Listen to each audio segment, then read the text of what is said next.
don't know when I come on. Bang.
I have a wonderful electronic invention I want you to see.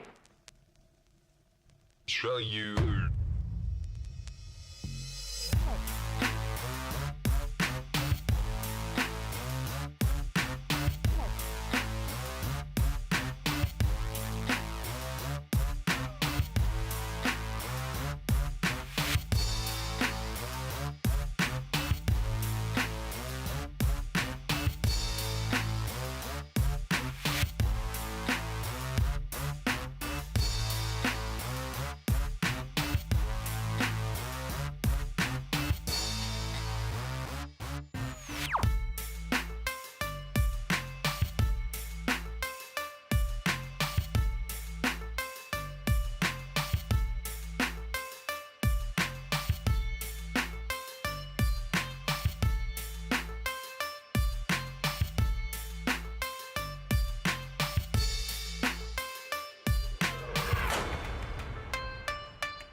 Let's put our living stereo stylus in this groove.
happen. Is what it is.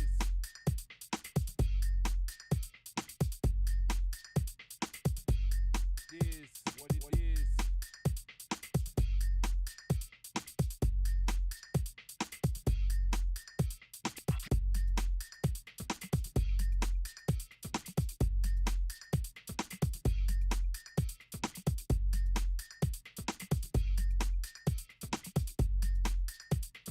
Everybody wanna be a damn MC.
As long as no one here but us space people.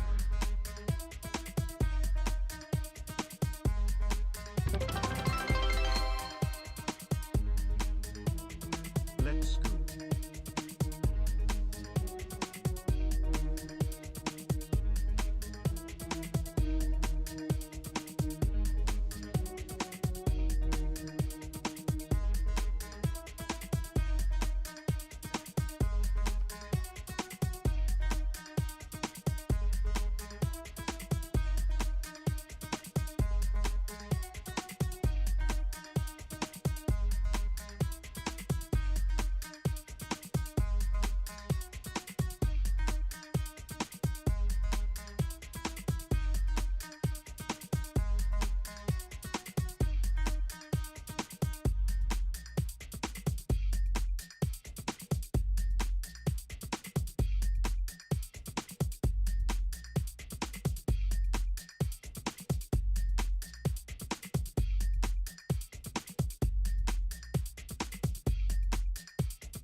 Hello and welcome everybody. CivFR Squadrons coming up to the last phase, the last games. We're gonna need to take a look over here in the score show later on, I should say actually early next week, to see who did manage to get those slots for the CWC and how will everything happen in the next phase. We do have them joining the lobby, and I gotta say they did actually share the link with the CivGG draft, so we're starting to get there. SPA is actually ready right now in this. Let me actually open up the screen so everybody sees what I see. There we go. Poof.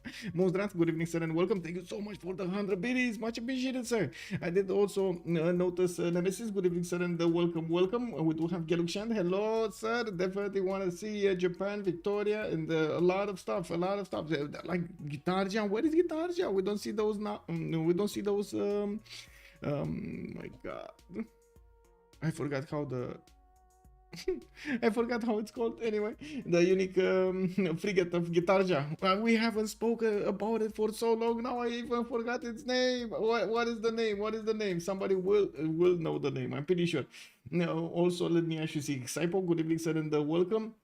You do have everything over there on YouTube. I gotta say, I do spend after each movie quite a bit of time to actually get all of the details for you on the YouTube VOD, which is saved, of course, without actually the red bubble. The red bubble means it was a live stream. The other bubble, the no red bubble means it is the VOD, and you have all of the details there, including like links to explanatory videos for BBG, BBG, BBS, MPH, and so on. And you also have the details of the teams, the chapters, when the game starts, which kind of maps, when, and so on and so forth. There are quite a few things over there that I think you would be, how to say, you would like to actually see. Also, I do want to take a look over here. We got anonymous gifter dropping 5 subs. Thank you so much, sir. By the way, we got quite a few new people joining us. Timus11, Sim6619, Branded Wow, Lunar040, and Jesu Unburico. Welcome, sirs, and I do hope you're gonna enjoy your subscriptions. Thank you so much, anonymous gifter. Also, I do. Want to scroll up. Frankie Four Fingers, good evening, sir, and welcome. Colorado, also good evening, sir. I think it was Multrat. I cannot see the first message because it's being covered by the. Oh my God, I think it was it. Was it? I think it was Multrat, right? Picking up that first promotion. Big shout out, sir. Big shout out, sir. It's a little bit unfortunate that I cannot see the last line. Exactly, the last line is being covered by this pin. Anyway, yeah.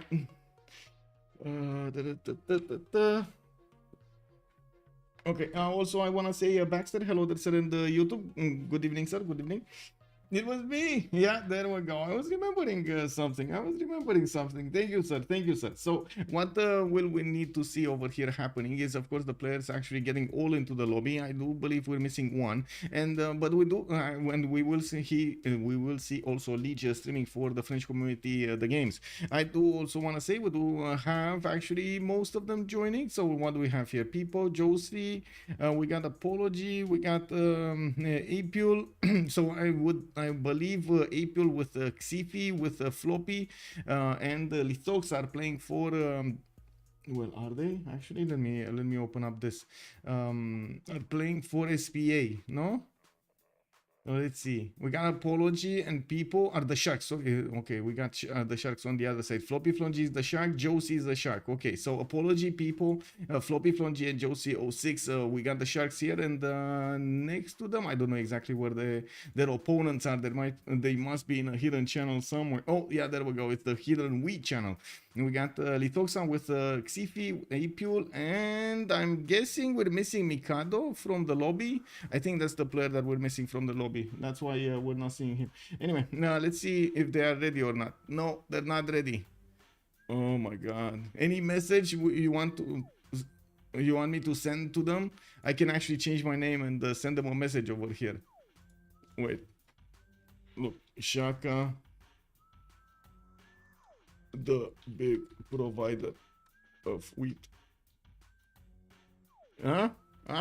Maybe they actually pick Shaka and start making a lot of farms.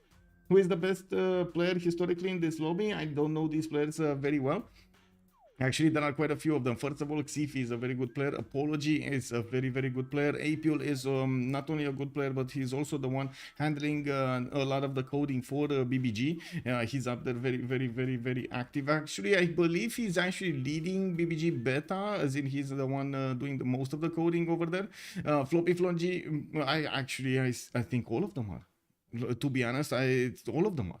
It's all of them. It's the Liege historically that, of course, he's going to be streaming. That's probably going to be the most experience from all of this lobby. But other than that, I'm pretty sure all of them are quite good.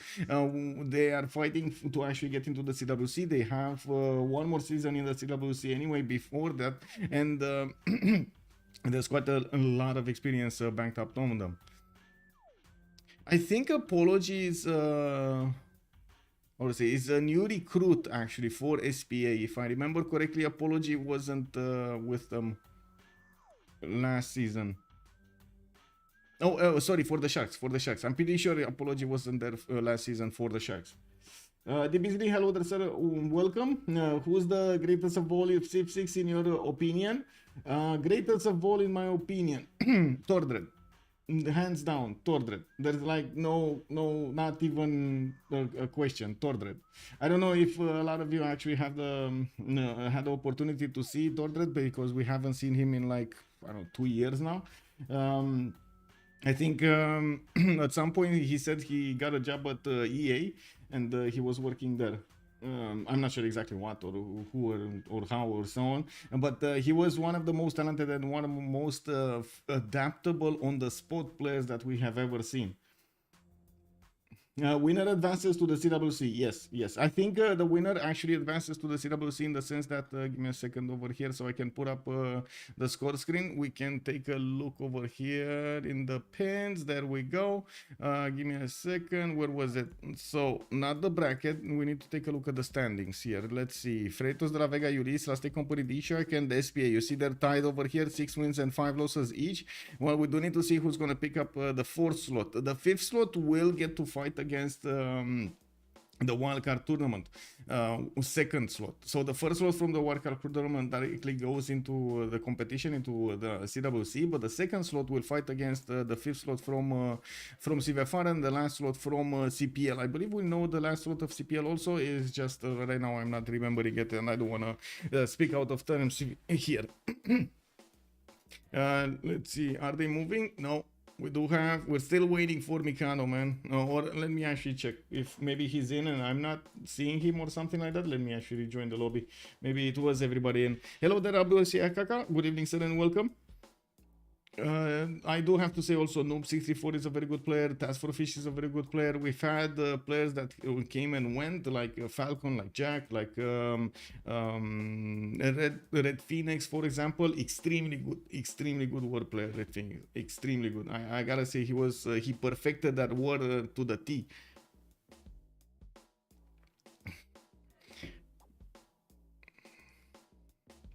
Well, at least the early versions.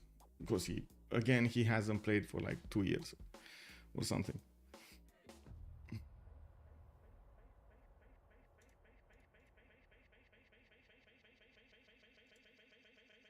Then Dingo, good evening, sir. Corny is the best. Corny is also very good. Yes, Corny is also very. Where is Corny? Where did he disappear? I hope we're gonna see some more of him. Ooh, oh my god. The anonymous gifter drops another 5. Thank you so much, sir. Thank you, sir. Oh my, we got Blue Shell, we got Captain Insano, we got me Miley, 337, we got Max Kite, and we do have Village Jaws. Hello there, sirs, and welcome. Hope you enjoy your subscriptions. God, and thank you again so much, anonymous gifter. Thank you. God, 5 and 5 dropping today. Woo! Okay, are we seeing this or are we not seeing this? I'm not sure exactly who to swap, by the way. Bonsoir à tout le monde. Who do I swap with? There we go. Okay, let's see what's going on here. Did they move? No.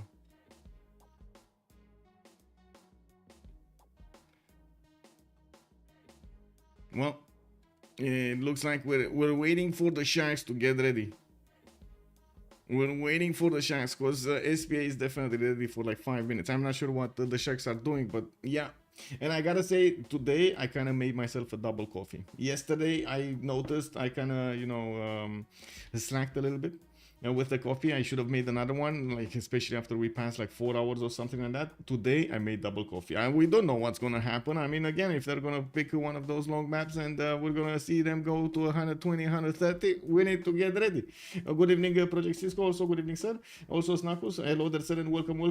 D. Beasley, Potato, MC Whiskey is the greatest of all times. Fight me.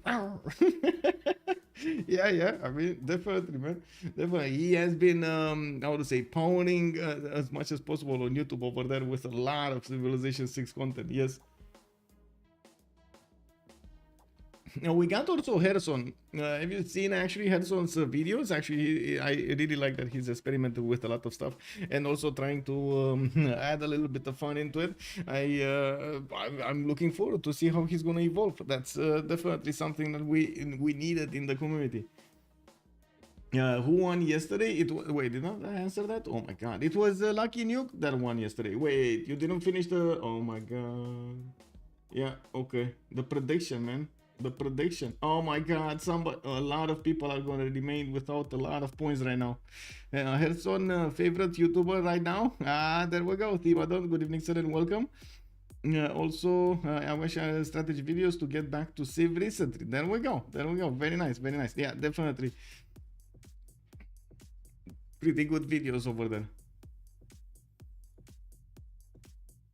I'm curious what's gonna happen when he's gonna need to update the videos because of BBG.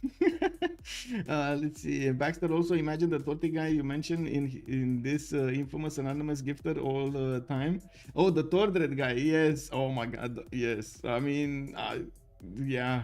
I would honestly, I would be so happy to just see him back in the community.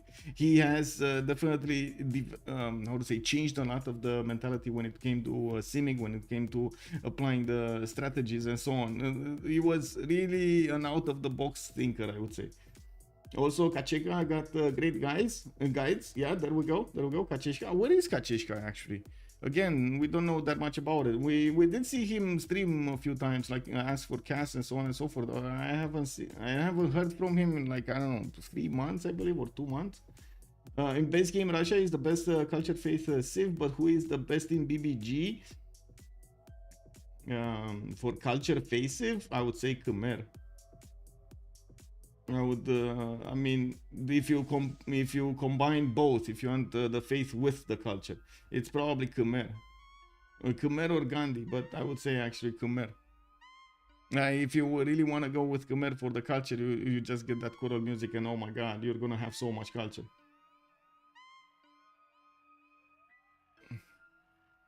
Also, have you still been playing Satisfactor? Oh yes, sir.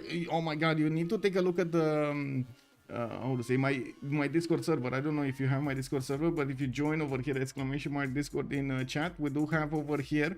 First of all, we managed to get a server, so and we got a save. Me and Cisco made the initial how to say, the initial save basically, and slowly but surely we're going for the golden nut. So we're gonna get all of these trophies over there, and we're gonna display them, and everybody's making on the map whatever they want. Just don't touch the main base, you know, just don't touch it. It's fine. We connect everything. Just bring belts to us, or trains or drones, whatever. We have all of the technologies, but yeah, we need to get there. One mission, the golden nut.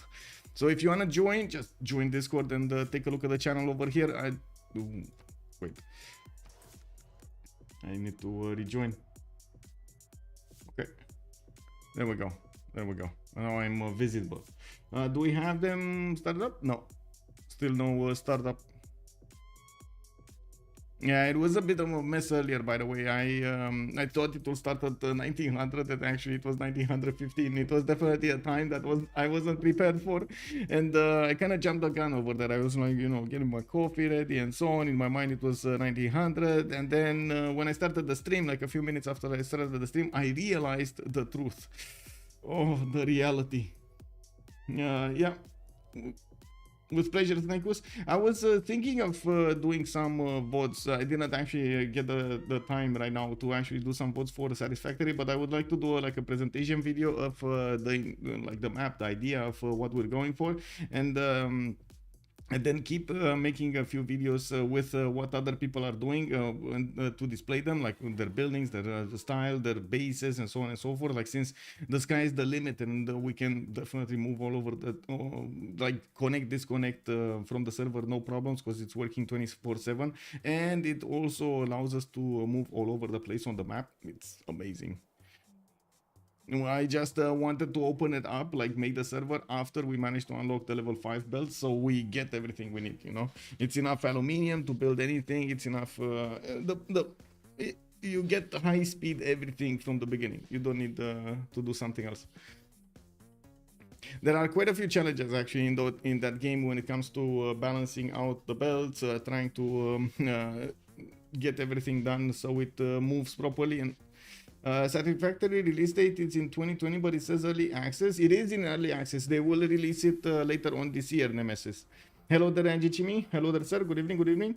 Yeah, they wait on Legion stream. They pick Civs. What?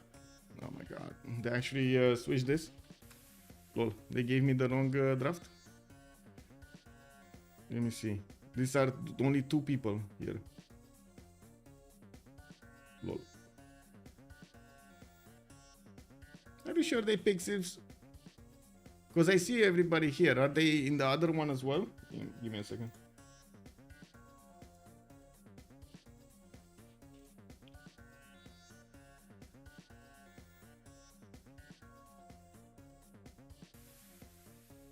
Okay, this is weird.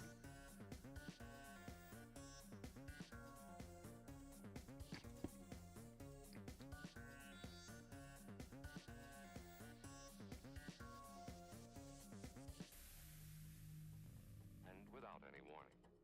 You'll know when it comes. Come. Oh my god, the draft just ended.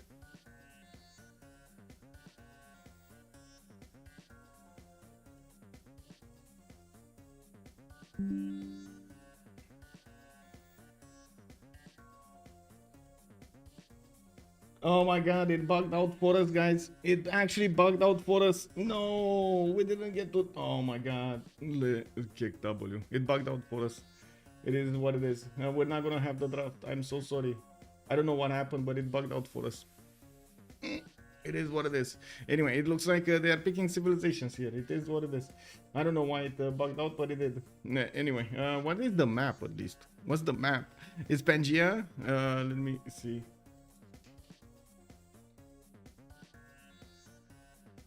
Lol. Good thing you actually said something, by the way. Cisco knows all. Okay. They are doing closed beta soon for version 1. They have put a lot into the game. Yes. Okay. Okay, looks like Pangea Standard Regions is going to be the map. And let me actually, first of all, close the screen. Second of all, change the map so we do know. Pangea SR. There we go. And we're going to need to take a look over here soon. Oh, everything is done. There we go. Readying up. Readying up. Okay, we got Xifi playing Cleopatra Ptolemy. Looks like Floppy, sorry, Boo from SPA is gonna play Movember Zinga. We do have Lithoxa on Javerman the 7th, and Apiol is gonna play Catherine de Medici, the Black Queen. We do have Josie Coupe, Floppy Flongi on Shaka, Apology on Peter, and Pipo on Rome, and these are from the Sharks. So on the we will have on the left side SPA, on the right side, or actually I'm not sure which is Team 1 and Team 2, but anyway, we're gonna have Sharks going against SPA in this final game of this CivFR Squadrons, so they can get into that playoff phase. We got only a few weeks to find out exactly who are the seeds and who are the teams playing for the CWC from the CivFR community. I was saying a little up. I said they have already done the draft. Oh, I see. Well, I mean, you've seen what I've seen. It was basically we were just waiting over there. It is what it is. Unfortunate. We're gonna need to keep on going and see what's going on in the game. Josie on Coupe. We got actually Coupe in the game. Let's actually take a look. Where is Coupe and what does he have to benefit from? 2-3 deer tile. Oh, very nice. Oh, don't mind if I do over here. Josie's gonna be a happy man. He does have some bananas in the south as well, and by the looks of it, he's also gonna have a pretty decent coast here with quite a bit of coast to settle to the southeast. Not a problem to actually get in the grasp of Shaka over there. I'm pretty sure they're gonna want to trade coastally anyway, and we're gonna see if Shaka has an opponent. Maybe, no. Oh my god, he's all alone? Shaka all alone on the other side of the map than everybody? Well, I guess Floppy Flongi is gonna need to turn on those simming powers and start to get this down. Now, we do need to take a look over here what's going on. Floppy is gonna have a few bananas to improve. I see a lot of dice tiles, but we don't really see a lot of production on them, or they're lacking food, and they have production. We do have him actually quite an weird settle, actually. Weird settle. I wouldn't be surprised if he's gonna move on the tile style to the northwest. I know he's gonna spend a turn, but man, those tiles he's gonna need to spend. He's gonna need to spend quite a bit of gold on these tiles if he doesn't do that. Now we do have some reef tiles also next to the coast. I'm pretty sure he's gonna get a decent campus adjacency here.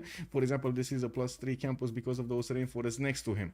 Now let's take a look at Peter, because it looks like Peter, first of all, is going to have an ally to the west side, but then he's going to have the big Congo, Mikado, to the northeast. And it looks like St. Petersburg here is going to have the benefits of a few of these sheep tiles. Not a bad spawn for St. Petersburg. Not a bad spawn. Let's see if his volcano is going to start exploding.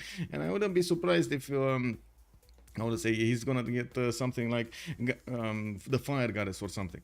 And we do have Apology getting his scout out in 3 turns, and it looks like he's starting to explore the west side. We do have also him with a decent freshwater arrangement here. I'm pretty sure he's gonna settle that fertile to the west side. He does have rivers to the east, or at least a few places for his cities to flourish over there. And of course he's gonna have the plains to the north. Not a lot of food for him, but of course if he does go for feed the world, not gonna be a problem. Now we do have people also next to him to the west side, and it looks like people is gonna have a bit of a problem. He is oh, that is amazing, that is amazing. Look at that. The Apule Catherine de Medici, biggest plan to actually go against his opponent, maybe guard somebody, is not gonna be available. The mountains are actually gonna stop him from getting that going. Anyway, we do have Rome here with the scout coming up in 3 turns, and he's gonna have bananas. He's gonna have a 1-3-1 gypsum tile, getting that gold from the beginning, very nice. And I do notice he's going to have a pretty good cities adjacency here. One city to the north, another one to the northwest. I'm pretty sure he's going to want to get these cities quite close to the mountains, even to try to keep France away from this southern territory. Now, to the east side, he's going to have quite a bit of mountains to get to his other neighbor, Mikado. I'm pretty sure it's probably going to be Russia here that's going to take care of Congo somehow. He's going to try. We're going to need to see how aggressive both of them will be. And we do need to take a look at Apule here to the northwest. Looks like the city of Paris is going to be between the mountains. He's going to have quite a few 2-2s and very good adjacency for his campuses. I wouldn't be surprised if he's actually going to start up campuses first with a +4 campus right there on the iron tile. And of course, he could get some more, not bad, all over this place. I'm pretty sure his other cities are going to be quite nice as well. Northwest, northeast, definitely quite a few rivers for him to benefit from. I do notice he's going to need to split the land with Xifi. It's good that he's gonna have a trading partner. Not sure how they're actually gonna get to split this territory up, and of course where are they gonna prioritize to get 7 to 10, 12 even cities, so they can go for the late game that they need. This by the looks of it, the map is kind of towards late game. We don't really have like early upsets over here. The damage dealers are far behind the enemy lines, so far behind the safety lines, I should say, friendly lines. So they're not gonna manage to get those opportunities, well, at least on this map. Maybe we're gonna see on the other one something different. Now, taking a look at Khmer here, we do have Angkor Thom, 2 turns for a scout. Looks like he's gonna have that city to the west side, no problem, freshwater. Another one to the north next to a silk tile for an extra bit of culture, while I do notice he's gonna have quite a few of them towards the south as well. Doesn't really have the possibility to trade with anybody on the coast, unless he's gonna get a city quite far away to the northeast and trade with Kupe. Sorry, that Coupe is an opponent. No, he's never gonna trade on the coast. Okay, never mind. We do have him maybe with some mountain tunnels that he could use later on to generate that gold with the trades going towards Congo. We do need to see if this is gonna happen actually. If Catherine de Medici comes with a city on this coast, and then Khmer is gonna come with a city on this coast, and they're gonna trade, because it's definitely enough time for them to get those cities before they actually get enough trade routes and have the need to actually go external. We do have a second scout from Lithoxa coming out, and it looks like he is starting to scout out the north, breaching the fog of war, while we do have him with quite a few resources. He's going to be on the continent split, so definitely a lot of amenities. Looking at Mikado, we do have Mpanza Congo also getting his second scout out. Only has a single 2-2, and he did not buy his other. Unfortunately, that also slows down his acquirement of production over here. It is what it is. He should have actually bought one of the 2-2s. Maybe they didn't have the gold to give him, which definitely is kind of a sad story here. They definitely needed to micromanage this. Well, anyway, it is what it is. That's only like 1-2 less production. He did get the honey tile though. He did get the boost immediately for the honey from the honey tile. Well, it is what it is. He does have a decent amount of rivers for his commercials, and I'm pretty sure he's gonna have the fresh water for his cities. Not a problem. We do need to see if he's actually gonna be quite aggressive against Apology here towards the southwest. That is one of his opponents. He does have on the other side also Maori as an opponent, but it will take quite a bit of time for Maori to do anything here. Is that realistic, correct map of Rome versus the goal? France being behind the mountain ranges. Ooh, yeah, I guess so. However, Peter is going to be a sad man. Very few Thunder tiles. Yes, but it's not really necessary for Russia to have the Thunder. I gotta say, we've seen a lot of the times actually people playing Russia very with very good results, even out of the Tundra. Like even smack in the middle of grassland and rainforest, not a problem. Now we do have to take a look at Xifi as well to the northwest of the map. I did want to point something else out. Not sure if you saw it, but we got 4 units in total going towards the Russian territory here from Mikado. This is kind of a scout invasion. They're setting all of those cats on the cities of St. Petersburg, and we're going to need to see if the warrior gets in there to throw the final nail in the coffin. We gotta see where those settlers are going towards from St. Petersburg, because I do see already Apologies bringing back a scout. He doesn't want to lose one of his settlers, and he knows he's getting slowly in circles. So this is a bit of an issue for him. There's quite a bit of pressure coming off from Congo on Peter. Coming back to Rakedet, he does have a 411 tile, and I do notice he would have had a T tile also on the east side to settle on, but definitely a lot of production from the Deer 2-3s, and of course with the food coupled, he's already on 3 population, growing on 4 in 3 turns, and I do notice he's getting a settler out in 1 turn. We do have him with pretty powerful other cities and a lot of floodplains. I'm pretty sure a Lady of the Rigid Marshes with some Temenaki sprinkled in would be quite nice for him. Well, we do need to see how he's going to try to develop this. It is going to be a bit of a challenge, but I would really like to see how and what is he thinking when it comes to getting those cities min-maxed, and of course get all of those districts with the maximum adjacency that he can get. Washa is talking about Russia and suggested feed the world instead of work ethic. Russia meta has changed. I mean, wait, you suggested feed the world? I mean, not. I would say everybody has his own opinion of how to play the game, and some people, some players would definitely think it's better to go one way, while others will think it's not as good. Peter don't want a lot of Tundra. Peter on the war front isn't good. Yeah, and I do notice that the Congonian scouts did actually manage to get in the borders of Russia. An Apology settler is being held hostage over here. He's not allowed to move. He could just go to the, why is he not going to the west? He would have needed to go to the west anyway, right? The fertile. Does he not know about the fertile? Oh, he does not know. Come on, but you see a 2-2 over here, you know? Okay, we got them. Wait. It needs to be a pause. It needs to be a pause, no? Yeah, there we go. It needs to be a pause. The Thermodon, it depends on spawn. That's also true. Yes, depends on spawn. If you can go like just like Khmer, you're not gonna go blindly and pick work ethic all of the time, or you're gonna try to balance out the options. And maybe sometimes some people get ahead of you, and you need to adapt. As in, we've seen it multiple times. So people playing against Russia did try to snatch feed the world away from Russia, and it was quite detrimental to Russia's abilities to get that high population, put down the districts, and work those tiles. At the same time, we've seen them in the same game actually even snatch wonders that would help out Russia. For example, Temple of Artemis or Hanging Gardens, both of them have been snatched. Basically, let it without food. And we do have wait, is this a yay or a nay? Because it looks like the DSharks, the sharks, do want to actually remap this, and this gives me a little bit of time to actually put the team labels on. So on the left side we got the sharks, DShark, and on the right side we do have, let's see, SPA. There we go.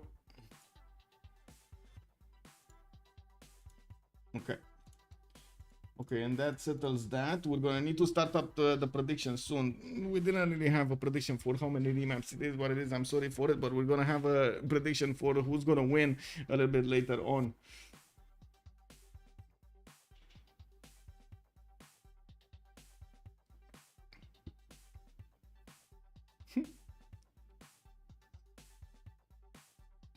What did you guys comment here? Team names. I did it, Abdul Shakaka. Yes, Drums of War Sim, Kek W. This map looks like a three-headed dragon. Hello there, MS Dolun. Good evening. Well, that map definitely looks like a three-headed dragon. This, I have no idea how it looks. I have no idea actually. Is it a little fish actually with a big fish? Is this what it is? And they have like, they're staring at each other, shouting at each other, right in the bay against Maori. Oh my god, Maori in a cage fight. Maori is in a cage fight with Apul. Okay, well, I guess, you know, Apul does have the bigger lands, and I do see he's going to have a forward expand quite nicely on the tobacco tile over that same continent also. Oh my god, Josie is going to get out of that. Yeah, I guess we're going to need to see what's going to happen between him and France over here, but it does seem like France does have all of the advantages on his side. A lot of culture coming out from the amber tiles and the silk tiles. A lot of chops also available for him. Free Pantheon if he settles the tobacco tile and gets that worked from the beginning. Definitely has quite a few other settles pretty good over there on the coast, on the maize or on the cattle tile. Yeah, very nice territory here for Apul. While Tenho Nyanga Coupe is going to be on the coast, he's going to have a +4 campus next to him, but that also means he needs to take out the rainforest. I'm pretty sure he's going to be happy just putting it between the mountains then. Now we do have him also with a +3 scout coming out in 3 turns, while he has quite a few resources on the coast. This is going to be nice for him to keep on settling and get these benefits. I would imagine, since he's the only one that is next to the coast, he's probably going to want to get God of the Sea here. We do need to take a look at Floppy here. Shaka on the other side of the planet. We got Ulundi, and it looks like Floppy Flonji is going to have the honor of settling on the How Long Bay. And we do need to see also in the south, he's going to have Russia, so I'm pretty sure they're going to want to trade at some point, try to get those between them so they can actually manage to get the goal going. He does have quite a bit of land to go for on the west side. A lot of chops going towards Mikado here, and I would imagine, yes, he will probably at some point want to do something about his neighbors. One to the north, it's going to be Rome. That's another ally. The only neighbor that he can attack is actually Mikado over here to the northwest.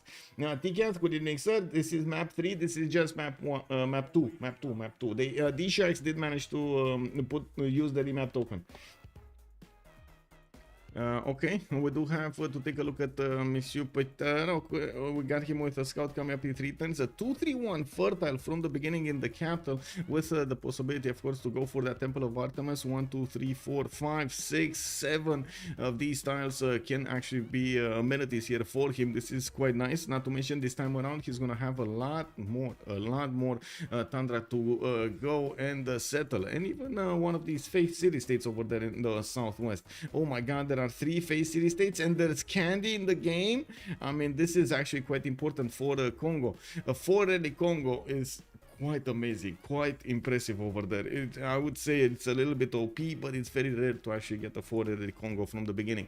Remember, Congo does get bonuses from its added, how to say, artifacts and sculptures. They do grant like 2 food, 2 production, 4 gold, and 4 faith each. The palace has slots for 5 great works. You do get some free ones from the government plaza buildings, I believe. I'm not sure if the government plaza gives you, but I'm pretty sure the government plaza building gives you, no?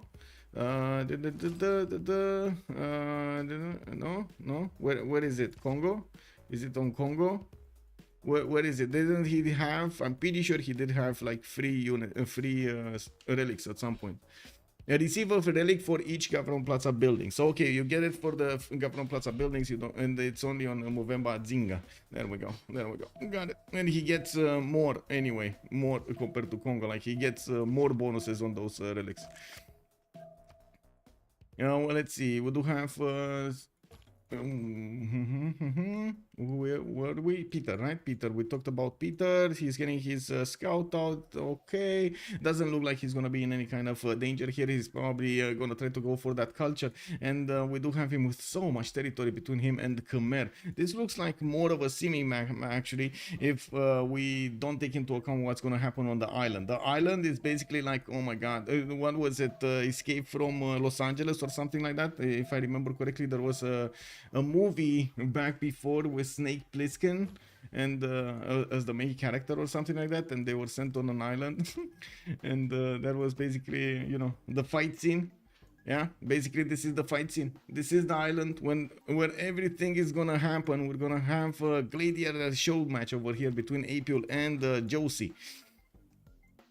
Well, looking next at Trajan, he's on the eastern side, northeastern side. He does have a setter coming up in 410s, where it's a banana, and it looks like he's gonna have some 1-3s for the added production. We do have him with a decent amount of cost to go for, since all of them are actually on the eastern side. They will get to trade with each other without any issues. I'm pretty sure we're gonna see them try to connect their empires when they're gonna get to the Wieselbach on timing. Well, we do have him also with quite a bit of territory to settle to the west. He's gonna need to travel a bit, but he's gonna get there. And of course, after the mountains, he's going to need to get to Congo, and this is quite tough to actually go through the one-tile chokes. We're going to need to see also if he's going to choose to take at some point Zanzibar, and of course we're going to see if they're actually going to keep this map. Looking at the other side, we do have Apule. We did actually talk about Apule's amazing beginning over here with 2 of these culture points. Looks like he just got a free scout, and he is going to discover where Maori is soon with his warrior. Now we do have Lithoxa here to take a look at. Angkor Thom having a settler coming out in 410s, quite a bit of gold from the diamond styles, and I do notice he's gonna have some bananas in the north for the extra food. Doesn't really have 2 2s in the capital, 1-3, 2-2 underneath, and then 3 1s to the north. Is trying to balance that out between the 3 1s and the 1-3s, and of course getting basically 2 2s. And we do need to see also how he's gonna try to benefit from the mountains or the rivers towards his holy sites, if he's gonna choose to go and get that amenity from River Goddess or not. Now, well, we do have him also with a decent amount of territory, more than decent amount of territory to expand into, and he has Chinguetti quite close. This might be quite big for him. That's a lot of faith generation that can be added to his faith per turn. Mikado here on Congo, in between the mountains, getting his settler out in 410s. I do notice he's gonna have quite a bit of gold from the Cocotiles to the southeast, and he's also on the Diamond Continent. Good continent split on the east side with geothermal fissures, giving him amazing adjacency for his campuses. A +4 here, another +4 here, a +3 here, and of course another +3 there. We do have him with quite a bit of territory for himself to also go and get. He's basically protected by the city-states. He has Mitra, southeast, Zanzibar, east side, the southwest, Hong Kong, west side, Chinguetti, yeah, everywhere you look, he's actually encircled by the city-states. Well, it is what it is. We do need to take a look at Sifi also. He's to the west of Khmer, and yes, he's gonna be on kind of close to Kupe, but I'm not sure if Kupe is gonna want to settle this. We're gonna need to see how Kupe is gonna want to develop, and I'm pretty sure after he's gonna meet France, he's gonna have a change of heart for this one. And we do need to see Raket's main city. He does have a 411 base over there, right underneath his settle, while he's gonna have quite a few other cities to go for. He also has a more than decent amount of resources on this floodplain. 1, 2, 3, 4, 5, 6, 7 resources. 6 resources that I can see on that floodplain. Well, I don't really see a lot of floodplains, so but still I think these are enough floodplains to have a big Etemenanki in the capital, or even in a second city to the northeast, which is probably prefer to get that plain seal floodplain going rather than the grassland. Much more production there, much juicier tiles. We go, and of course the capital is going to be quite big anyway. We're going to need to see what Xif is going to choose here. Getting the settler out in 110, we do have him with possible settle to the northeast, where he did have his warrior, and he's probably figured it out that he doesn't have that many opponents next to him, I'm pretty sure. It looks like we do have a meetup here. Oh my god, they didn't meet, and this is 10-10 and they did not meet. Unbelievable, unbelievable. They actually are standing right next to each other. They can smell each other through the forest, but they cannot see each other. Yeah, it is what it is. Hello there, Urek. Good evening, sir, and welcome.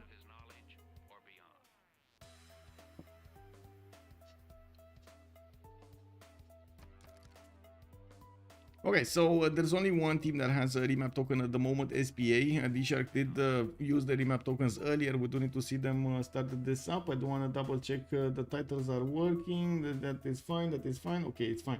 Monkey Wajaru, hello there, sir. The river can show. Yeah. I mean, it is the Sand River, so yeah, he probably knows. Yeah, true. Holy forest. Oh, yes.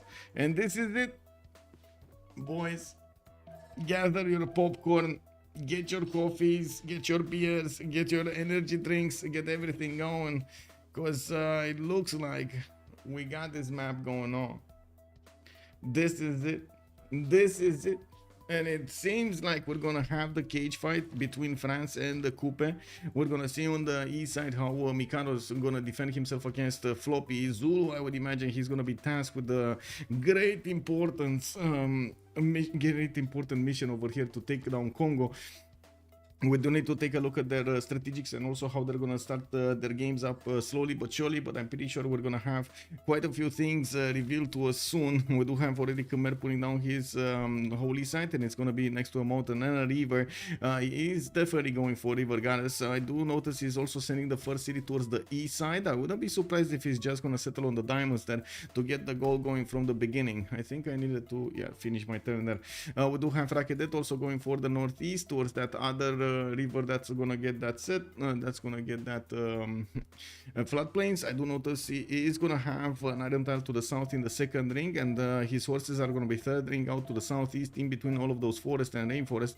While we do have him getting another settler in 7, and it does seem like he's not working another 2-2, or is he? Because it seemed to me that I guess he's missing the extra production from underneath the city of Rakedet. Well, and I would imagine right now he's not working at 2-2 because he's growing way too fast. He's probably working a 3-food rice style or a 3-1 banana.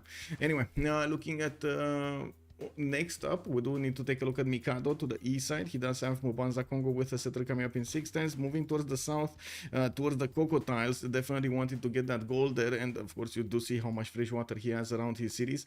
He is gonna get a horse tile in the third ring towards the north, and I do notice his iron tile is gonna be across the lake, kind of weird, like it's weirdly spaced out over there to the northwest, but he definitely has a cattle settle there to the northwest that he can use, so he can get the extra food underneath the settle and also work all of those other good tiles. Now we do have him next to Zulu, right? So we're gonna need to see how this is gonna be first of all discovered and second of all settled. We do need to see what Floppy Flungy is gonna wanna do there. Now I did want to take a look if there's any possibility for them to trade on the coast, but doesn't look like it. Khmer is gonna have the possibility to trade with Egypt though. I'm pretty sure the northern seas might actually be quite good in the Red Sea, quite good to get those trade routes going between their empires, so they can actually get the gold into their empires, into their coffers, just pouring over there. Ding ding ding ding ding ding ding. Oh my god, you hear it in the morning, in the night. Ding ding ding ding ding. Anyway, we do have also Khmer coming up here with his 2 settles. He did settle the diamond tile, and I do notice he's putting down second holy site next to the city center, next to the river. We're going to need to see when he's going to get bronze working to actually have the ability to chop those rainforests or put districts on them. By the looks of it, his third city is coming on next turn, and I do notice he's going to have an iron tile right next to the capital city on the east side, while he does have a horse there in the second ring towards the northwest. We do have them starting to meet up quite a few of these city-states, and we do have them meeting each other up. We're going to need to see how this evolves here, because I do notice definitely France is gonna be quite obnoxious to Maori here. I gotta say, he's moving in slowly, getting the position there. I wouldn't be surprised if he's gonna be taking this river away from Maori as well. While Maori is settling in the north, he definitely wants to be a bit more defensive. Looking at Catherine de Medici here, we do have France getting another settler out in 1 turn, and I do notice he's going to have forces right next to his city center towards the southwest, while his iron tile is going to be in the second ring on the northeast. Now we do have him with a decent, more than decent amount of chops actually throughout his territory, and I think we got an answer what he's going to do. Bronze working coming up in 1 turn, craftsmanship in 3 turns. It looks like he's not going to spend the time to actually get some simming done. He's just going to want to get those units out and try to smash through his opponent's defenses. Encampments are going to be his choice. He's going to discover them next turn, and we're going to need to see in I would say in just a few turns how many of those he's gonna put down. He's gonna need quite a bit of gold to actually start buying out tiles and putting down encampments here, because they do need to be second ring from the city center, which, as you can see, well, he does have some tiles, but not all tiles can be used. I'm pretty sure he might actually just use this one just to not buy gold, just take out that rainforest, and it is what it is. And we do have him wanting to move a settler. He does have a scout there in the south, and it looks like he chose to go for the northeast. He definitely can choose to go for the 2-2s, get a stone chop over there, get to work the tobacco first, and quite a few other 2-2s around, improve the amber to the north, and so on. And not to mention, of course, if you wanted the cattle settle. I wouldn't really choose to go for the cattle settle, to be honest. Lack of production around it. The other cattle settle, definitely much better over here, definitely. Anyway, now we do have to take a look at his strategics, right? I did say we did need to take a look at the Rome. Rome is here. He does have two builders actually helping him out improve his territory quite quickly, and I do see he's gonna benefit nicely from it. First of all, extra amenities, sanitary. He got a bees, and then we do have him getting another builder here from Rome, moving a third settler towards the southwest. Towards an iron tile by the looks of it. I'm actually quite curious. Is he gonna settle the aluminium? He might actually just settle the aluminium, no? It's much easier to actually get all of the other tiles worked there, and of course he's gonna have access to 2-2s, 1-3s. Not a difference when it comes to the housing, but there is a difference when it comes to the initial tile you use. We do have also Rome benefiting from an iron tile right next to him, and yeah, there we go, Antium did settle there. Now we do have him also getting horses somewhere underneath the warrior in the second ring. Both resources are quite easy for all of the members of sorry. On the other side, all of the members did have easy resources except Mikado, and that iron tile is a bit out of the way, but I'm pretty sure he's gonna get one at some point. Wow, city-state has been defeated. Oh, wow, Khmer and Egypt did manage to take out the city of Antananarivo, and it will be Lithoxan city over here. Very nice. 4 cities, Khmer start. Couldn't be better. Yeah, yippee, I win. Oh, yeah. Also, good evening, sir. Maori knows, he saw the river names. Yeah, well, he knows. I do notice the encampment actually was put behind to the northwest. He's probably wanting to stop this scout from actually getting his encampment and staying on it. But to be honest, it does look like he's going to need to get some form of a unit to deal with the scout anyway, just because of the trader. He's just not going to be able to send it anywhere safely. Well, we do have Josie actually swimming away his settlers, and it looks like he's going to want to get onto the other coast. And he's going to be quite close to Egypt and his opponent over here, Khmer, but he doesn't know that. We're going to see when is he going to find out and what's his reaction going to be like.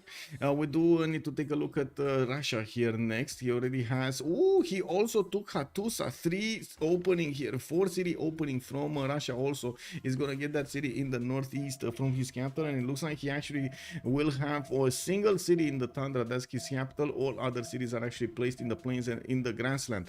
And we do have him improving soon his iron tile by the looks of it. We do have also a war declaration. This is probably to push out Maori or something. And while I do notice France is going to choose to go for the stone settle. Wait, is he actually on the stone settle, or is he going to go for that 2-2? He might. I'm not sure. I guess he might settle here and then get another city on the tobacco tile later on. It is what it is. Looking at what's going on here, we do have Russia choosing River Goddess. Oh, he took it away. Yeah, I mean, it is what it is. You know, it already started. These face civilizations are taking away bonuses from each other here. We do have Lithoxa running without River Goddess. Is not going to have the option. It is what it is. While Russia will have that extra amenity, the extra housing, the extra faith adjacency for these holy sites next to the rivers. It did also manage to get 2 of them already in Yaroslav and St. Petersburg, while Voronezh should be putting one into the production queues soon. It does have access to 2 horse tiles already in the borders of the city of Voronezh. While I do notice St. Petersburg is getting a trade route, it also gives him access to an iron tile right next to the city's capital. I don't think he's gonna go bronze anytime soon, but yeah, it's probably gonna happen at some point to get that iron improved. Well, we do have Shaka to the north. Also didn't pick up a pantheon yet. Third city gonna be north, and it looks like he's gonna settle next to the Halong Bay. We do have him getting his monuments out, and he's putting down his ikandas. Not a lot of stuff actually. I would say not a lot of cities right now, not a lot of improvements, but I'm pretty sure Floppy Flongy is gonna try to make it up with a few builders soon. We do have him getting the horses next to Nobamba in the first ring. That's definitely much cheaper than he did have the horses in Ulundi. They would have been third ring tiles. That would have been quite expensive for him to get. His iron is also to the west side. He sees it, and unfortunately, well, he couldn't actually place a campus before he got the city center. Not a problem. Look at that. There's some truth here. There's some more light being shown on these campuses. We got the coal tile that would actually give him a +4 and another +5 here. That 1, 2, 3, 4, 5 over here from Nobamba. That's a pretty good adjacency for campuses from Floppy Phone G. I'm actually quite curious if he's gonna go commercials next or campuses. I'm very curious. Is he gonna eat these campuses first, or try to go for the commercials and get more food, get more population, get more production, everything before he's gonna get the science? We do have to take a look also on Coupe this time around, with his third city Kauai being placed on the east side. He's putting down his harbors, and he's definitely going to have quite a bit of an economy, while his opponent is already going for encampments. He's barely getting his monuments up. Josie is 7 science with 3 culture. We do have him on 8 gold a turn, and I do see him on 19 production, while he's getting quite a few monuments for the culture. The gold is going to be quite nice on him, but we do need to see if he's going to discover the technologies he will need to defend himself. It looks like he's opening up animal husbandry, so he can start getting towards archery and horseback riding. And we're going to need to see also when and if he's going to go for mining into encampments, especially with 2 nations here starting to get the points. First of all, Zulu, and second of all, France. It is going to be quite a bit of a problem. And it looks like France over here will get God of the Forge, and this just spells doom. God of the Forge France next to an opponent on the same continent as his opponent. Oh my god, I can only imagine how many previews is he gonna get for Guard Imperials. I am actually quite curious if we're gonna have Josie here managing to survive through the beginning stages, like through the first 50 turns of the game, 60 turns of the game, and in what kind of shape is he gonna be in. But I do believe France is gonna have a significant chance to punch through Maori's territory much faster than Maori is expecting. And we do have also Khmer managing to get his other holy sites down. I do notice he's getting also his shrines for the extra faith. We do have also Banana starting to be improved. That means he did manage to get irrigation. We don't really have him with a lot of amenities though, do we? This is a May style probably. This doesn't have an amenity, but he definitely needs to improve the horse with a pasture. We do have amenities here on the T tile, and he's gonna have one big continent, only one continent. And I only see like what, 2 amenities around here? Where's his okay, third amenity is the olive tile, but he can't get that. It's a fording tile. He needs to settle a city in the water. Okay, I do see 4th amenity, whales in the water. He actually needs to dip his toes in the water to get that whale on shore. And what's the 4th amenity? Oh, it's actually silver, and it only appears in the tundra. Oh, that's one less amenity. So not only he doesn't have River Goddess for the extra amenity, but he doesn't, and he will not have enough amenities from his own continent.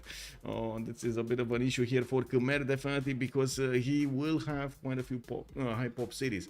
Wasn't something related to the aqueducts and the amenities of Khmer at some point? I believe there was a light series with an aqueduct received 1 amenity. This is going to be big for him. I'm pretty sure we're going to have a lot of aqueducts being settled, being placed, so he can get his extra production for his industrial zones anyway. You can imagine he's going to be quite happy getting the amenity alongside that. And we do have more lavras here also from Russia. We do see Temple of Artemis getting built in St. Petersburg, and this is going to be so heavy on amenities here.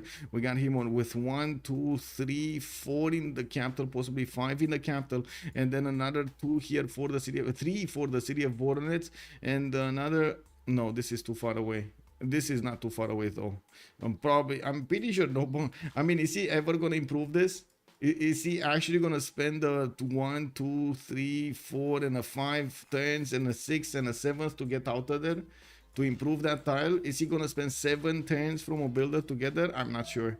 I'm not that convinced he's actually gonna do that, to be honest. And of course, I'm not sure if he's gonna keep all of these cattle tiles, or I should say the pastures that he has around his territory, mostly because he's gonna need quite a bit of adjacency and the spots for his theater squares, and that seems like a good spot to actually get a government plaza in between all of these cities with a lot of adjacency towards stuff.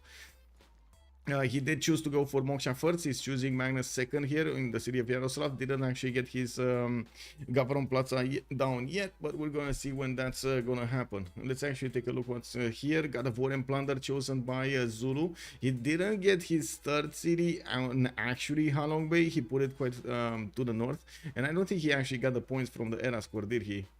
No, he let another city spot over here on the right style, but that's kind of a bad city. A lot less production than usual on that. It is what it is. And Ondini has kind of the same problem. He's gonna have a 2-2, and then he's gonna need to start to buy out some other tiles to make it work. Not really the best locations that he could have had, but I guess well, it is what it is. He didn't want to spend the time to actually go here. This is probably much better in terms of quality of land and chops at the same time, not to mention adjacency for campuses and so on later on. We do, but at the same time it's very hard to actually get through. I do have to point this out. That's why he probably wanted Odini, because he only spent like 1, 2, 3, 4, 5, 6 turns to go and settle, while on this one, if he wanted to settle the west side, it would have been 1, 2, 3, 4, 5, 6, 7, 8, 9 to settle. That's quite a difference over there. And sometimes at the beginning of the game, I gotta say, you gotta be careful. You gotta be careful with every turn. Every turn matters so much for the later on. We got Hanging Gardens from Angkor Thom. Moksha establishing in there. I do see he did improve his horses. Let's take a look at Ptolemy. He did manage to get his Lady of the Region Marshes. Now very good times to use in his capital, with Li Yang being plugged in there. He did manage to finish at Temenanki earlier, so well, he's gonna get a builder and gonna start improving those farms. Not to mention get some of those, at least one of those sphinxes, no? A bit unfortunate placement for the Temenanki. He's not gonna have that many sphinxes to put around it with the extra culture. Well, it is what it is. I'm pretty sure he wanted to get as many tiles worked for the city center. It's gonna be high pop, so definitely makes sense. Now we do have also him not improving his strategic resources. Neither horses nor iron was improved here. Anyway, I'm pretty sure France already has his horse improved. He doesn't have his item, but he knows about it, and he's getting his encampment training project, so he's gonna have that general quite quickly here. We're gonna need to see if Maori is gonna manage to put one of those down. But taking a look at the tech side here, Josie is going directly for horseback riding. He's not looking left, he's not looking right, he's just getting in there. And this is a bit of an issue for him in the sense that we don't really have a lot of civilizations with horses improved. Oh no. Oh no. Apology is actually gonna go for the sheep tile, and it's gonna totally ignore the horse tile. Is that gonna happen here? Well, at least he does have a horse tile here to the northeast. It is what it is. They do need quite a few horses for Josie to be able to withstand his opponent. Rome has horses, it's fine. Zulu doesn't have horses, and nor will he in the next part of the game until he's gonna get a builder in Nobamba.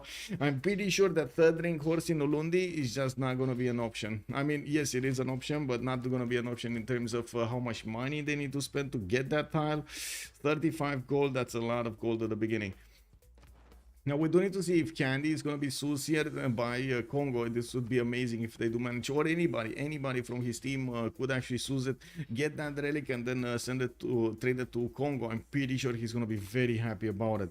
We do have a 3 encampment opener here from Congo, and this is a bit surprising since he's not that close, but not that far away either from Zulu.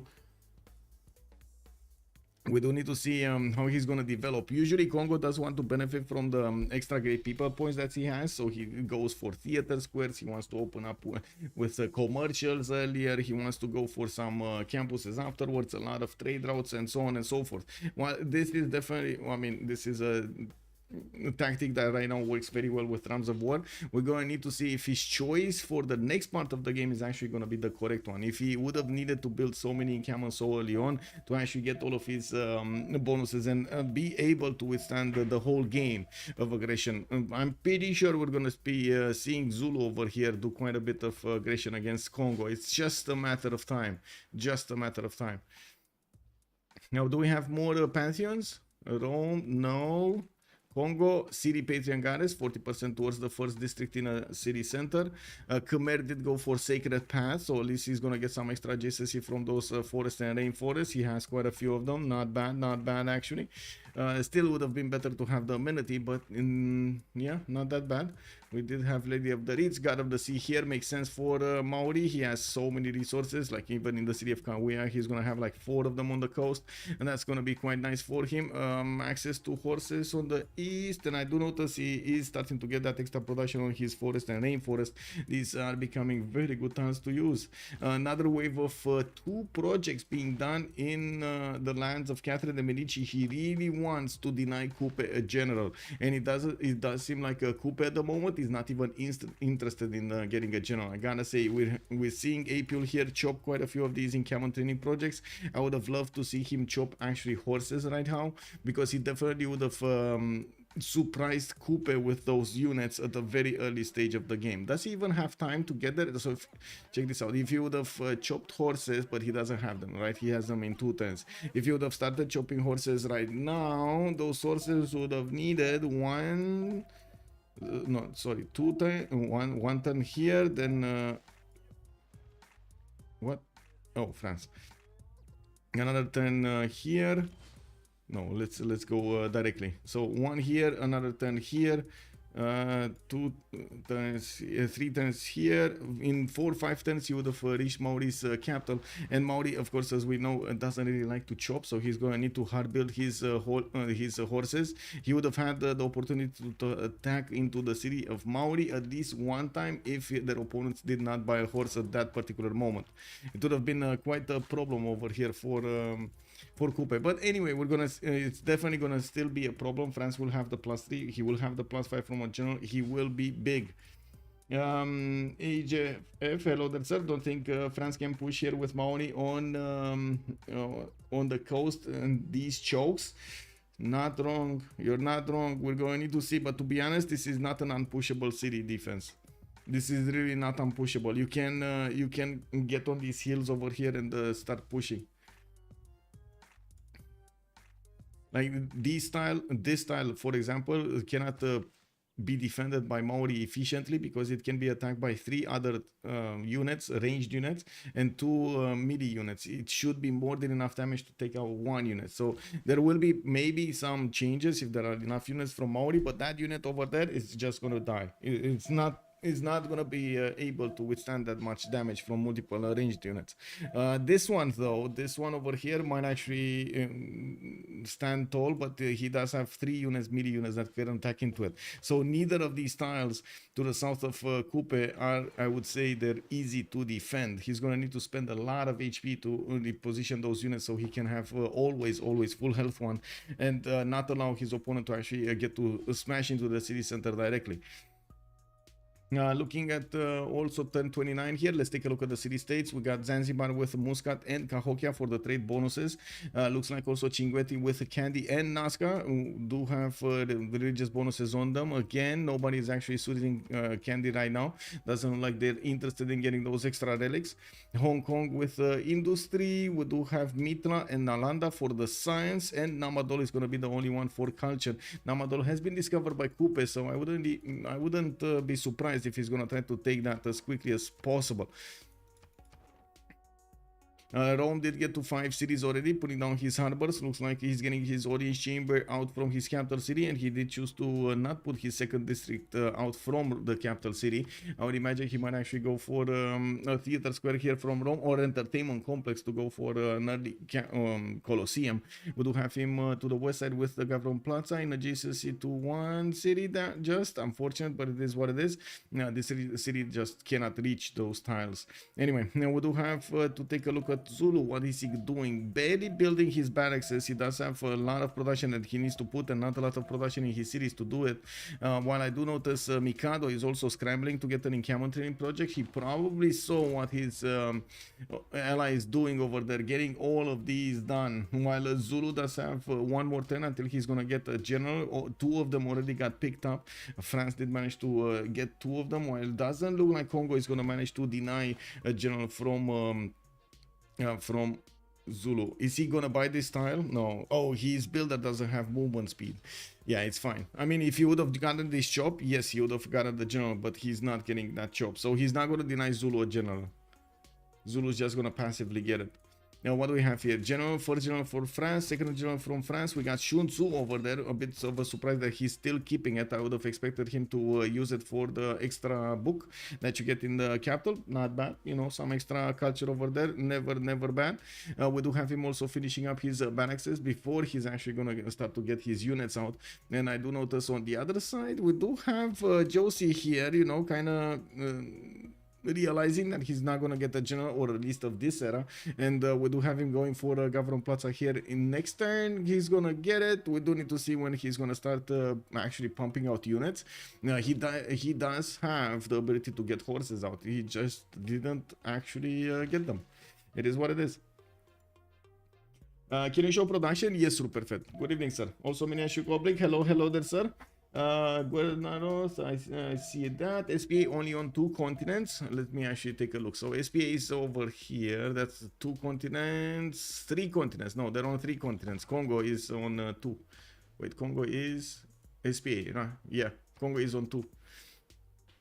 So there are 3 continents in total. While we do have 1, 2, 3 continents for the other team as well. It's fine. We do have some religions starting to activate here. Russia did go for Feed the World, and he chose a cross-culture dialogue, which is actually quite big since he's going to have 2 allies to spread his religion to Zulu and Rome to the north. We do have also Buddhism for Khmer. He chose a work ethic with the World Church when going for the culture from the followers. And of course, yes, he also has 2 allies that he could spread the religion into. First of all, Egypt, and second of all, Congo to the northeast. Looks like he's also getting another wave of settlers, another 2 settlers going for the 6. And I do notice Magnus establishing here in Mahendra Parvata. He did manage to improve his other amenity, his second amenity over here. And I don't see he's improving his tea tile yet, but I'm pretty sure he's going to get there with one of his builders and improve it soon. Now, we do have also Egypt getting scouted by Maori, and it looks like he might actually get pillaged over here, but there is an archer coming out next turn, and we might see CivFR managing to take that scout out before it actually gets on his tiles and pillages them. We do have multiple commercials coming out from him. He's gonna start rolling these grid merchant points so he can get his merchants, and of course the extra trade routes that do come with those merchants. We do have France moving out with his scout, getting out of the vision of Maori here, trying to get out of his land, while we do see France is starting to get his generals. He did activate his Shun Tzu, I believe, to get that extra book and of course get the extra culture. We do have APL on 10 science and 27 culture at the moment, but doing -1 gold a turn, or I should say losing 1 gold a turn. In the production capabilities, actually APL is 1 point higher than Josie, and I do see Josie is going to 2-turn a campus here from Tepokohiwi, and that's going to be a +3 campus next to the mountains and next to the reef tile. While I gotta say, he definitely needs a lot more cities, and it is dangerous to keep on expanding to the north. That is where France will have a highway to actually go through the middle of the territory. And we do have him with the same problem on the south. He just doesn't want to expose himself there, and we do need to see how many units is he going to manage to get here. The prediction choose we did have a prediction for this, so it was 1 remap. We did have a prediction for remaps. Oh my god, Cisco actually did it. Ooh, okay, I'm gonna complete the prediction here. It was 1 remap.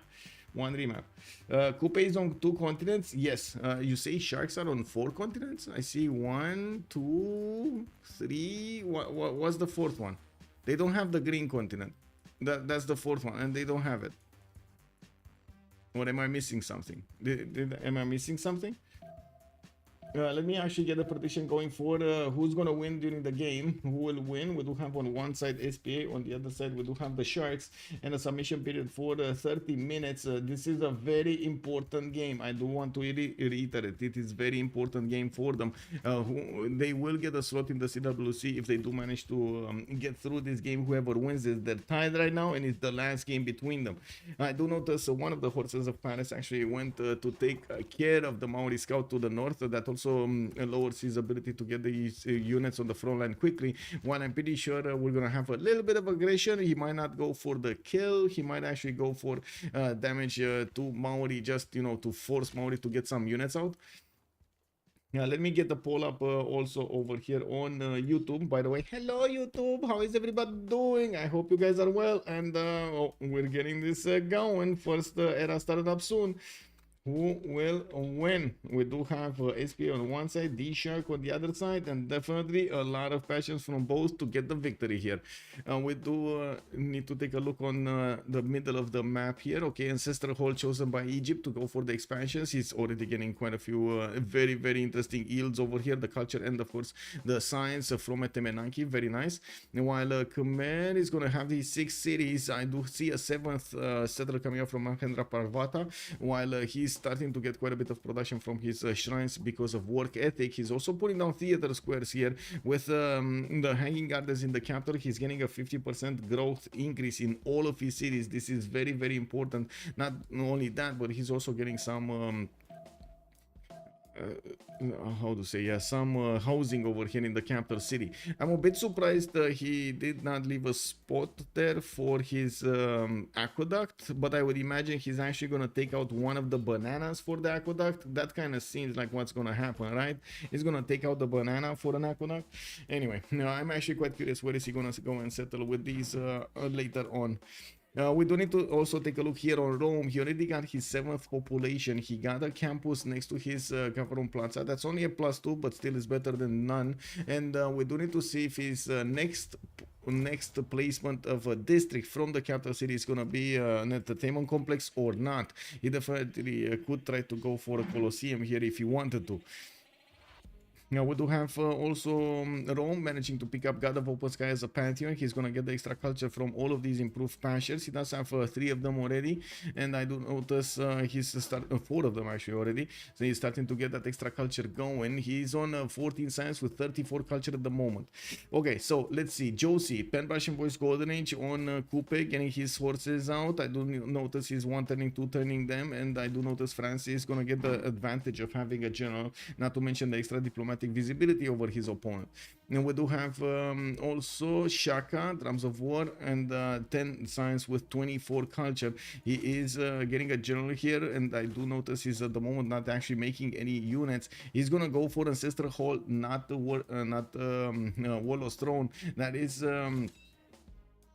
well, that is definitely going to allow him to settle a lot of cities here, and we're going to need to see how he's going to try to take advantage of all of the land he has before the final conflict between him and Congo. I'm pretty sure this is going to happen. We didn't need to see how it's going to happen.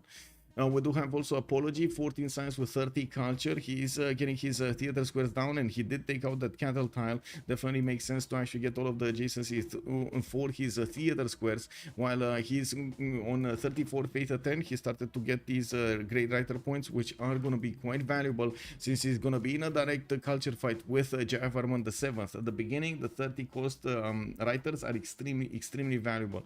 Stonehenge also placed down from Hattusa. He's going to get more lavras for the extra faith, and of course the food in those cities, while he did manage to put to start working on his amphitheaters here from Voronezh. His economy is not that good right now, but I wouldn't say it's that bad. He's on 12 gold at 10. He can definitely afford quite a few things.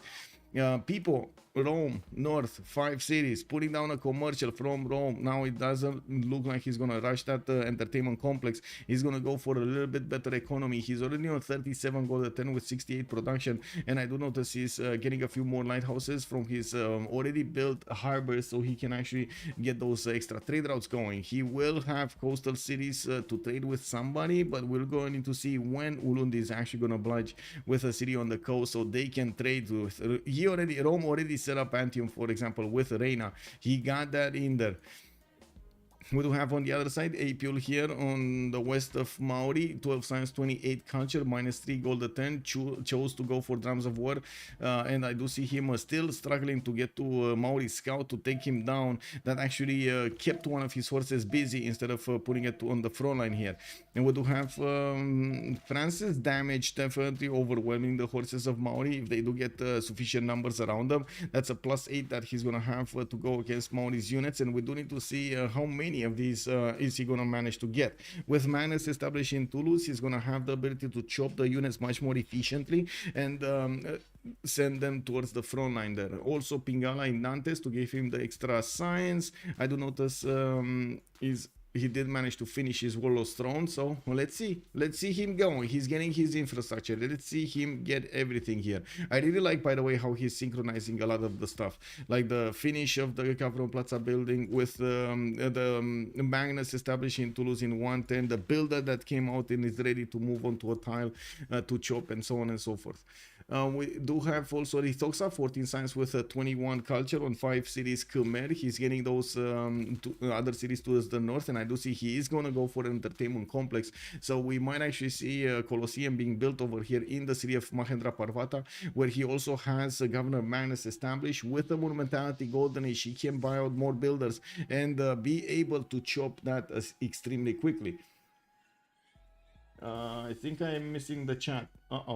I was missing the chat. Oh no, what's going on here? Coupe is swimming towards Egypt. Yes, I'm betting on Khmer to win a culture victory, free sim. Yeah, I can imagine, man. Lupe gonna turn this around and slap Catherine. Coupe, you mean? Yeah. Also, so Shark is on 4 spear on 3. No, that's more on 3. Elenu, thank you so much for the follow, sir, and welcome. Now, I gotta say, Khmer has a very, very good potential to go for a culture victory over here, but I would imagine we're gonna need to wait and see through the mid game, like turn 60, 70, we're gonna know a lot more info.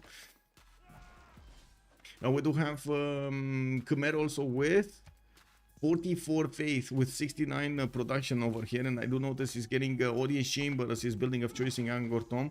Definitely wants more amenities and higher population cities there from the food. We're gonna come back and see when he's gonna get the other cities, how he's gonna get the setup going for his production capabilities. We do have also Mikado, 11 science with 22 culture. He chose drums of war, and it looks like he's killing off Mitlan here right on the way towards Zulu. We do need to see Zulu getting quite a few more units, and of course he's not gonna get to use his impies against Congo. I'm pretty sure these Mubembas are going to be quite tough to handle. We do need to see Floppy getting a lot more stats and quite a few more units if he wants to keep Congo in check.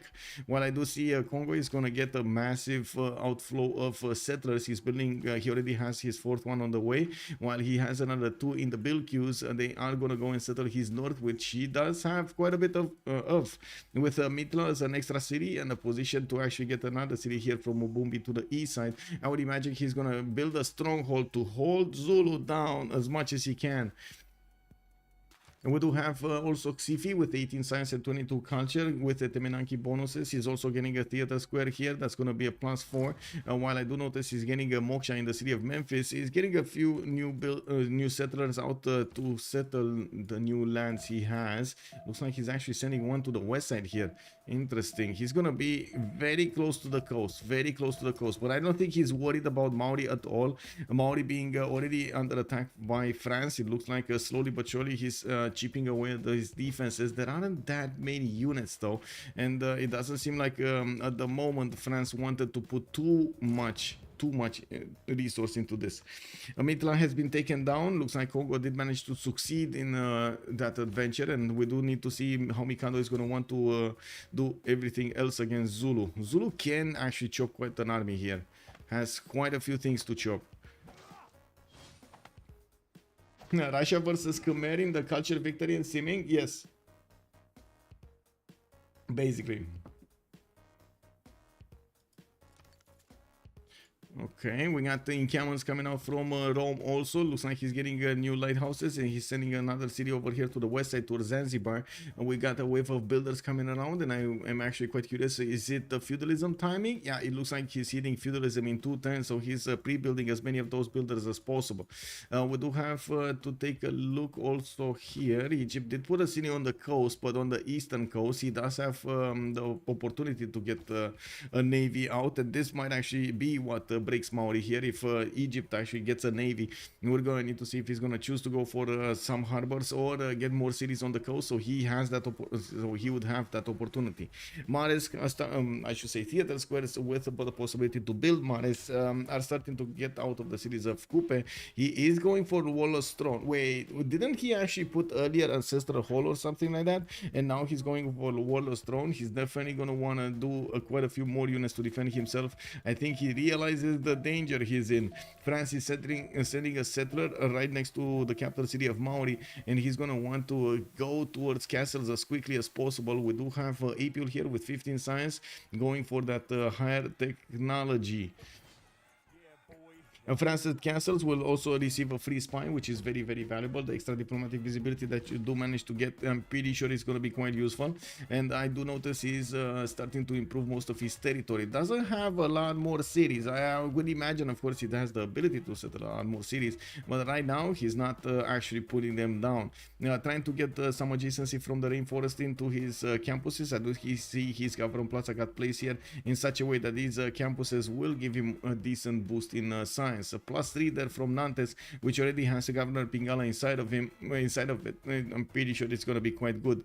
We do need to see also Maori do this with only a +3 here and getting his other cities in the north. We're going to need to see how he's going to manage to fare in the science and what technology is he going to go for. Both of them going construction. Of course, Josie has another advantage. He's going to get his TOAS, I think, in TOAS, yeah, TOAS. At construction, so that's definitely going to be a unit that France is not going to like. And one of the well, secret missions would be to actually get a lot of archers if he wants to deal with the TOAs. No, we got horses coming up from Litoxa. Looks like they're going against the city of Kauia, but Josie is going to get at least a TOA there, and he's going to... Oh my god. Can he climb this? Yes, he can, right? He can climb this and then move. Yeah, he can. Okay. I like this from Khmer, by the way. Sending just a few horses to Kauia, it doesn't even matter if they die or not. If it does manage to take that city, that's a win. That's a W. That's a big W right there. Okay, Wolostron coming out from Congo, getting more Congonian units, and it looks like Zulu is starting to get close up and personal with him, but these Mubebas are way too strong, especially across the river, and both of them do benefit from generals. We do have also Russia starting to get a few units out. Congo is not stopping, getting more of these Ngao Mubebas on the front line. He's also getting the benefits of more amenities here. Very, very happy to feast on those crocodiles. Looking at Pology, we do have him sending quite a few settlers actually. 2, 4, 6, 7 cities already, or soon to be 7 cities with this one going into the south there. He did manage to put Kazan to the northwest, which is a bit of a surprise that he's choosing Magnus in there. I would have expected to see Reina in there because I'm pretty sure that's going to be like basically his intake of trade flow from the seas into his capital from there. So I would imagine that's probably going to need to have Reina in there to get the extra gold. Oh, wait. There we go. Okay, we got campuses coming up from Mondini, and I do see Pingala establishing. This is only going to be a +1, not that big. He's also getting another city here to the direct east of Congo. Well, definitely wants to benefit from as many cities as possible. Oracle has been put down in Priaviar. He did do a few turns there, but then moved towards Horse because, well, there is a Zulu scout that is going to try to feast on these tiles. We got a campus actually from Angkor Thom. He's going to go for... that arena in the Mahendra Parvata, while he still has 1, 2, 3, 4, 5 chops, 6 chops to go. I'm pretty sure he's gonna have more than enough for his Colosseum. I would be curious to see if also he's gonna try to use autocracy for chopping the Colosseum. I would imagine he's gonna want to switch next turn when he does have a recorded history.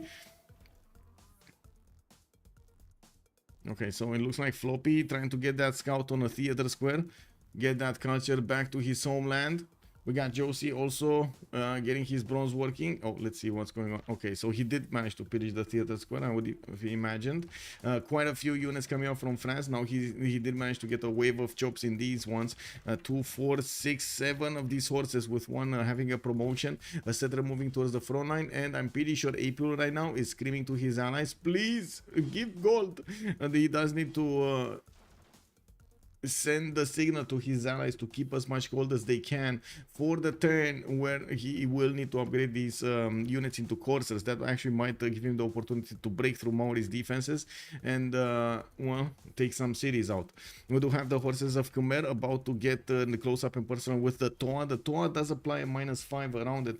It's quite a problem. You can see the -5 activated here on the warrior, for example, and these horses, the damage of the horses does not take into account that -5 when you look at it from so far away. So I'm pretty sure that's one Toa that's very, very strong against these horses.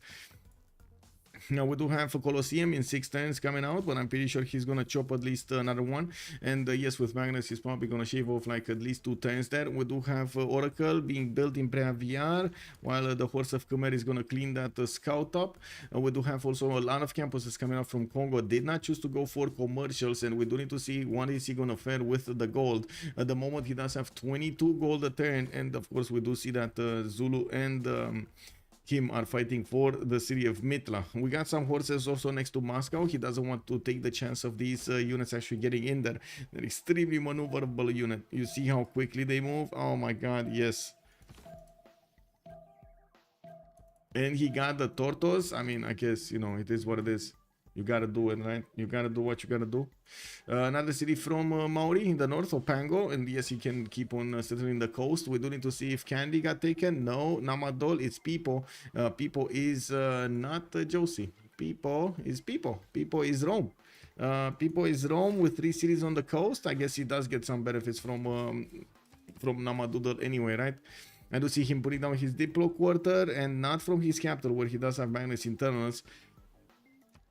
We got a first galley coming around from Egypt. Looks like Maori is starting to scout out this coast, and Egypt will have at least 2 cities with the possibility to get naval units out against Maori. This is going to be quite a problem. They might actually take out Maori from between them.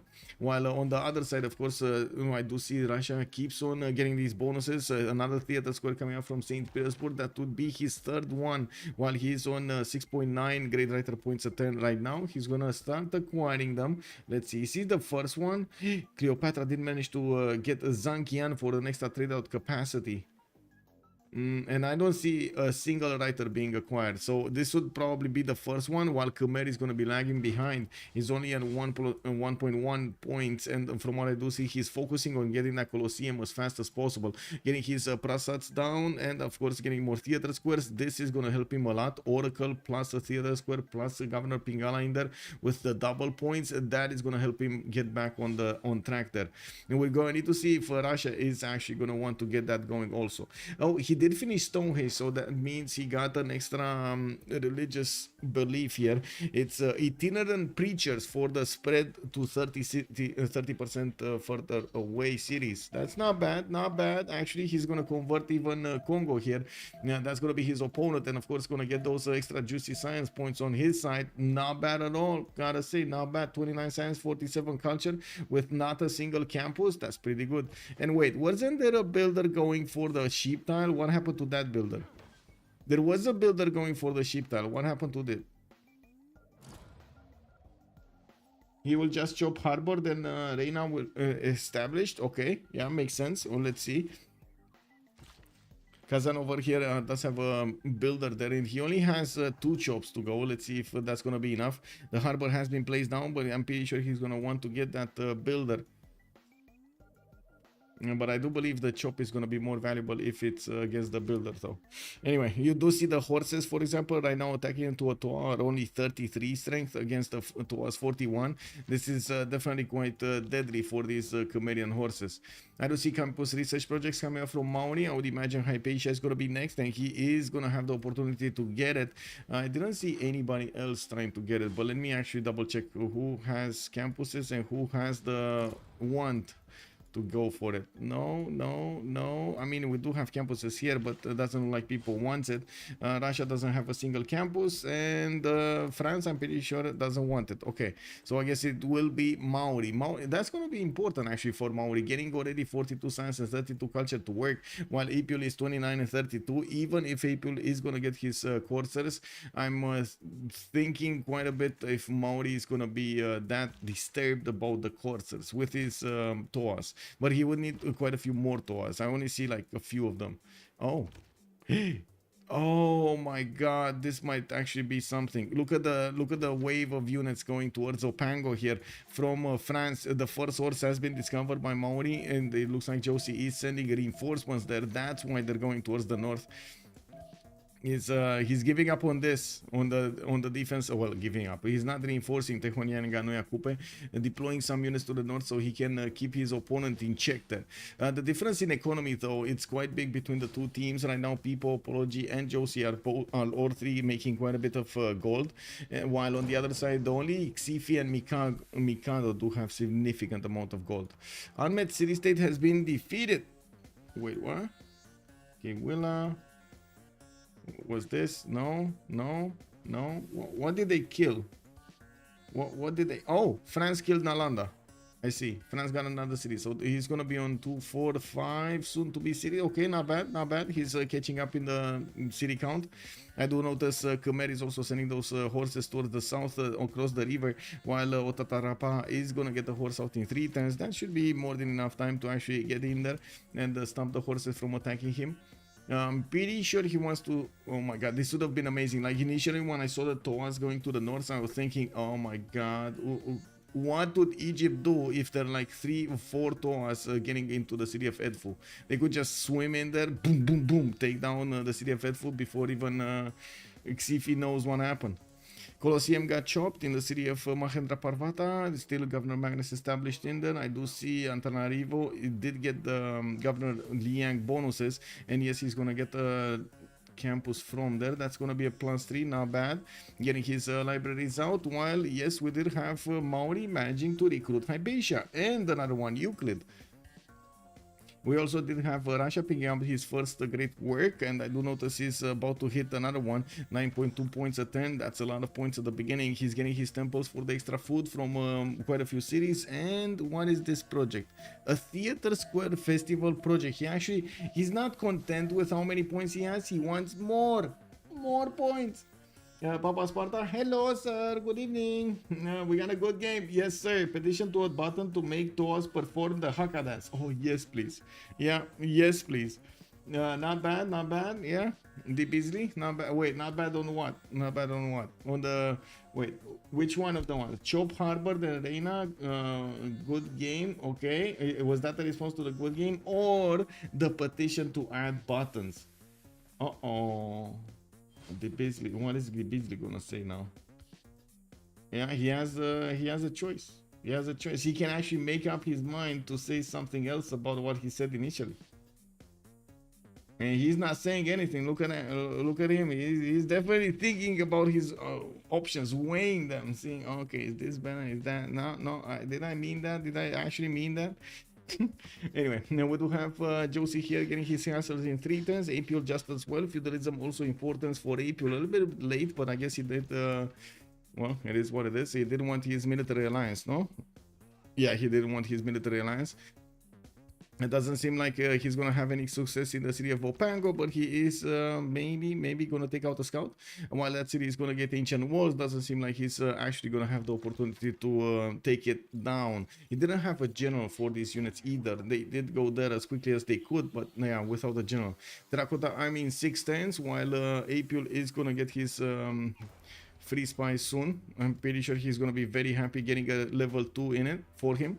We do have La Rochelle being settled, and it's definitely needing to grow quite quickly because that city is at the moment actually losing loyalty. It's very close to a pop capital city of Maori, which does quite a bit of loyalty pressure. Okay, we are not that far away from the next turn, 10 more turns, and we do need to see what's happening here between Zulu and Congo. Looks like Congo is actually managing to push in a little bit. He's Ngao Mubebas are doing the damage against the horses of Zulu, while Zulu will go get his masonry here next turn. He does have quite a few more chops with Magnus establishing Globe Lane. He's gonna try to make this work. Amari also establishing Nobamba. Okay, he went Ancestral Hall. Yes, yeah, he did go Ancestral Hall. 2, 4, 6 cities with Ancestral Hall, a 7th one soon. Okay, I think he was expecting more cities, but then Congo came so close to him. If Congo didn't get Mitla, I'm pretty sure Zulu could have taken this other river as well between him and Congo. Definitely different borders. Can you share your graphic settings really quick? Yeah.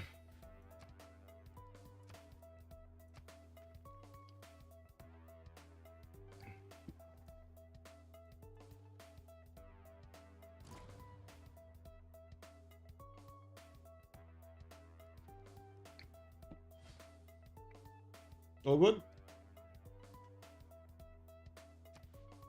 I hope so. Okay. Okay, getting a Diplo quarter in midline 410s. It looks like Congo does already benefit from 2, 4, 6 cities, and of course getting more campuses is gonna put him up in science. We do have Floppy on 20, only on 24 science and 28 culture, while Mikado is only on 25 and 27. Both of them will need to work on this a little bit more, and I do see, of course, the campuses from Nobamba are starting to get that science going. He will need to buy out one from Ulundi over here on the coal tile. He already put down that Gavron Plaza where it needed to be, but he does need to actually get that campus and the population in Urundi for it. Probably the reason he actually chose to put a farm on that volcanic soil. Well, we do need to see him also getting his feudalism builders soon. I'm pretty sure he's gonna need a lot of them so he can start chopping the remaining territory and of course improving it. We do see Bulawayo did get placed down on the coast. No Reina yet, but I do see Reina in Antium set up over there for their trade routes. Zanzibar, by the looks of it, is getting pillaged and bullied quite hard by Rome. Is unfortunately that city state is gonna make walls in 3 turns, and that might actually stop that party from happening. Now we do have France getting castles next turn, mercenaries in 3, while Josie is gonna get his own mercenaries in 1 turn. We do see at the moment Khmer doesn't have units to actually attack any more Maori, and we just have him, you know, a little bit pokey around, see what's going on here in the cities of Maori, not letting Maori do whatever he wants. You know, he wants to pressure him a little bit somewhere. Make units, Maori, make units. But then, as you can see, it does seem like the French horses are still finding some ways to get the Maori units and take 1 or 2 down. With much pleasure, the assist. Hope it helped. Also, Papa Sparta, it has been, yeah, game is not bad. Yeah, definitely. It's going to be interesting to see how this is going to evolve. We do have 2 conflict zones to take a look at. First of all, Congo versus Zulu and Russia. And on the other side, Coupe going against France, or France going against Coupe. I don't know, because it kind of seems like France going against Coupe than Coupe going against France. There are so many units here from France going against Maori. Well, we're going to need to see what's going to happen with the Corsairs. I'm pretty sure there are quite a few of them that need to start up here.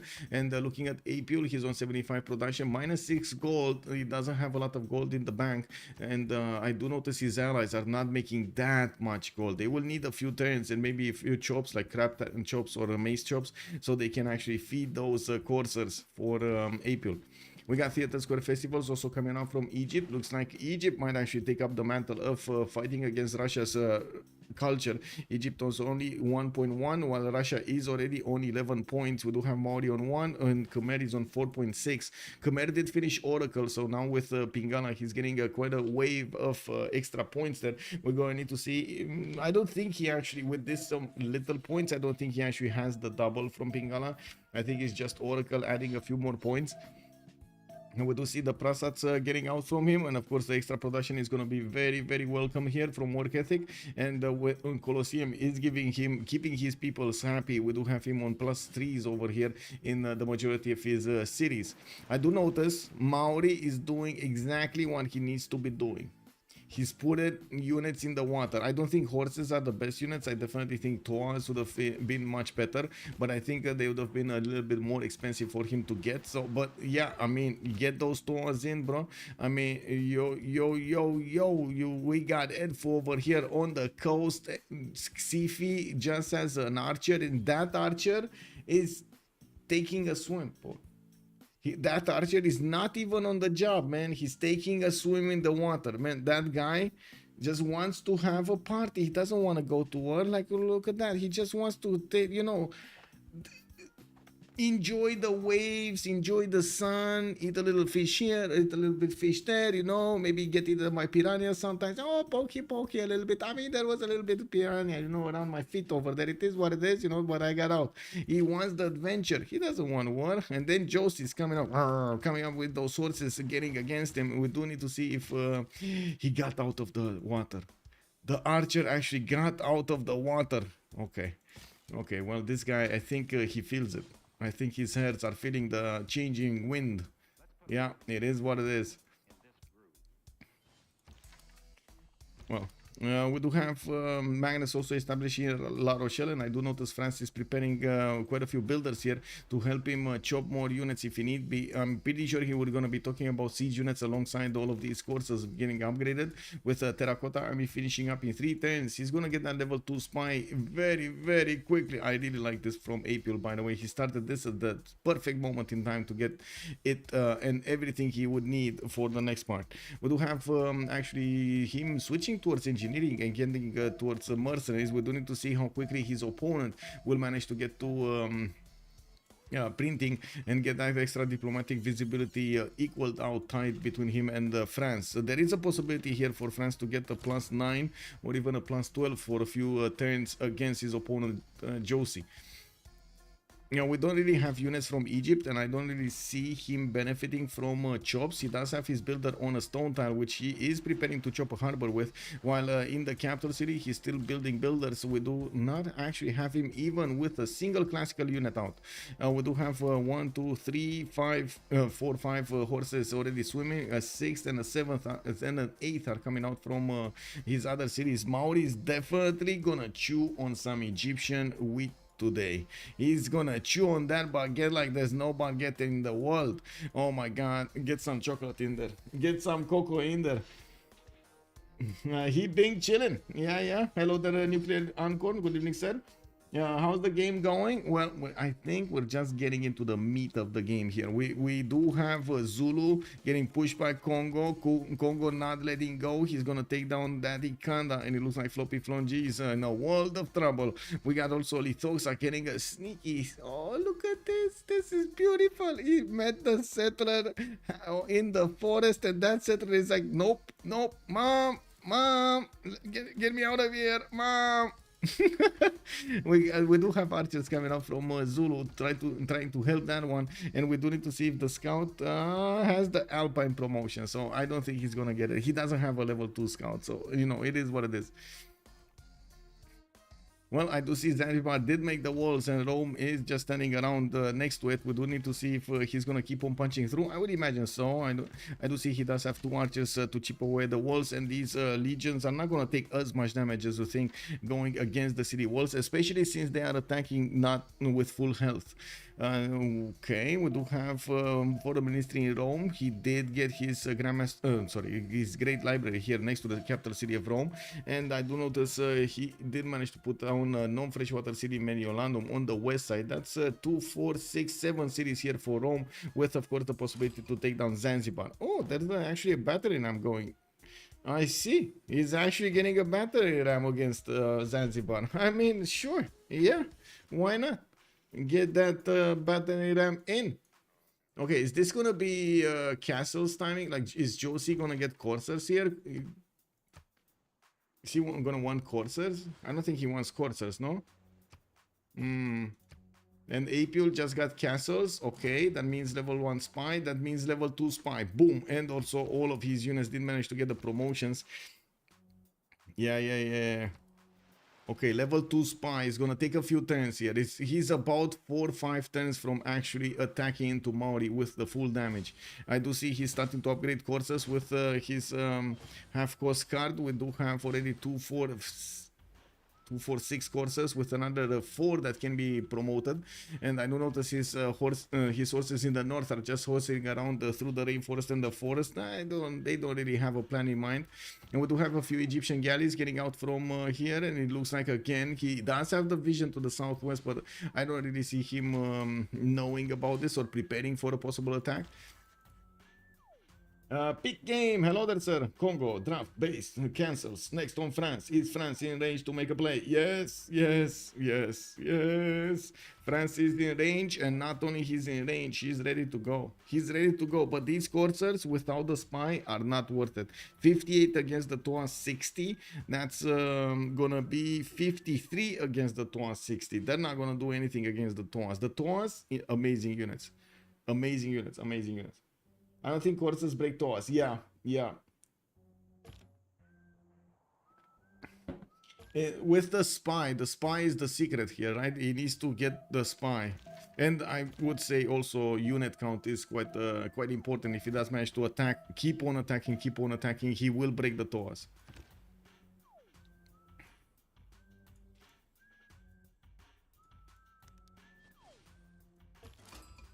Okay, we got 4 more turns until the next era, and we do need to see what's going to happen in the war effort.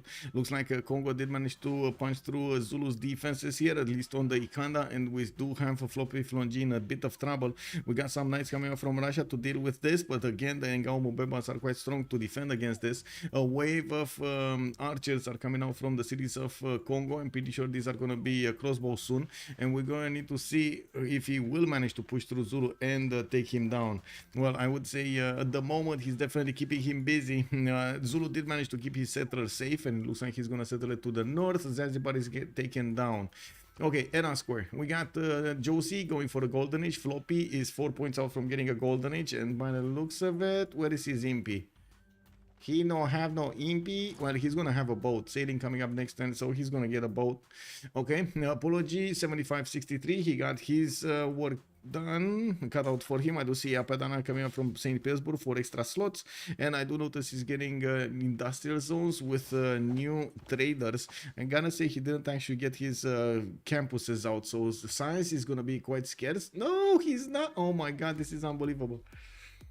This is the science he's getting, guys, from Pingala. Does he even have Pingala? Wait a second. Yeah, he does have Pingala in Hattusa. From Pingala, not a single camp. Oh, no, he does have a campus in Moscow, which is a +1, but I do want to mention this. That's it. A single campus. And he's getting the science from converting his allies and his opponents. He already converted like 2 cities of Congo, 2, 4, 5 cities of Zulu, and I do notice his religion is spreading into Rome's territory as we speak right now. That's a lot of science. 68 science, 93 culture. We got people also with 72 science, 87 culture, definitely quite a lot stronger than Mikado on 35 and 30. We do need to see if he's gonna keep on going. It doesn't look like Mikado is gonna need to deploy some defensive units in Kewila to defend off attacks here from Rome. We do have the coursers of France getting in there, and yes, they do have a promotion, so we might actually see them just start to bump against those TOAs head first and see what breaks. While we do have Maori also getting a massive amount of courses in the water that are gonna go directly against Egyptian lands. 2, 4, 6, 7 of them did get upgraded. There is a single TOA trying to figure out what's going on here, trying to figure out how the land looks. Taking a look at his vision, he is having the visibility over these towns, but he doesn't know if there's gonna be any kind of defense. He sees the city of Rakedet. It's only 29 defense with quite a few districts, so I'm pretty sure he can imagine that's only galley strength. That's no classical unit. That is no classical unit. That city would have definitely been higher. Well, with the units being very, very quick as you can to swim, as you can see, he's moving them very fast. This is another one of the dangerous perks of Maori, right? Embarked units gain +2 movement after researching the shipbuilding technology. Oh, this is so big! That's literally half the time to move armies from one side of the shores to the other. Does he have also watts? Kenzie Lol, good evening, sir. Let's see. Did he get watts? He did not get watts. Just cross culture dialogue, eternal preachers, and I think he can get watts also, right? He can get watts. Did he? Wait, what did Khmer? Oh, Khmer still didn't get. Okay. Okay, Zanzibar is dead. It looks like Rome did manage to succeed taking that one city down. We do have more builders, more commercials coming up from Rome, getting bigger in the gold. 100 gold per turn is definitely gonna be nice. I'd also notice in the production, we got Apology here with 143 production. We got people on 139. While on the other side, Lithoxa is leading the way in the game, actually. 163 production and 164 faith attained from his empire, but only 57 science with 90 culture. I'm pretty sure that's going to be bigger, and we do need to keep an eye out on these wars. So okay, Maori getting in there, woo woo, alarm has been sounded. We do have some, wait, Mariano Cheret archers, man, this ain't gonna do nothing. These ain't gonna do nothing to these coursers. Like these are really like useless. Oh well, like look at the damage. It's 40 against 51, and the Corsair can two-shot easily the Mariano Chariot Archer. Anyway, I'm pretty sure we're gonna see them start appearing on the shores of Egypt, and Egypt does have a major problem in front of him. He's gonna need his own castles, and I'm pretty sure he's not happy. He's not happy. He's getting cartography way before he's prepared to get cartography. He would have needed a lot more boats if he actually wanted to do something against Maori with cartography. While I'm pretty sure France is starting to break Maori down. He got 4 courses around the Corsair. I'm pretty sure that's dead. We just need to see them starting to do their attack runs, and looking at this, he does have movement on 3 of them. Well, he might be dead from 3 attacks anyway. To be honest, he might be dead from 3 attacks. Is that a PA? Is that a Corsair in a PA? That is a Corsair in a PA. Does it work? Wait, does it work for the PA? Yes, it does. Look, for static fortification. Blah. Interesting. I mean, you know, that's perfect for France, because he will get a catapult there and he will smash the capital city center from that PA, and the catapult is gonna be more protected. He can definitely thank Maori for this, no? Right, guys? You gotta thank him, man. You gotta thank him. His opponent made him better. Okay, what's happening here? We do have Zulu. Okay, actually managing to push back Congo, or Congo actually chose to get back. We do have Mikado with a bit of a problem, especially since Zanzibar got taken over. Rome can actually try to push in through towards the city of Kewila. In the back line, I do see Congo did manage to get a few more cities. He's on 2, 4, 6, 7 right now, and getting his libraries down from his multiple campuses, while he's getting a lot of builders with feudalism bonuses on them. So he improves and chops the majority of his territory. Still did not choose to settle those tiles right underneath the horse though. Okay, we got France moving in. He did manage to take down that Corsair, and I do notice actually, did he move away? I don't know where this Corsair came, but it ran out of movement. But anyway, it is what it is. Pretty sure France is gonna break these lines of archers, and that Corsair is not gonna have a chance on the campus. We do have France moving in with a few archers as well to deal the damage against the Toas from afar. This is, I guess, their Achilles heel, crossbows and archers, if they're not close to each other. And I do notice the Corsairs will have enough damage. +9 intel on opponents' movements, counterbalancing the lack of strength that the Toas put on you. We do have the city at Fedfu about to be taken down. It looks like 3 units are gonna go against that city center, and I'm pretty sure that's gonna be dead. We got the Mariano Chariot Archer also getting out from Rakedet. 1 in Edfu. Oh, he tried to build the walls. Wait.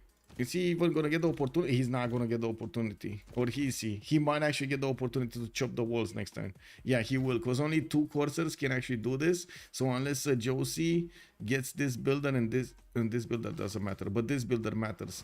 Oh, he might get it. He might get it next time, but he needs to be quick on it.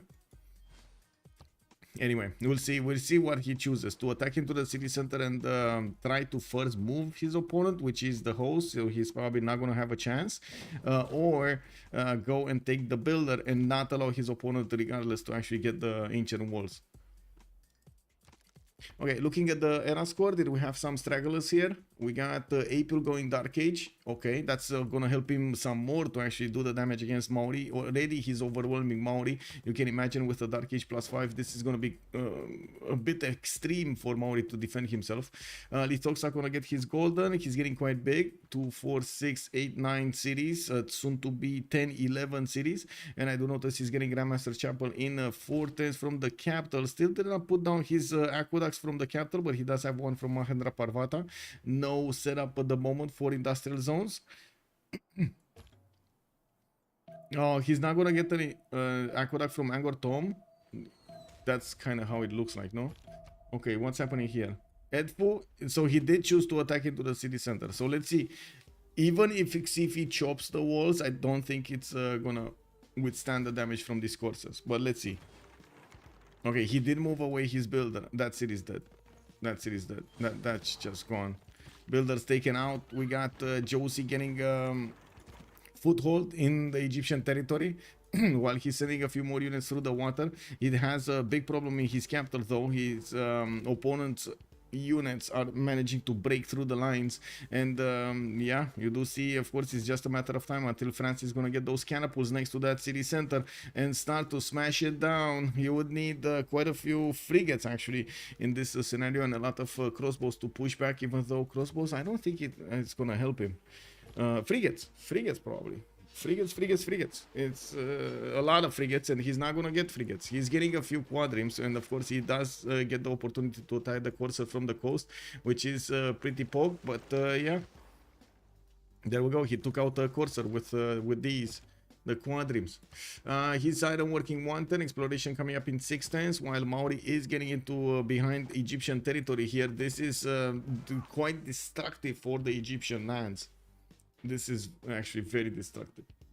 I like the play of saving the promos. Yes, I also like it. Yes, he's saving promos on his courses, by the way. Whenever they're gonna get too low in health, he's gonna promote them and get the health back. It's very, very, very smart.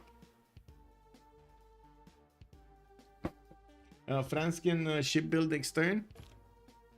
Yes. Oh, you mean you think he's gonna go into the water? I doubt that France is gonna go into the water, but anyway, it might happen. It might happen.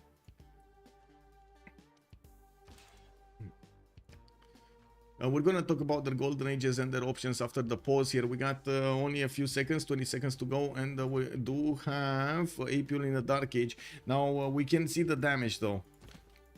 The damage from these courses with the Dark Age card and +9 intel on opponents' movements, military alliance, and so on. That's a 72 strength Corsair going against a Spearman, guys. That is a problem. And not to mention that, but the units going against... I mean, he doesn't have a level 2 spy in Egypt, at least. You know, Egypt got cheap with that. Got away with that. Let me actually take a look at my first... Or, okay, I'm B... let's go for gold. Nobody's gonna want to spend that much gold.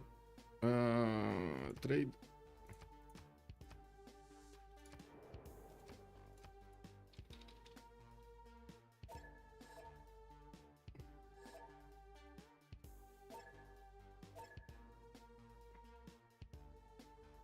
Okay, so be right back in 2 minutes.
Let's actually see the first moves coming up from these courses of Coupe. We do have them wrapping around the city of Rakedet and of course feasting on those farms. Xifi is in trouble and it looks like the Sharks are not taking any prisoners. We do have them gathering around the Mariano Archers, taking them down one by one. The Toas are getting in there, applying the -5s, and of course I do see he's also ignoring some of the heavy chariots. He's thinking so little of these that he's just passing them by. Well, we do have France on the south of his capital that is definitely pushing in, and this is causing quite a bit of a quite an issue for him. His Gavran Plaza got taken down, Wallo Strong got taken down. This is an issue. He's getting a lot of pre-builds, and I do see him going for machinery in 1, exploration coming up in 5 turns, while the first catapult is gonna get there in next turn or this next turn. It's gonna get there next turn. Wait, he can actually move? What? He can move the catapult? Wait, that's a... No, that's a hill tile. How can he move his catapult on a hill tile? Anyway, that might have been a bug or something. I'm pretty sure that's a bug. Anyway, we do have Khmer also deploying a few units to try to save out Egypt, but this has been, I would say, catastrophic damage on Xifi. This is so hard to get out of. This is a problem. Anyway, we do have Josie going for the free inquiry golden age, 81 science, 38 culture. He does have 5 gold at 10, a total of 5 gold at 10, but he's going to pillage quite a few tiles from his opponent. Oh, we do have a pause after Congress, so it looks like we're actually going to have a longer pause than usual. Yes, I know it's a 3 movement catapult, but he only has 1 movement left. This is what I watched, 1 movement left, and to walk on a hill you need 2 movements. So my question was, how can he walk there? You know. Anyway, it looks like since we do have a pause, I need to put up the timer over here. I'm gonna put it for like 8 minutes, so we're getting back a little bit before.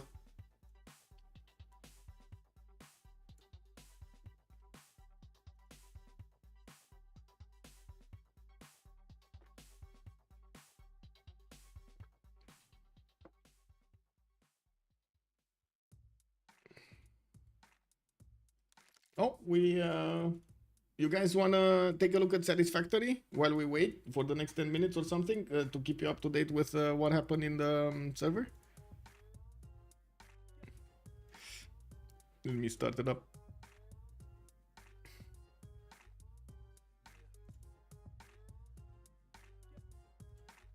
There we go. Let's see. Server, this.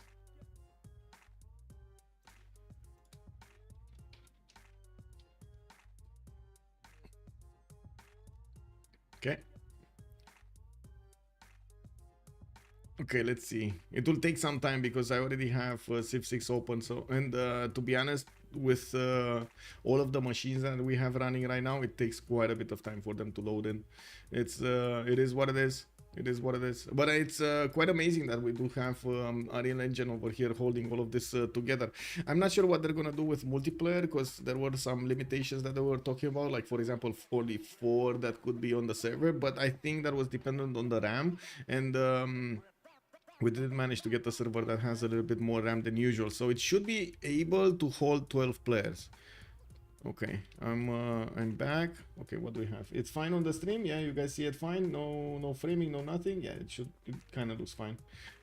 Okay, so we got it looks like Ibanka helped us actually double our power output. We had, if we look at the polls over here, we had around 3,000 consumption. Now we're at 4,600 consumption, and the capacity of our power output is 9,000 right now. I think it was, yeah, it is 9,000. It should be more. It should be like 9,500, but I think there's a little bit of a mishap happening over there. Optimizing, you know how it is. You think it's 1-to-1, but it's not really 1-to-1. Oh, I don't have kick. I don't actually have jetpack. It is what it is.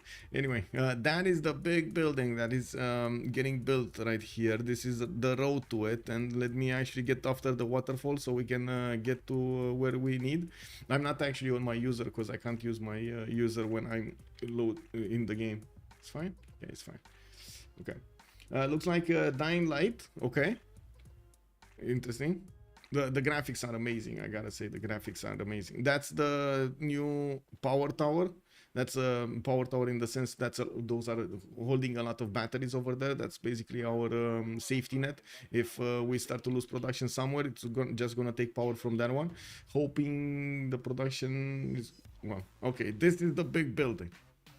This is oil processing right here. A second oil processing pan. We got one right there. It's not finished yet, but we did make another one here.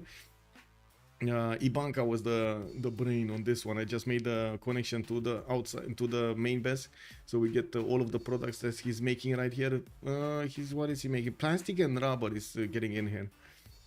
And yeah, we're gonna start making the architecture for this, you know. We're starting to wrap it up. Maybe make some zones over there where you can move cars and stuff like that, you know. Take a look around, see what's going on. But yeah, all of this, man, doubling our power capacity and of course our production of plastic and rubber. We are still working to get all of the connections. Like I can use actually, wait, I can use the, yeah, I can use this. Whee! There we go. Slowly but surely. Game lives up to its name. UI is satisfying. Yes, yes, it is. Yes, it is. There are some challenges ahead with the materials that we need next, like in the parts screen. We're gonna need to automate. We do have like most of them automated, but we do need to automate some of the later ones, like for example high-speed connectors. We don't have them. Batteries, supercomputers, assembly directory systems, and we're gonna definitely need to start thinking about nuclear power because oh my god, we're gonna need so much power, and that is gonna be how to say the last one of the last items that you can get comes out from with nuclear power waste that you put it into the sink, and it gives you a lot of points. Oh no. Okay, well, I'm still alive. Heck, I forgot I don't have spring legs. It is what it is. Okay, let's get back. We're slowly getting all of the details, so it actually looks like an actual base, like something you would see in a game, instead of just focusing on the optimizing stuff. But it takes time.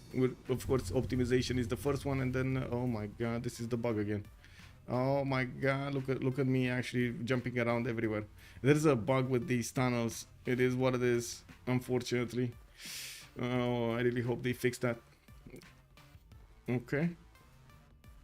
Back to base. For still the golden nut. I wanted to take a look. Oh, we got the first trophy yesterday. It's here. 25 points got paid there. It's fine. And let's actually take a look if we do have more points. This is where the points are made. Actually underneath. This is just the top of the building sticking out. We got 46 points and we need 50, I believe. Let me actually take a look. Is it? No, not here. Fix it specials. We need 50. We need 50 for the next one, 150 for the third one. Then, oh, look at that. These are actually quite cheap. These are actually, well, except of the golden nut is 1,000 points. Can you imagine we barely made like 50 points in the matter of like 24 hours? We definitely need to increase everything. And that's the mission, right? We're trying to get anyone to just, you know, start covering the map with stuff so we can put them in the sinks, because it doesn't matter where the sinks are, you just put them in the sinks, send them over there. Getting those massive factories already is super satisfying. I don't know how the devs did it, but it's just fun to build it. Yes, I know, right? I know, Snakus. And this is what I mean. Like I built the initial base, like everything is working fine right here, and we just keep adding to this base. And if you need something, you just go to the store. We got a supermarket over here. You just take a look at the items you need, and then come here, and everything is full. Boom, you get anything you want. You want something, you want a blueprint, boom, you got a blueprint maker over here. You want a car, no problem, you have the option to build a car. Where is it? Here. You want the car? There we go. We got tractors, trucks, explorers, drone ports, drones, anything we need, And we're still working on adding more stuff, like bringing more stuff here. I think Cisco was on the job here to bring another lane. Yeah, I think a third lane is coming through there somewhere, but we're going to need to set up the intake. properly, so it actually looks nice, and so on and so forth. And we also made it quite easy, as in I really wanted to get everything like this with signs everywhere, so we know what is. Oh, we got a game. Oh my god, we got a game started. I'm gonna close the game, the other game. Woo, let me get out. There we go. Okay, let's also tick off the pause. We did tick off the pause. We did countdown. Yes. Okay, we got a game started. Sirka session. Good day, sir. Good evening, sir. There was a pause, that's why I was in another game, just doing other stuff. Looks like catapults are starting to take down Tehonian Ganoia Coupe, and that is gonna be a capital dead. It does look like Josie is not gonna have the opportunity to actually get his ships up and get his frigates to defend himself, while he is gonna get a few caravels in the cities of the north. He is also making quite a bit of a splash in the cities of Egypt here. Well, it doesn't look like he actually managed to take down another city other than the one to the west of Rakedet, but his units are trying to do as many pillages as possible, and of course maybe converge on a city. I do see Thebes, for example, is actually quite exposed over here. Cess is quite exposed. We're gonna need to see what Josie is gonna choose on his path. And from what I do see, his first priority is to get the gold from the mines, and then see what's going on. The Toa can get a mine. I do notice this one might actually go around and get here. He can go so far away, but next turn he doesn't have movement. And of course the one in the north, I'm pretty sure he's just gonna pillage the mine. We do already have Xifi starting to upgrade his caravels and moving them to the west side. Xifi is in a free inquiry golden age. She has 92 science with 37 culture, a little bit more than Josie in the science screen, but not significantly more. Definitely has more production than Josie. And of course with the loss of a capital here, Josie is gonna drop down significantly in his science output, not to mention that gold output that he's not gonna have from the harbor anymore. Now we got also Floppy, 50 science with 52 culture right now, next to Mikado's 84 and 53. Floppy did get the drums of war, a second one, and I do notice he built quite a few units and sent them to the west side. Not a single impy though. We got him with crossbows, and I gotta say these crossbows don't actually do that much against the Mbebas. They're still good-ish to use, but yeah, the Mbeba's ability to get extra plus 10 defense and another plus 10 defense, yeah.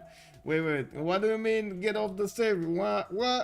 Oh my god, look at that Cisco, man. He's getting possessive over there with the server and his buildings. Okay, I see how it is.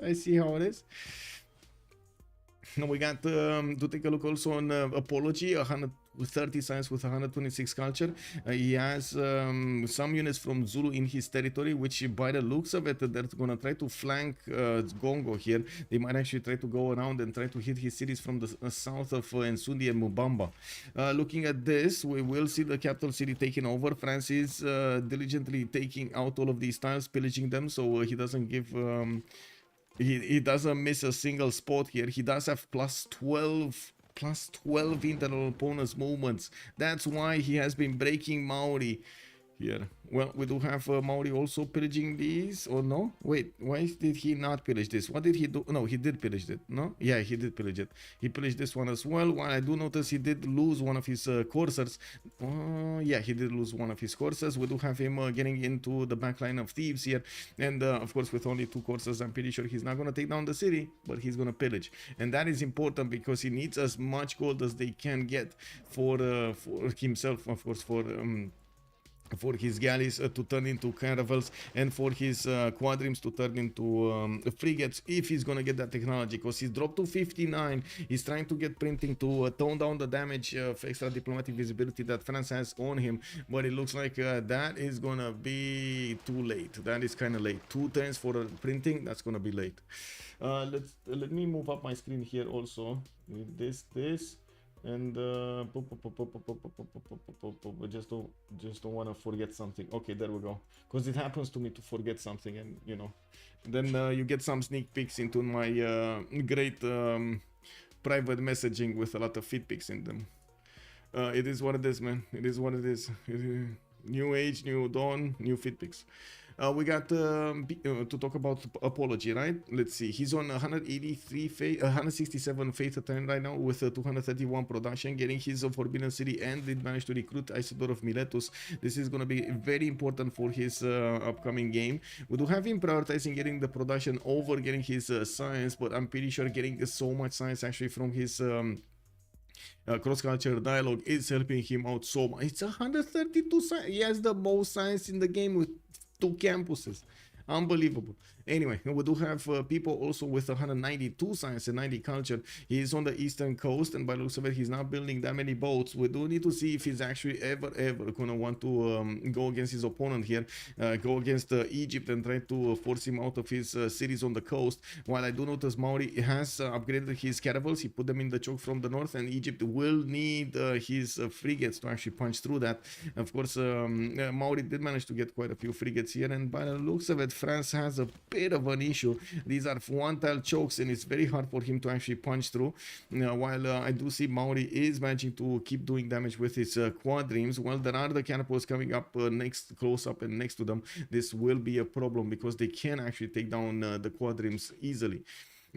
People here is going cartography next turn. He does have 2 of these galleys, but I'm pretty sure it's not cartography what he's after. It is industrialization what he's after, especially since he has built quite a few of his industrial zones, and of course got the baths to connect his cities to the mountains. He will also need some sort of a stronger unit to go against Congo.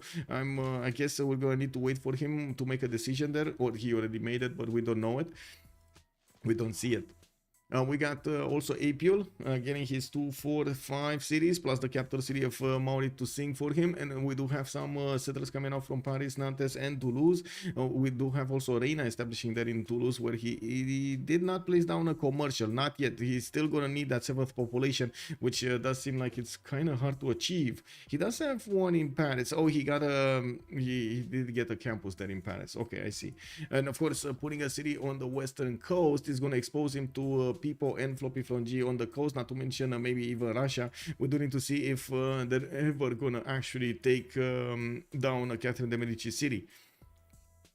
Now we do also see Khmer in the south did manage to take Otatarapa, not sure how, but they did. And with France's help, that's how they did. And there were quite a few corsairs that wrapped around that city and gave him the kiss of death. While we do have Kawia protected by walls, that's gonna be a different beast to go against. Looks like Egypt is managing to take care of these courses, not before he actually lost quite a few of his mines, and of course city center.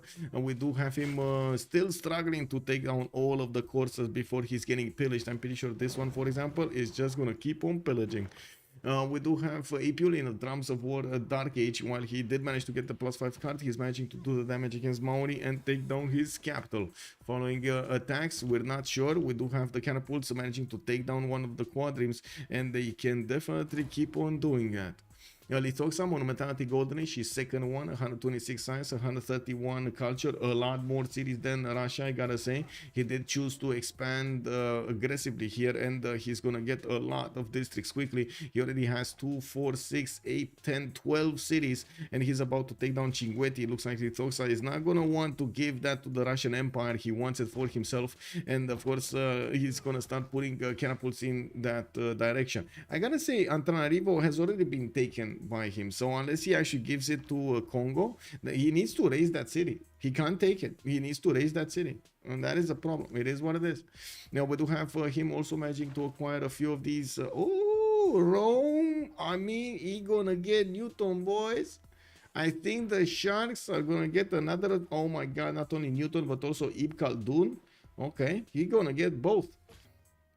I do see Russia did manage to get the Ifadlan, the one that with the trade routes that give you some faith, and Marco Polo did get acquired by Rome. Khmer did manage to get Hildegard of Bingen for his holy site, giving him adjacency to in science as well. And looks like Congo got the heating one. Abu must be around here somewhere, just chilling. Yeah, he's over here chilling next to the city of Mitra. Flat tiles are city parks, aerodromes, and spaceports. Smile. Yeah. Newton for Rome is chance. Sticks, hello there, sir. Good evening. Also, Nemesis, wait a second. Let me actually catch up with chat. Lancer, how much is the bonus from Coast Culture Dialogue? Is it the same? It's a 1 per 3 population. It's a 1 plus 1 for 3 population. Nemesis also asking, will it be viable if watermill provide 2 production to farms? I think that would be too much. If you do that, you need to increase the cost of the watermill. Otherwise, it's going to be way too much bonus. Why they didn't restart? They did restart. They had one remap. They had a one remap. Who was it? I think SPA remapped the first one, and the Sharks had the remap in the second one. Or was it the other way around? No, I think it was the correct, like that is the way, but Coupe did not meet France. He only saw the river. I don't know if he actually knew about the name, but he did see the river. Also, flat tiles are housing and food. Yeah, it's a 2 versus 1. Yeah, I mean they will be playing a 3 versus 4 soon. I guess we'll see. I guess we shall see. Josie actually did get out of his one tile choke, which I don't think it's actually doing that good, because he's gonna end up fighting the Egyptian caravels, and Egypt did actually build quite a few of them. He has 5 of them against the 5 of Maori. There's no extra bonus over there from any of them. We do have Maori. Well, I guess no, there is no bonus, right? Yeah, no bonus, no extra diplomatic visibility, no bonus. Now we do have Maori sending some more to the north, and he's definitely gonna want to get the square digging. Still has 3 turns to protect these quadrims, so they can turn into frigates, so they can help him out. Now we do have his also Corsair managing to get onto another mine next to the city of Apu, while these Egyptian Mariano Chariot archers are trying to get in there. They're still a step behind. It is what it is. People is going to get industrialization in 4 turns, and by the looks of it, he's going to have quite a big boost of production here. 217 already with 209 gold a turn. It does seem like the Sharks did manage to secure a lot of stuff here. First of all, science lead. Second of all, culture lead. Third of all, gold lead. Fourth of all, they also managed to get a decent amount of production to be competitive with Lithoxa. I gotta say that there's not much difference, but there is quite a difference between Lithoxa and Apology in terms of production. 286 versus 269 and 227 versus 197 Faith a turn. One of the biggest things on Russia is his lack of cities, which is trying to help here. Looks like Hong Kong actually was liberated. Okay. Oh, are they trying to take down Laska or something for Josie? I think they're trying to take out the city-state for Josie, so he stays alive until the end of the game.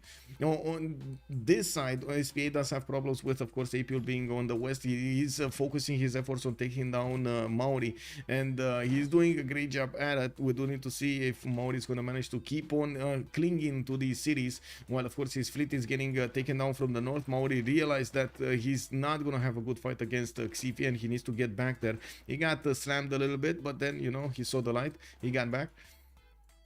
Now we do have trade routes also being sent on the water between Egypt, Xifi and Khmer, starting to get those extra gold points in. Xifi is having problems. He was one of the simmers here, and unfortunately with the Corsair attack against him, he got slowed down significantly. He got pillaged a lot. He's going to need to start repairing all of these mines. That's a lot of production he's not going to have. And you do see he's barely on 100 science with 40 culture. Now it does look like on the other side we do have very strong simmers here, like Apology and people that are managing to do quite a bit of science and culture at the same time. We do need to see what they're going to choose to use those stats on. Looks like Mikado next to them is going to be a prime target. We might actually be seeing Russia try to go for his Cossacks quite quickly. He's actually mass production in 1 and mercantilism in 2. Mahabori Temple coming up from Yaroslav could have the opportunity to try to go for Statue of Liberty. Maybe Kazan. Oh, he doesn't have chops there. Maybe a city that has chops, like this one over here or something. Anyway, starting to spread a few more cities. Another 3 did get placed to the west side. He did manage to get St. Basil Cathedral 1063 St. Basil Cathedral in the city of Novgorod. That is quite big. We do have Kilva also being put down by Litoxan, by Khmer. It looks like it's over here in Vidapura in the north. And I do notice, of course, he's getting some industrial zone logistics projects. He's gonna try to get the next engineers. He's gonna need a few points for that. Looking at the great writer spread, let's actually see what happened in the writer screen. Russia, no, it was the last one was picked up by Khmer. One on Khmer, one on Russia. Two on Khmer, two on Russia, one on Egypt, three on Khmer, four on Russia, five on Russia, six on Russia, six writers on Russia, four on Khmer. Okay, six writers on Russia, four on Khmer, one on Cleopatra. We do have Zulu not actually quoting up his units, but he still does the damage against these Zengaos. You see these Zengaos having 80 something strength defense against a single crossbow. This is insane. This is a classical unit, guys. Classical. Imagine trying to attack into an Zengao Mubeba with this amount of strength with an archer.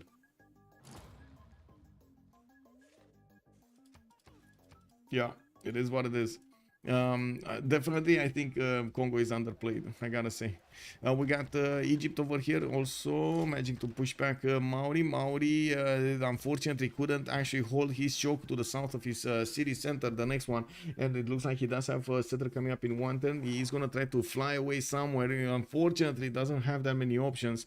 We do have catapults already getting next to the city of Kawia, and of course the French coursers did regain some health there. I do notice France actually this city is not rebelling as fast as I would have thought, especially being so close to Maori. I guess there's quite a bit of other pressure going on there. Traders coming around from Egypt, more traders.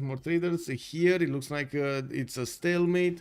We do have Rome managing to do some damage against Congo, especially with the crossbows, definitely putting Congo over here on the back foot, while Khmer did plug in a spy in the city of Zanzibar. He is aware of what's going on. Rome doesn't really have an army. Those are basically his units, a few units here next to the city of Kewila, which is more than annoying Congo than actually taking cities with. And definitely his crossbows are going to have the opportunity to do a lot of damage, and it looks like the horses, wow, this is a lot of damage from the crossbows. +6 intel crossbows, level 1 crossbows. I mean, that's quite big. I just realized there is a chance for him to actually do quite a bit of damage here. Only 38 defense strength city on K will allow these horses to actually do decent amount of damage there. Not bad, not bad. 42 against 43, that's good. You know what, there is a Congo Corsair that's going to be a bit tougher to handle, but I'm pretty sure again 3 horses can handle that. And yeah, there we go, they're getting in. And they are taking the course. Oh my god, the Corsair actually just gave the crossbow a free kill. Is he gonna put it in the city of Kewila? No, that's a free kill. Boom, free kill. Yeah. Oh my. Okay, that's another kill, by the way, on the horse over here. Oh, it remained alive. It is alive. Well, walls are gonna go up also. We do have a battery run coming in, and of course it will help on the men at arms to actually do the damage. And we don't have another unit there to take its place, but at the moment he didn't actually get anything. Cinguetti is slowly being taken down. Looks like the catapult has disappeared. Cinguetti killed the catapult? Well, kind of looks like. And the Khmer will still need quite a few turns to actually do the damage. Good thing is he does have promotions on these knights, and there's still a farm, 2 farms that he can benefit from extra free heals. And we do have him also buying out another knight from Lingapura so he can finish the job properly. Looks like 2 tiles here. Okay, Maori did manage to get his frigates, and now this is the moment of truth. Can he hold on with the 2 frigates he has in that city center? That's the big question. Can he hold on? 2 frigates is just 2 frigates, right? It's not that much. He will need frigates to defend the choke point to the north as well, and it doesn't look like he's gonna have the pre-builds there. He does have a settler moving towards the north, and I guess the 2 horses of France are not gonna stop that from happening. While I do notice Maori did see the western side. I do not believe France actually knows. Yeah, okay. Well, he knows about the eastern coast of the planet, but he doesn't actually know about more details, like if there's going to be any passageway or something like that. Okay, we got Colossus coming out from Kazan, extra trade out capacity there, very nice, some extra juicy gold. A lot of armories are starting to be built in Congo's territory, while he's gonna get a few campuses for the science. He is on 112 science, not bad, but people is more than double that, and a lot better culture. So I would imagine fascism tank timing on Rome is gonna be quite good, while Mikado is gonna be a bit lower. Floppy though. Floppy definitely needs a lot more science. Only 2, 4, 6, 7 cities over here. He's getting his universities, but he put a lot of production into his Ikandas first, and of course did need to get the military and fight off Congo from next to him. Okay, let's see. Are these gonna be enough? That's a courser down. That level 2 courser should be taken down, to be honest. Yeah, that's exactly what he's. And push back the general. Oh, he can't push back the general. He can't push back the general. It is what it is. It would have been nice. It wasn't meant to be. Anyway, the two frigates are going to keep on taking out units every time. And we're going to need to see if France is just going to have enough of them. At the moment, it does look like, first of all, Kawia is going to be taken. And that's probably going to be another Khmerian city. And we do have Apul getting a trader out from the capital, so from the city that he took from the former capital of Kupe. Wait a second. Where did he send that one? He actually sent it externally. Wait, they're in a. They need gold. They need gold so desperately that he needed to send it externally. Okay. Where do they need gold and why? I think is the question. Maori's units are going towards Nazca. Yeah, there we go. They're actually going to keep Nazca for him. We got quite a few units from Zulu being sent there, so he's going to help out with the initial attack, while just a few units, just 1 or 2 units need to get in there so he can take those walls down. We did have a few units from Russia. Oh, okay, I see. Those units from Russia and from Zulu were actually going towards Nazca, not flanking around. Got it. Okay, campus finally from Ulundi. That's going to be that famous campus we talked about, the +5. And well, finally he got the population to actually put it down. And we do have Lithoxa also that needs to start putting down in camels. He's doing just that from a few of his cities. He did get his industrial zones from the majority and still did not put an aqueduct from Angkor Thom. Is this a +6? No, it's even content. Okay. That's a problem. I would actually be so curious if he had a +2 right now. One aqueduct would have saved him, but yeah, we'll see. I'm pretty sure he has more than enough housing. Anyway. Didn't expect 3 people to go on Kupe, but then Gang Khmer isn't really sending a lot, so maybe like it's 2. I think Kupe is out. Yeah, I mean Kupe might be surviving here on the city of Nazca. He's gonna be a walking, talking military alliance, but yeah, we're gonna need to see if that's actually gonna cripple them for the game, or they can actually get back up, try to re-establish order over here.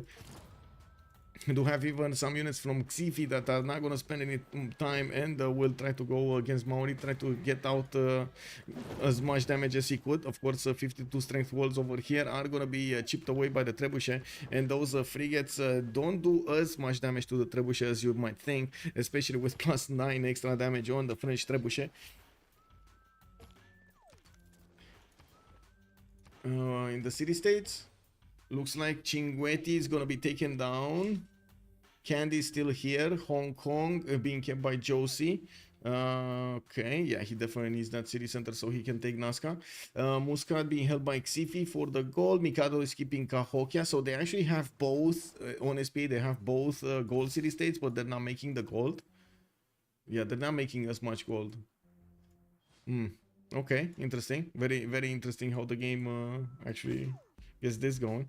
I do notice at the moment people's men at arm doesn't actually have enough strength to attack into K-Willa and actually keep standing. We do have Rome pillaging some of these tiles, and we'll need to get those crossbows on the way, or some form of a catapult to attack into the city of K-Willa. If you would have had maybe another like 2 men at arms, that would have been fine. But anyway, still puts pressure, still forces Congo to get some defense there, and of course walk away from his initial plan for that city center. We do have also Russia managing to get some industrial logistic projects of his own in the production queues. He just got Imhotep, snatching it away from Khmer, while Rome did manage to get Newton. He also did get Piero de Bardi for the 100 gold and extra envoy. It looks like Khmer is going strong for Filippo, and of course probably one of the reasons that Russia also wants to get these projects. He has 2 rolling out next turn, while I do notice Khmer has 1 rolling out next turn. So I think Khmer... Oh, wait. Khmer might get it. Khmer might get it. I don't know how many points is he making right now passively, but I guess we can count. It just takes too long. Guzakimbo, hello there, sir. Hello, good evening. Hello, archers versus frigates fights. You know it sticks. Yeah, sticks and stones, man. Hope everybody's good. Yes, sir. I hope you are also good. Good. What are you cooking for dinner? Oh my God, we need to let the man cook. Is Rome really that good? Every time I've seen Rome, he has had the most science production and has really well. Yes, Rome is very good. Rome is very good. I wouldn't say in all situations, but Rome is very good. Filippo did get taken by Khmer, and now he's going to use it for the Statue of Liberty to the north. We're going to need to see what's going to follow up over here after the 2 depot points he got at the beginning. Now we do see that Khmer at the moment is only on 4. He did manage. Wait, he didn't get Mahabodhi, right? Was the Mahabodhi temple built in Russia's territory? Yeah, it was here in Hattusa. So they should have like 4 and 3, right? Russia, where is Russia? Here. Russia is 4 points, so they're tied right now. Statue of Liberty gonna get another 3 points for Khmer, and it looks like he is gonna get that. I don't see Russia having any. Yeah, he's not gonna get it. He's not gonna. He could have gotten it here. He's not getting it. Or here, he used the Motep for something else, or he's gonna use it for Colossus. Oh well. Cinquetti has been raised to the ground. No more extra faith over there for Russia. It is what it is. He's down to 180, while Khmer is 280. I do see a lot more production on Apology. 374 base versus Lithoxas 330. And of course, new industrial zones coming up in Russia's territory with factories in them. He did manage to get industrialization going. While Khmer is on astronomy, I do also notice he doesn't have industrialization. He's on 2-3 tiles. He did not go for factories as early as his opponent. We do have CivFR also getting mass production for the ability to build those shipyards, and I do notice he's getting a few quadrims, but on the east side, on the northeast actually, 1, 2, 3 of them, he definitely wants to send those units towards Maori and try to poke him. He's sending a few caravels in the water, and it looks like Rome is only gonna get to defend with 2, and he doesn't have an admiral.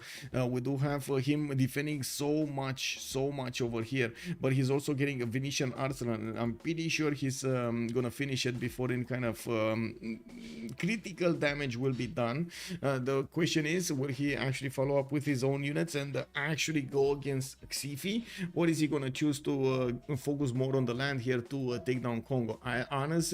I think going naval over here and taking out Egyptian cities from the north would probably be a priority over him going against Congo here, especially through like 1-tile chokes and so on.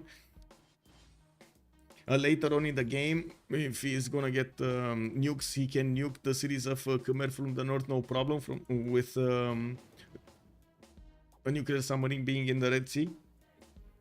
And at some point, Zulu should be stronger than Congo. Like, there should be a point where Floppy is gonna have a much better combat strength than his opponent here, Congo. He's just gonna need to outgrow him, and it looks like he's trying, but it definitely feels like Mikado right here is ahead.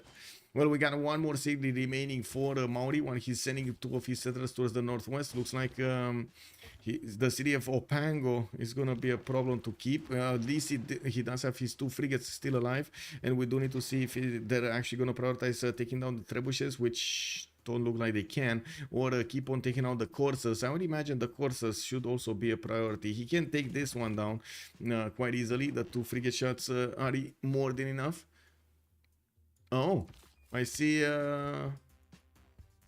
Egypt is actually sending his units back. They're gonna catch Maori with his pants down. Oh well, it is what it is. Can Josie get this before? Yeah, he can. Next time he's gonna get this. It's fine. He's gonna stand alive over here in the city of Nazca. And he might even get out with this. We'll see. With at least one of them, but I guess we'll see. I'm pretty sure this one is not getting out. This one is getting stopped by the Egyptian caravels. But this one maybe has a chance. We'll see. Josie Monkagan, yeah. Why make settlers when you can make units and still settlers? I mean, he's not wrong. He's not wrong. Now, getting cities 2-3 turns faster, making a build 2-3 turns faster. Don't have to make monument. I say, no, yes, big game. Talking about that Rome, yes, Rome has a very good tempo. I don't think there was much change on Rome, no? I don't think there was. Thank you for the follow, Squeaks. I think Rome added at some point has did some monument bonuses delayed. Does it still have it? Is it right? Early Empire or political philosophy? At some point, it was like political philosophy, and we got it faster, and then it was Code of Laws or something like that. Yeah, Code of Laws. Now it's Code of Laws. Okay, that was the last update. So we do get like a few turns of flank of culture in the capital because you don't have that free monument at the beginning. But it's fine. In 8 turns you get it. So you know you're missing basically on 16 culture. We do have workshops coming around from Rome. He's definitely gonna need to use that production coupled with the Venetian arsenal to get those boats out. And since we do have Josie realizing he's gonna get attacked here by the cannibals, looks like there is a bit of an issue. Maori will need to move his units and wait. He's not taking. Oh my God, Nazca got wards. Oh God. Wasn't Nazca without a single point in the walls? Am I just blind? What didn't Nazca have 0 health or like 1 health last turn? Unbelievable, man. Unbelievable. Kokusu, Nazca was in 1. I see. So you did notice that. Good evening, sir. Good day, sir. Yeah, he got it. Oh my God, that's actually one detail that I missed. Well, at the moment, we definitely have Apology with more science and people with more science than our opponents, and I do notice they do have a decent amount of culture. We do need to see how they're actually going to use that advantage against their opponents. The production difference is getting quite massive since Xifi couldn't actually get his production capabilities down and build those industrial zones to get the factories and so on. It looks like his production is quite low, 195 points versus Apology's 428, People's 436, even Floppy's 227.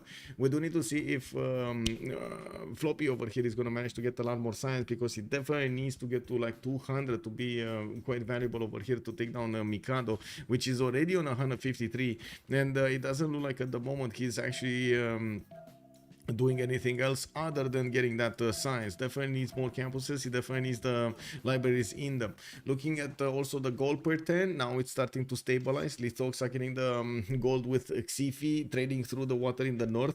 This is again something that Rome could definitely affect if he does manage to get oh, that's a settler gone. I guess Xifi just got back his city. Oh, well, it was an eye for an eye. It was an eye for an eye. Nazca got taken over. Okay, there we go. That's Josie over here getting his settler immediately bought. And by the looks of it, he's going to keep on settling the Tundra. It is what it is. Khmer was sending a few units there to see what's going on, but they are definitely late. The Domre is not going to know what to do here. He's going to need to get that back. Oh, look at the Domre. Look at those eyes. Look at those eyes. He's barely seeing anything. It is what it is. Nazca, one pop, yeah, yeah. I mean, you know, the great Nazcans. It is what it is. Now we got some knights here from. Wait a second. Where is the cheeky Cossack? Nobody's gonna know about this attack coming from Peter. Where is the Cossack attack against Congo, and why is he not doing it?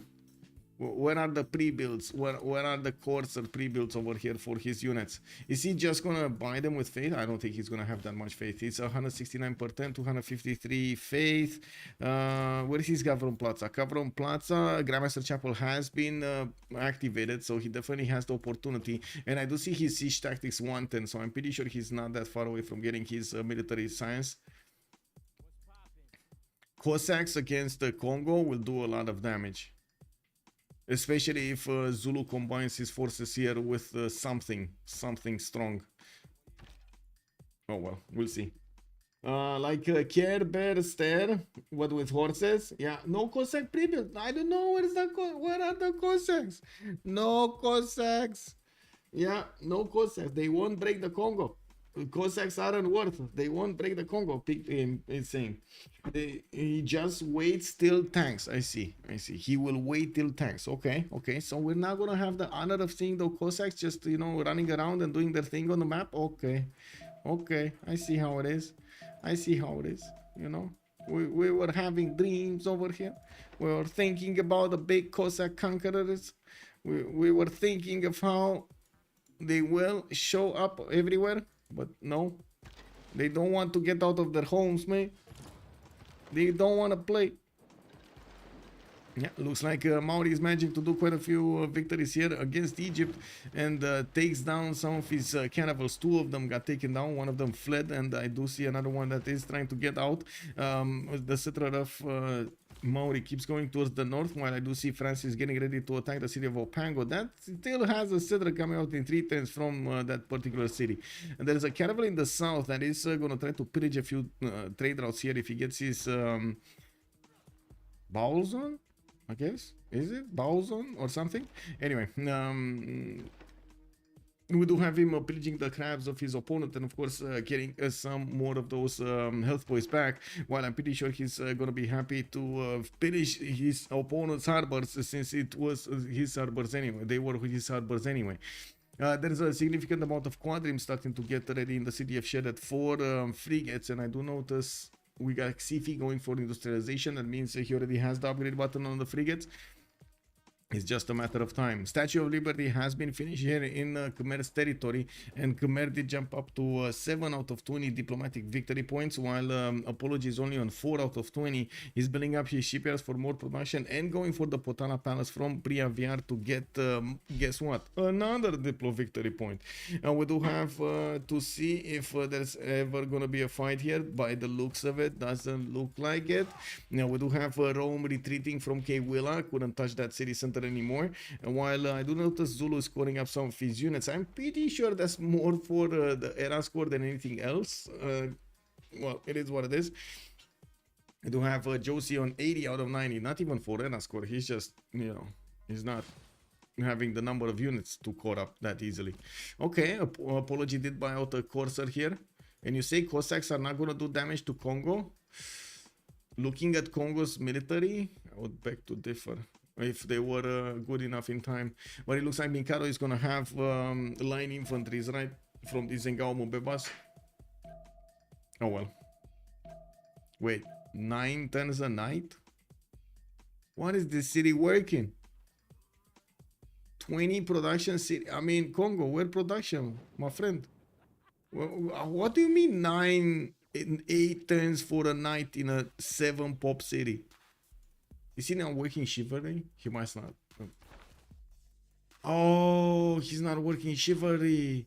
He has oligarchic legacy, rationalism, natural philosophy, and conscription.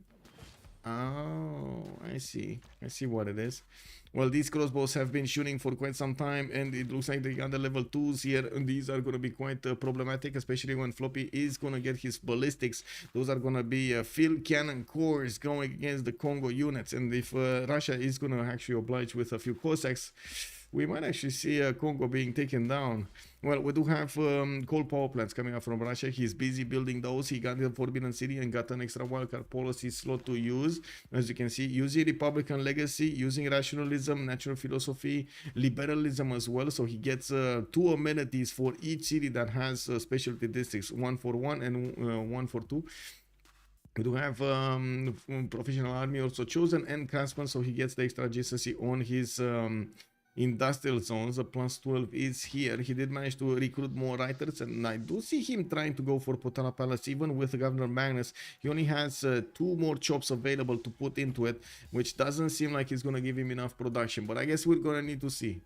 What is it here? 5 turns, no chop. 5 turns, no chop, and it's like halfway done.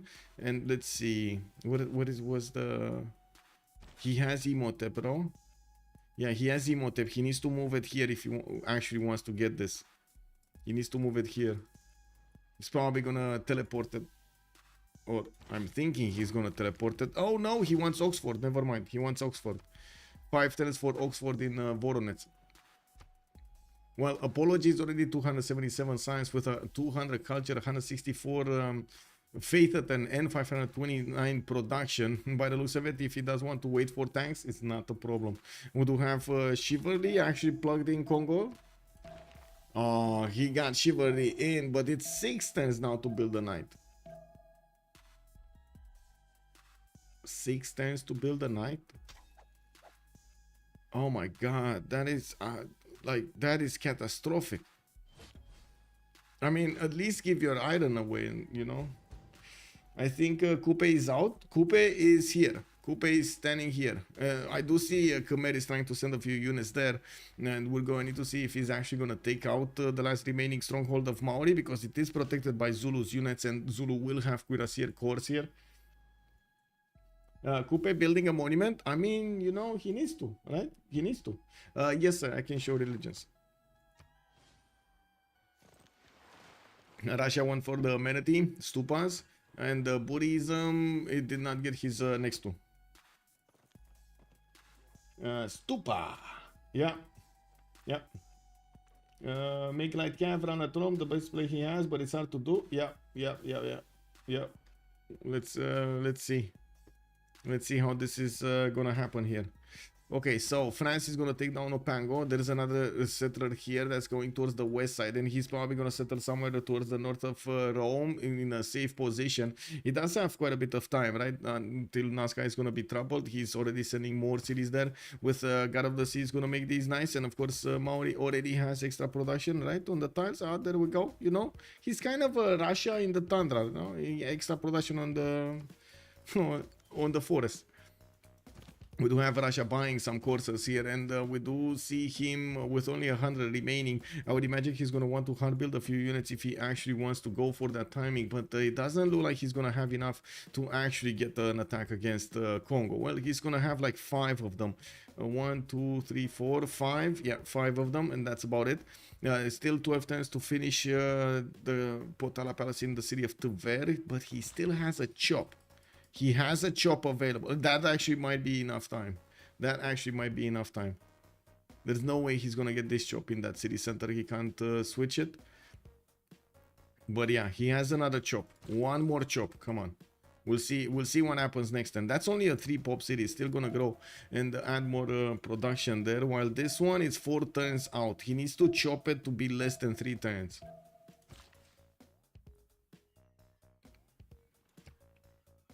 Okay, Hatusa gonna follow up with the industrial zones. He did manage to get an encampment down, but I don't think he rolled enough projects so he can get 9 tons for Potarapa. Is this gonna be enough? Wait, 3 tons for Oxford University, also for Russia. Oh man, Apology is getting quite big over here. Only it's Apology versus Lithoxine. It looks like at the moment Apology is managing to get what he needs to be doing there. Okay, we do have also Maori about to meet all of the Egyptian frigates on the line on the battlefield, and I'm pretty sure the Egyptian frigates are gonna win this one. There are way too many boats there to actually escape. Well, I do see Maori finally put the settler in the water, and he's gonna move it quickly on the other side of the coast here. Just needs around 12 turns to put it down. We do have Nazca actually getting pillaged by Khmer, and I'm pretty sure he's struggling to get that ancient wall up in 5 turns. There are dome raids coming in that are going to breach through the ancient walls, and of course Zulu will need to reposition his units so he stops any kind of aggression here on that city center. They will also probably need to invest some gold here, so Josie has units to use. We got the first Cossacks upgraded, and let's see, they can just two-shot Engao Mubebas, take down that encampment. Okay, well, next turn we're gonna see how Apology is gonna want to use them. Coupe started on enemy side. Yes, Coupe started here. Coupe lost his cities. 1, 2, 3, 4, 5 cities. He lost 5 cities. You want DShark to win so bad just because of Josie? Because Josie lost his cities here? Wait, Russia and Coupe not banned anymore? Hello there, Ani. Good evening, sir. It's not really... we don't have auto bans in the... I don't think we have any more autobans because of how the BBG changes and the BBS changes. But there are a lot of the times the players that are choosing to ban them at the beginning, like getting in the ban phase. We didn't actually get the opportunity to see the ban phase today. It was quite, I don't know why. It didn't show us the way. We didn't have the draft. I don't know why. It is what it is.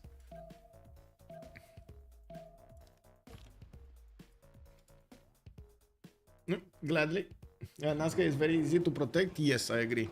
Okay, we're gonna have a pause here for a few minutes, and I think it's safe to go for digital democracy. That's way too late. Digital nuclear.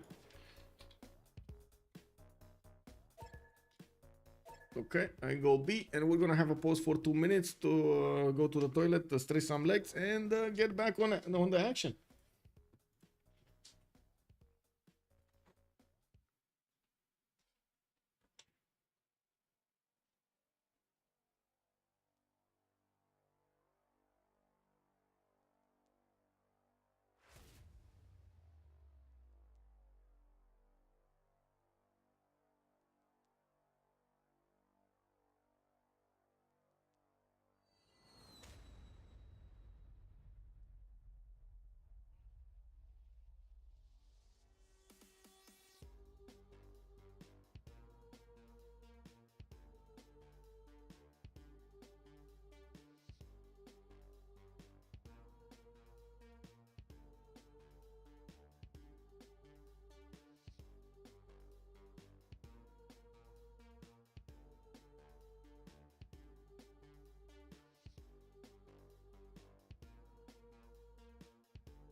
No, I guess had quite a bit of a leak. It is what it is. You know, big leaks, big leaks. Wait, it's another pause? Or it is... Oh, it is another pause. Okay. We're gonna have another 10-minute pause. Oh my god, if I knew, I would have gone for this. I didn't see it. Anyway, let's see what happened in the Congress. Merchant Republic getting a wildcard policy card. Coal power plants 50% off. That's going to be a big impact for Khmer, though. Khmer did not get all of them, right? Yeah, he didn't. He just got one single factory, and that's it. While I believe Russia already kind of built them. So definitely Khmer. Oh, not all of them. He just got one. Okay. Oxford University coming out from Voronezh next turn. He has the ability to lance move attack against his opponent, but these Cossacks are actually quite strong. Doesn't look like yeah, they're gonna breach the defenses. These Zengao Mubebas are actually quite strong, I mean. 3 turns Potala Palace. Oh my god, man. 3 turns Potala Palace versus Khmer, which is gonna get it in 2 turns. Yeah. And he chopped everything. He just can't get it. He just can't get it. That's unfortunate. Only one more chop. It is what it is.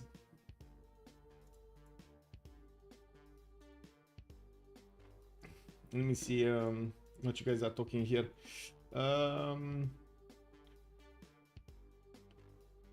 Wait. How to play Genghis? Picking in camels into campus for or Magnus in tunnels. Yeah, depends on positioning. Usually 3 series 3 in camels, discount campus, print horses until printing. Backline is commercial into campus into in camels. Okay, yeah, makes sense. Commercial hubs. I'm sorry, it was a joke, not a very good one, given the fact that it wasn't understood. Okay. Yeah. Thank you for the explanations. Thank you. And yes, I do agree with Sticks. They need to conquer Congo if they want to actually win this. They need to start pressuring somehow. Khmer and Congo is the answer. While they also have the opportunity to take out Egypt, but it's going to take quite a bit of effort here from Rome. Rome did build, first of all, Venetian arsenal. He's actually got one turning ironclads. One turning ironclads from Ravenna. That is a city with a 77 production. I do see Ostia has 67. We got Rome with 140. And that's pre-Rule Valley.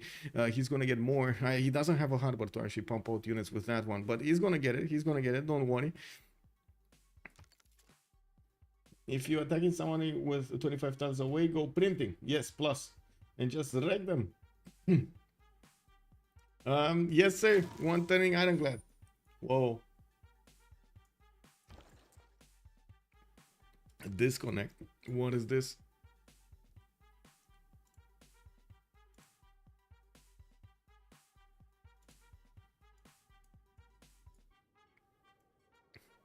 Okay, the setup. There we go. Factories, one turning coal power plants. This is gonna be nice. He is getting enough coal, I would imagine. He has, wait, one coal tile. Does he have more? Well, I guess one shipyard. That's plus one coal. And that's it. Ooh, he's not gonna have the coal for it. Oh no, he has two coal tiles. Wait, he has two coal tiles. It's fine. Two coal tiles is more than fine. And maybe he has others underneath the districts, but we don't see them. I also see one of the uranium tiles over sticking out over there from one of the farms. They're actually eating uranium food. Can you imagine uranium food? Ugh, that sounds really icky. Anyway, we do have Tver here getting that Potala in 3 turns, and it does look like he's gonna grow in 2, but never gonna get Potala if he's gonna not manage to get another chop out. Now, because it is gonna be built here in Khmerian territory, we do have it, what, 2 turns out? 2 turns out in Priaviar. Zulu getting more theater squares, getting his commercials up. Did he pass of 100 science? Yes, he's 168 science in a Dark Age. Okay, that's definitely much better than we've seen before. Now he's actually on top of Mikado science. Tech wise, it looks like he's going for Batras. Okay, he's going for the top 3, getting his military academies in the meantime, and getting some more amphitheaters for the extra culture. He definitely needs it. Yeah, he definitely needs it. His calves at the moment are not strong enough to push through Congo. Wait, Kek W. Wait, is this? Oh, because it has Victor inside of it. I was thinking, oh my god, this thing Gaumu Beba is 73 strength. This line infantry is just 77. Has just an extra plus 4 strength. That's it. An extra plus 4 strength. Lol. I do notice Congo does have the diplomatic visibility over Zulu. Looks like Zulu has been slacking in putting spy into his opponent's territory. He definitely needs to fix that. He has a level 1 here in Nulundi. Maybe he made a mission and then he needed to get back to his city because he got caught. Well, about to get caught. We got sewers here in Yaroslav. He's getting those extra amenities going. Apology is running on +3 amenities for some time. And we do have still +0 amenities here in the capital city, Vanguard Tom.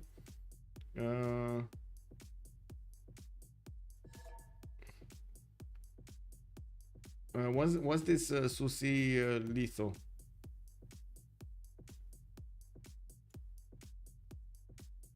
What's happening, Litho, or something like what's up, Litho? And APL is saying yes, he's restarting. Redemare, I think it's restarting, right? Which is kind of funny because in Romanian we have demaraj as a word, which is usually only linked, or at least I only heard it from cars, like it's linked to something mechanical from cars. Basically the speed with which, or I should say the acceleration with which you are starting from a stop sign.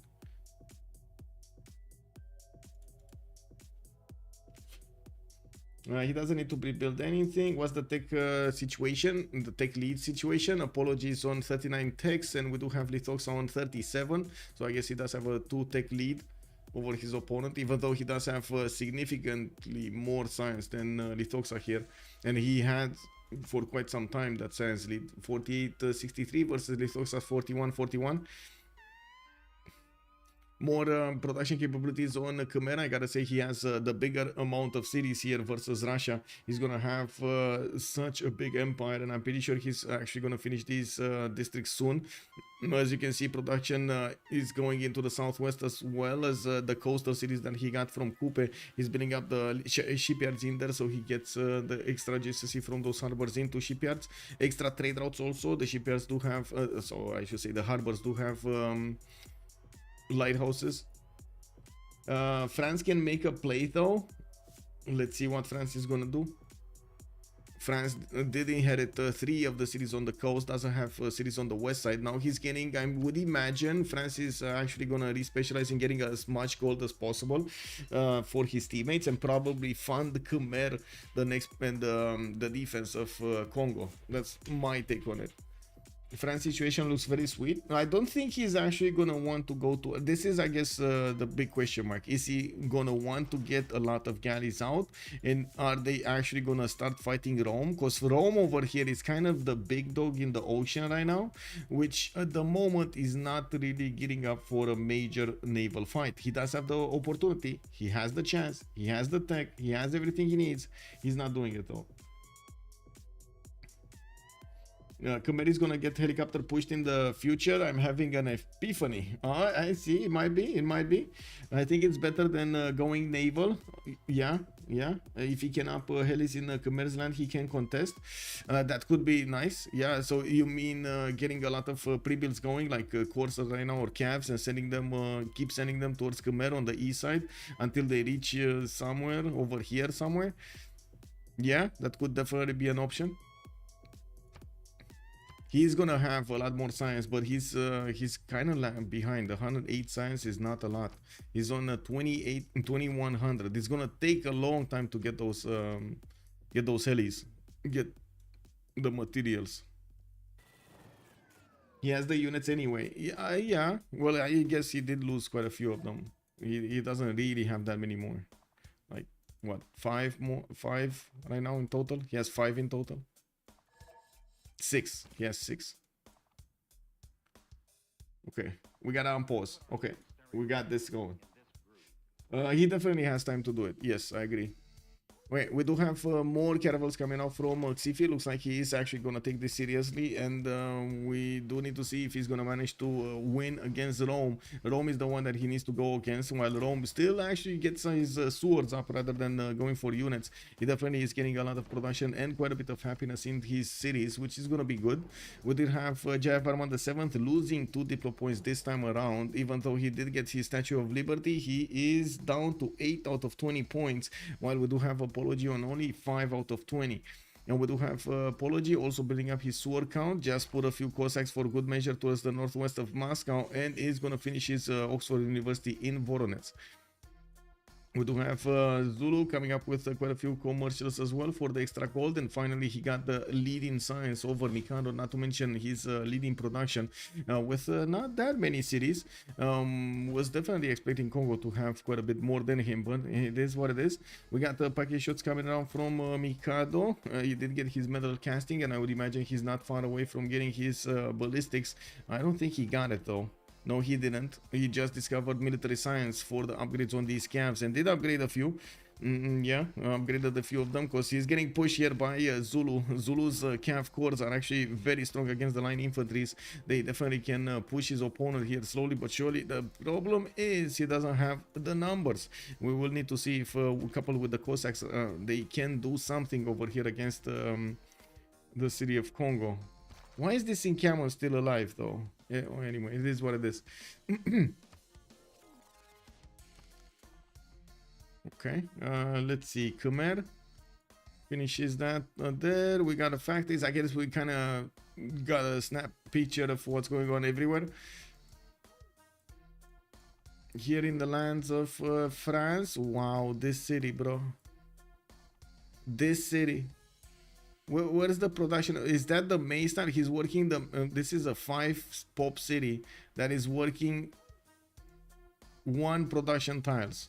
There's 1 single tile with 2 production, and that's the Maystar. That's it. Oh my god, man. This city is sad. I'm pretty sure he's not wanting to spend the gold, even though he should spend the gold on the Amber, on the other 2 tools to make that city work. Having the campus finish much faster is definitely going to be an advantage. He did chop kind of everything to get that attack finished against his opponent. So you can see the city of Paris, for example, doesn't really have any more hills, not that many more hills covered with forest and rainforest. Khmer conquered 2 city-states. Wait, what? Where? No, he just got Antananarivo. He did destroy the other one. Wait. Yeah, he did destroy this one. Cinguetti, right? He took over Cinguetti. Yeah, he just has to funnel everything into Khmer. Yeah, exactly. Okay, we got Lithoxa desyncing, so we might actually see a relobby here quite quickly. We do have also Russia attacking, but a bit too late. He waited a turn, and that turn actually allowed Congo to get the walls up in the city of Mitla's encampment. And now these Cossacks are going to spend a bit too much health to attack into that city's defense. We do have also the push from Zulu. We do need to see if it's gonna go anywhere. He doesn't have a lot of these calves, which definitely would have helped over here to take down the line infantries if they wanted to push. Well, we do have another calf that could start making his way up towards Mitra next to the river, but he's not moving yet from Nobamba. I do also notice Egypt is putting some of his units in the midpoint, and I do notice he just led them in the Atlantic Ocean in the middle.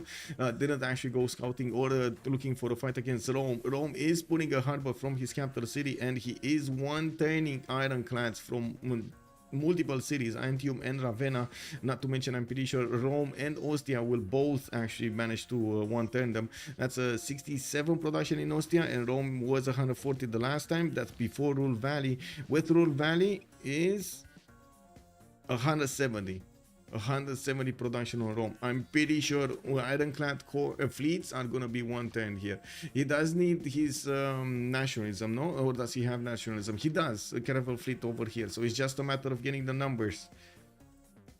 Okay, so we're gonna have a bit of a problem for Egypt. Egypt is gonna need to get his ironclad technology, otherwise he's gonna be overwhelmed. We do have Xifi going for military science and nationalism in 5. He's not getting, well, he's getting more boats, but he's not going for ironclads. He does want to pre-build more of these caravels though.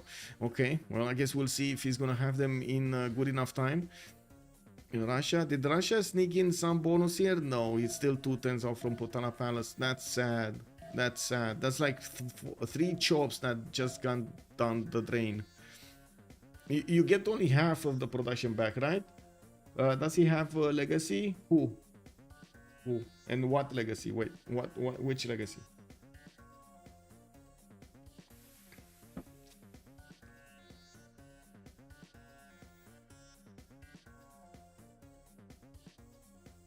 Well, let's see.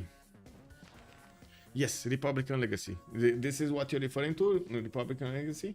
And you get 50% of lost production when losing a wonder. Yes, that's what I was remembering.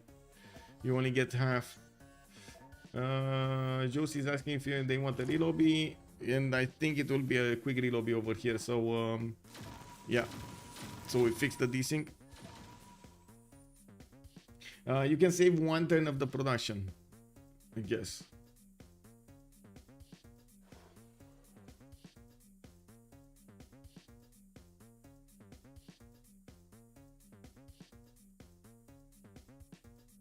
Okay, jumping in back.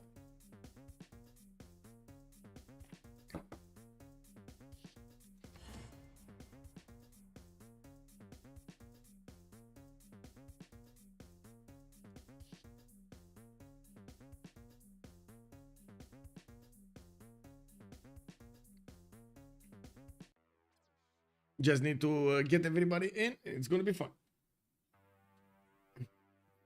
Yes, because the last turn of the production gets applied fully, not with the penalty. See? Yeah.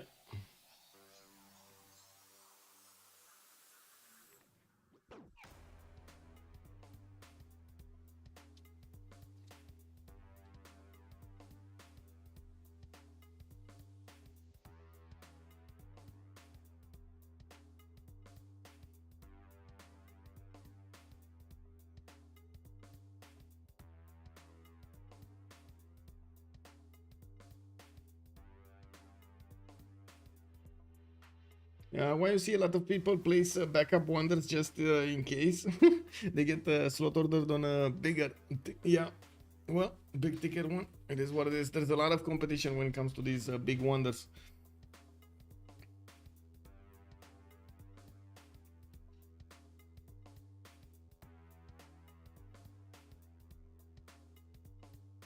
I gotta say, you don't see that many people. Maybe you see them in the FFAs in CPL, but you don't see that many people doing it here.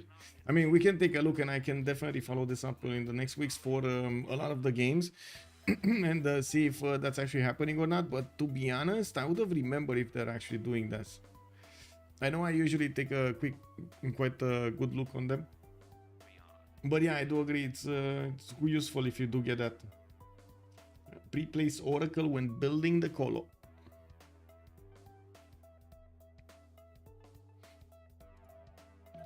Okay, we're getting back in.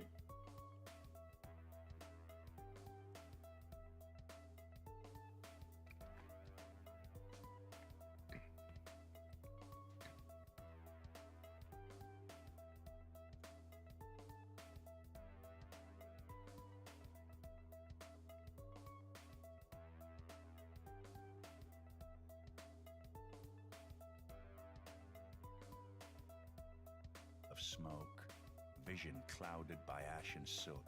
These are the signs of changing times. The lure of scientific and culture. Oof. Okay.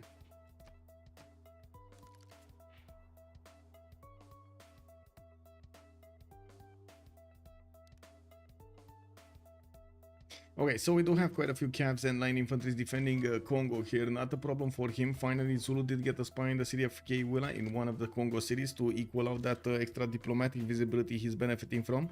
Now, we do have also, of course, oligarchic legacy here chosen by Congo. That's one of the reasons his line infantries are so strong. He did not plug it in earlier, but he did plug it in now. So we can see the +4 damage here. Getting a wave of field cannons also from his cities is going to help him keep this up. Unfortunately, Russia did hesitate to attack into Mitla earlier, and now he's gonna need to put a bit more pressure. He's getting bombards to start shooting down that encampment, and we do need to see how quickly Boo over here can actually get his steel walls. He's rifling in 3 turns and also nationalism in 3 turns. Oh, that's a trap. Yeah, if he actually attacks that crossbow, that's a trap. But anyway, we got field cannons here, and these will eat the Cossacks if they're gonna be attacking him. We do have the double shot from Victor also. You just saw how much damage these walls actually do right now, because they did get the field cannon damage. No, we do need to see what's going on here with the first Roman frigate coming around and getting his ironclad fleets on. He's definitely going to overwhelm the fleet of Egypt from the other side. While Egypt is getting ballistics here, it looks like he's ignoring the fact that he definitely needs steam power. We do have frigates, more ironclads. Look at him, man. He's just getting them everywhere. Like these ironclads are not even gonna. It's not even going to be funny when they're going to attack into the normal caravels of Egypt. Well, nationalists are coming up in 4 turns from Egypt, so at least he's going to have some fleeted up units. And we're going to need to see if he's going to have the numbers for this. He's trying to build as many boats as possible, and he definitely knows the importance of keeping this gold in check over here, between keeping the trade routes between him and between Egypt and Khmer alive. Now we do have Russia also getting a bit more bank. I do see he's getting in his commercials banks, and of course more universities for the extra science. New commercials coming up from Argelansk. From the city of Tver, he's actually losing, of course, Potala Palace production, but he's getting a university to 110. Okay, still not bad. 350 science and 200 of culture per 10, while Lithoxa is 250 and 218. Looks like, of course, the 329 production is saying something about Lithoxa here, and I'm pretty sure he's going to get some more when he's going to finish all of these industrial zones. Yeah, and not to mention the shrines and the temples in the newly built cities for those work ethic production points. He did manage to get an admiral from Viadapura. Looks like Francis Drake's is one of the important ones, and I guess we do need to take a look if Rome will manage to get one of these also. His 10 points And he did get, okay, Rome did manage to get Leonardo da Vinci, which is also quite important work, just provide him the +3 culture. I don't think he had mausoleum. No, he didn't have mausoleum. It was somebody else that built it. That still is important for him to get that extra culture in there. Now we do have him also managing to get Isun Sin. This is gonna give him the bonus to Renaissance and Industrial Era units. And let me actually count down for them.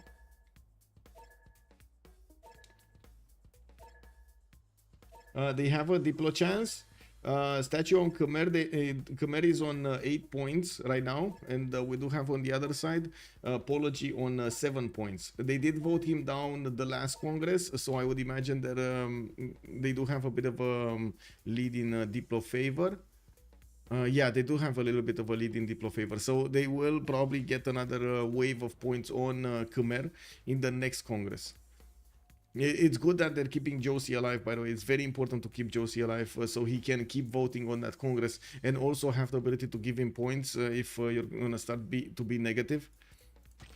We got Russia getting line infantries of his own, definitely not the same quality as Congo's units. We do have him with a bombard that will start shooting, but I gotta say that bombard, the second he actually gets on the fertile, he's gonna be slapped around. Like these field cannons coupled with the double city walls, wall shot, I'm pretty sure they're gonna be a bit too much to handle for even a very strong bombard. Level 2 field cannons from Zulu, not strong enough. They're not cores. They're not strong enough. He needs to be careful with the upgrades though. Like when he's gonna core them up, he needs to actually get these field cannons with just freshly built field cannons so they can actually get the multiple +2s. If he cores this up, it's kind of a waste of promotions, to be honest. He could have had 2 level 2 field cannon cores instead of 1 level 2 field cannon core. But anyway, we'll see. Now we got quite a fleet being built up here by people, and yes, he's getting rifling in 1 turn. He's probably waiting for battleships, while in the meantime he keeps on getting all of these boats out. Of course, he's gonna have a bit of a problem probably with coal. He did get a lot of ship here, so I would imagine it's not that big of an issue. But I do want to take a look at the army tab and see his coal generation or his coal. It's fine. He's on 35 while Apology is on 40. It's more than fine. On the other side, coal it's filled up on Lithoxa. Looks like Xifi is also getting 23 right now. That means well, industrialization has finished on Xifi. He does have 2 mines. He doesn't have steam power, not yet. Still not yet. He's getting all of so many more boats. He's trying to get a working fleet to maybe have a chance to stop Rome here, but it looks like Rome is not gonna take any of that. He's one-shotting most of these units that are coming out to play from Egypt into the Panthelastic Ocean. I think that's the plan for SPA. They'll up Khmer to kill Kupe and play for Diplo. Yeah, I think so. I think they're gonna try. Yeah, they're gonna try that. And I guess it's all up to Russia and Zulu to defend Khmer here. And even Khmer, right? Khmer had a settler moving. Where's that settler? There was a settler here. Where is he going? Oh, here. Look. There's a settler here. Oh my God. No, he can't settle there. He could get just in the south of Russia, right? He has time to go into the tundra. Yeah, look how fast he's moving, man. Look how fast he's moving. It's fine. In just a few turns, he's gonna get to the west of Russia or south of Russia. He's gonna be safe. Did we have aerodromes? Yeah, we got aerodromes put down by Russia here in his lands. Apologies. 1 turn in chemistry, and I do notice Lithoxa is getting his economics. He's a little bit behind on this. Still up there. We did have actually the first ironclads starting to meet the Egyptian boats, and we do need to see if Xifi is. Yeah, he's not seeing this. He's not seeing this, while on the other side, people is seeing the frigate. There we go. They have 1 extra vision there. We do need to see if the battleships are going to come out in time. People is 2 turns away from getting refining, and he keeps 1-turning these free. Man, he's 1-turning units for quite some time now. Look at that. He got such a big navy with just 4 cities. We do need to see also how Congo is going to manage to fend off this attack. Okay, we don't actually have Zulu coring up his units. I do see some Cav armies that are strong, but not strong enough. He needs, well, I mean, they would be strong if they would be having the numbers. He doesn't have the numbers. That's a bit of an issue there. I think I'm about to have made the 6th wrong prediction in a row. Spear 2? Really? Really? Wait, really? I mean, you know, it is what it is. The players are playing their games, and they are definitely adapting to the lands differently from game to game. So sometimes, yes, you might see some mistakes. Sometimes you might see some unbelievable moves. That's one of the biggest things that we have with Civilization 6, and I think most of everybody likes this. Not only the replayability factor, but also kind of the RNG factor of the game. It's just enough to keep you interested, right? I think join the club. They basically also wait. You guys voted both for SPA. Okay, for SPA. Let's see. Let's see. I mean, Khmer definitely has a big empire here. He's on 318 science, 225 culture, 655 production. It is managing. Actually, wait a second. People just got the lead in production also. 664 production on people, but he's working the cards, right? He's working the boats here. It's what was this? An industrial zone got pillaged here in Antium. Oh well, it is what it is. He's gonna need to repair it, but he doesn't want to spend the turns. He's one-turning boats anyway, so you know, doesn't make that much of a difference. Looks like people is gonna get in to see what Egypt has to fight with, and he's gonna see these frigates just running around everywhere. He's just moving them out, and yes, he's trying to actually do the damage against an ironclad fleet. But look at the frigates; they're basically stinging that ironclad fleet. They're not doing that much, and we will see people start to upgrade his battleships here next up, and of course he still has a few ironclads that would need to get out of his cities. Now we do have another, guess what, another 3-4 of them probably coming out next time. Easy peasy to two ironclad fleets to go against Egypt. Egypt getting his ballistics in. He did get his ballistics, right? I think so. I think he did get his ballistics, but I want to check where is a unit of his. There we go. Yes, he did get cuirassier upgrades. He's gonna get a spy out from Rocket Dead. He's finally getting another settler out, and definitely he has a big fleet, but the quality of the fleet is a little bit lacking, especially compared to Rome from the other side. Zulu did upgrade his units to defend the city of Nazca, and I do notice Khmer is bringing quite a bit of a military in Sharturmuka. We're going to need to see if this is going to be enough for him to push into his opponent and take down those cities. And while I do notice also a lot of piking shots are coming out from Congo, next turn he's going to get Statue of Zeus, which is going to give him a lot of free units, 3 archers, 3 spearmen, and a battering ram to use however he wants. We're going to need to see if he's ever going to have the opportunity to use it another time. Well, I do see Zulu is bringing up quite a few spies in the Congo's territory, and Rome did give up on actually doing something against the city of Kewila. We did have more spies coming off from the cities here of Zulu, getting his military engineers to also create the pathways towards the front line to help him replenish if need be. We do need to see probably him getting his military academies and also going for combustion, and barely after that actually doing anything with the military against Congo.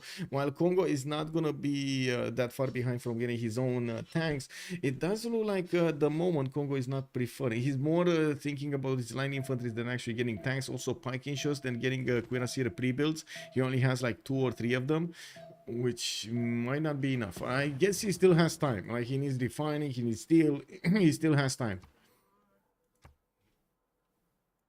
Okay.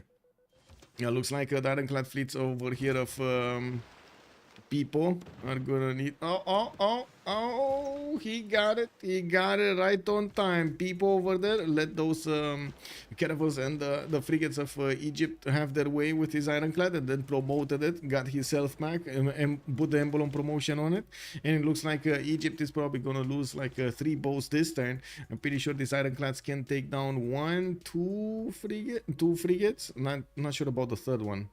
Does this have enough? No. So he needs to be careful how he attacks. Oh no, he's not gonna have enough damage anyway, because he's not a fleet. Oh, 2 boats. Anyway, it's fine. The battleships are gonna get in and gonna clean up everything. These guys are not something you wanna trifle with.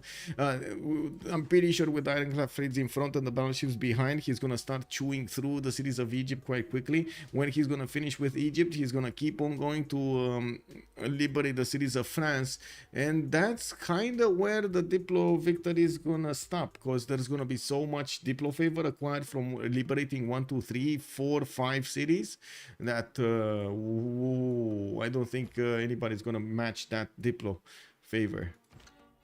Well, let's see what's happening in the culture screen. Do we have anything happening? Apology 17 out of 88. Lithoxa is trying to defend this. We do have Apology with 178 tourism per turn, while Lithoxa is more tourism, actually on 199 with 241 defensive culture. We do have them actually getting close to each other when it comes to the science.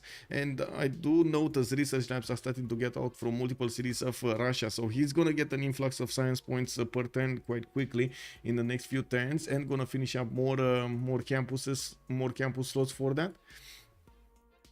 It doesn't have a lot of phase generation, not nearly as Lithoxa was on 250. I'm pretty sure this phase generation for Khmer is going to be extremely valuable if he wants to keep on putting armies to the southeast, so he has a chance to attack into Maori's territory. We did have aerodromes put down here from Khmer. The same can be said about Russia.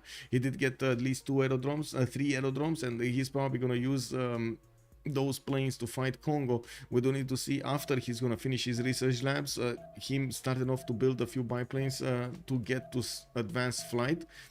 Where is he right now? He's on steam power. Okay, yeah, he's going there. He needs it. He needs steam power for a radio, and after radio he needs advanced flight.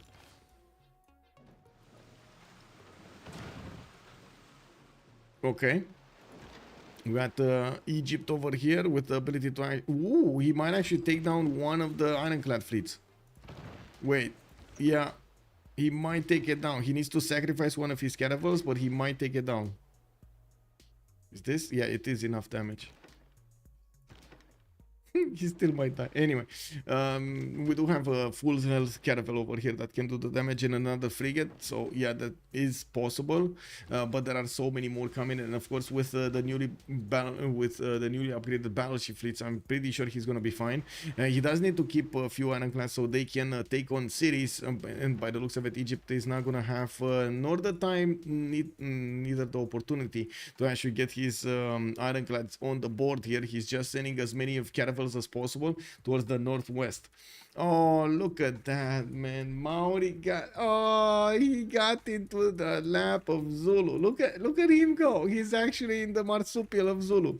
This is, you know how kangaroos actually have that that thing, that pocket belly or something here over there that allows them to keep a baby inside. Oh my god, look at it. Look at Maori over here in the middle of the land of Zulu. Oh, he actually did it. Yeah, we'll lose some, win some. Yes, sir. That Drol Valley is gonna drown. He actually, by the way, he actually did build his defenses. He actually has the flood barriers. Lol.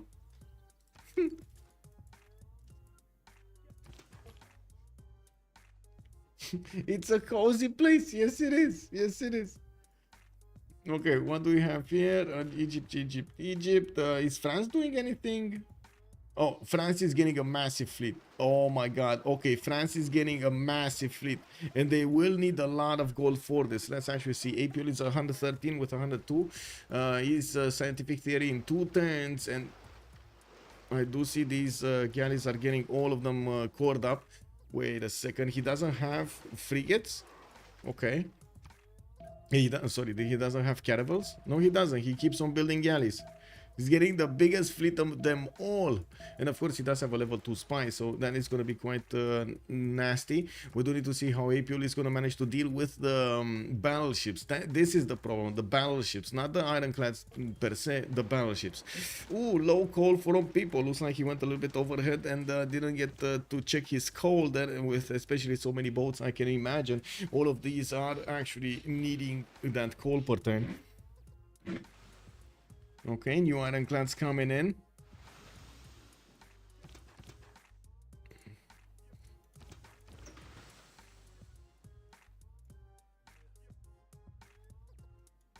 Well, battleships will need one more turn to start shooting.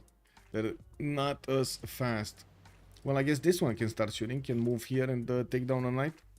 Anyway, I'm pretty sure they're gonna start shooting soon.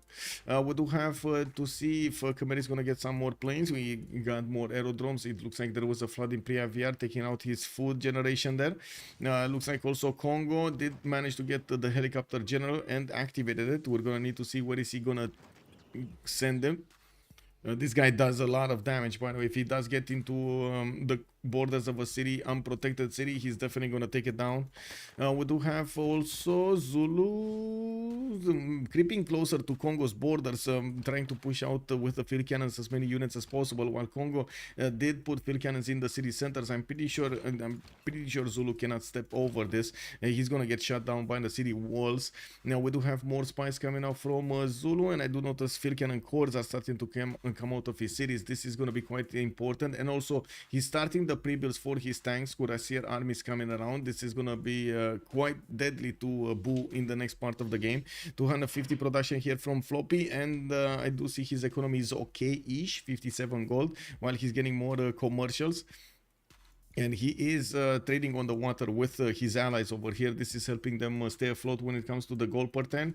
This is a massive, not only surprise, but might be quite a massive turnaround. We're going to need to see the damage of these French caravels slash against the ironclads. They only have +3 intel on opponents' movements, and it looks like Rome does definitely have the quality of the units. He has the technology for battleships and, of course, the ironclad fleets, while Apule is going to get there. He's getting his scientific theory though in the meantime, so he needs steam power he needs this one for steam power, and then he's also going to need refining for battleships. That will take quite a bit of time, and he's not going to have that. Well, we're going to need to see when he's going to spy on his opponent. He has the level 0 spy in the city of Mediolandum. Well, at least he's getting listening ports for that, not the level 2. Where is the level 2 and why is it not there? Wait, where's the level 2? Did he lose the level 2? He had the level 2 against Cooper, right? Where's the level 2? Oh my god, maybe he just moved it. Oh, there we go. He actually appeared here. Okay, never mind. He appeared here. It's fine. Okay, more deadly events happening over here. It looks like Egyptian caravel fleets are getting back to his territory, and the most of the fleet of Egypt has been taken down. And we do have new caravels coming around, and we do see that CivFR is struggling to get his science on the board, only on 133. Even if they did lose the Free Inquiry and the Pen Brush and Voice, we still have Apology with about to hit for 500 science and 230 culture 10 with 617 production. Definitely much stronger than Boo. He's like 3 times stronger than Boo. With not that many units though. I'm pretty sure Russia is going to choose to go for planes and bombers here. I would say fighters and bombers to actually take out Egypt, not actually muddy himself with too many tanks. I'm pretty sure Zulu is going to be the one building the tanks anyway. There are a lot of units of Congo. This is not going to be easy. Not going to be easy, but not going to be hard either. And we're going to need to see when they're going to actually be banging on the doorstep of Khmer. What's going to happen? Khmer is deploying more units to Shartur Muka, and of course he might actually try to get to his helicopters. We got Lithoxa rifling in 1 turn, mass media in 3 turns. Next turn, cartography for Apule. So he is gonna get his we're gonna get to see the damage, but how much minus coal does he have? He doesn't. Okay, he doesn't anymore. Perfect. He balanced out the coal. Okay. Yeah, looks like somebody gave him, Apology gave him the coal. They don't have that much coal. Zulu needs to get industrialization, and quickly, but he can't, right? He needs to go, oh my god, he needs to go for steel into combustion. Does, wait a second. Does Russia have more coal tiles here? I see 1. 2. Okay, he's gonna upgrade another one next turn. Don't see any more here in the south. He does have some oil though. Not gonna help, but you know, he has some oil. And yes, he does have 1 shipyard, 2 shipyards, 1 shipyard, 1 in Kazan. Yeah, one shipyard. It's a screenshot that Maori City for Discord. That's Lesotho. This one. Wait, which one? This one?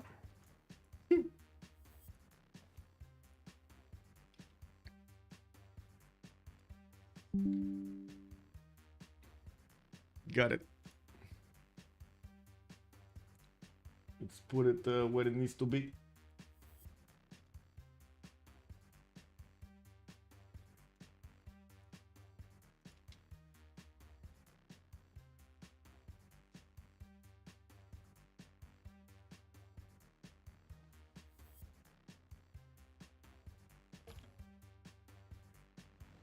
Okay. Let's see.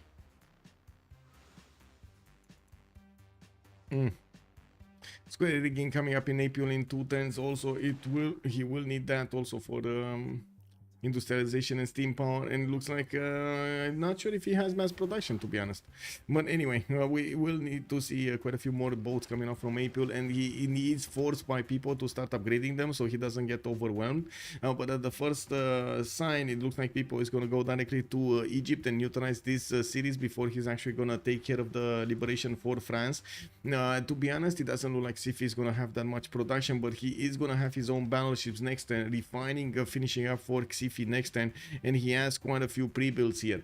We still have Rome with the bigger fleet and at the moment, but we do need to see if they're going to manage to match that on CivFR. They do have a decent amount of gold in the bank. April is on 1,000, but he was keeping it for himself so he can upgrade all of these bows. These are going to be costly, 180 a pop. It is going to cost him quite a bit. Now looking at Congo, not getting pushed, but finally Russia is getting the planes in the air. We do have an anti-air gun being deployed in the city of Mitla, and I do notice, of course, those backline pike shots can be attacked there.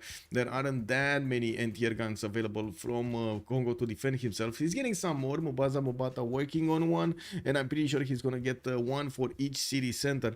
You know, we do need to see when the tanks are coming out from Zulu, if of course Congo is gonna be the target. I would imagine so. And what kind of support help is he gonna expect from Russia? Is that only planes and bombers? I guess so, right? I guess so. That's less though, since Zulu is so... Oh, what? Pouch. In a pouch. Oh, I see. Pouch. Yes, yes, that's true. And there is on Mitla along with a helicopter. Wait, what? Mitla? Helicopter? Mitla? Helicopter? Where? Oh, this one? What?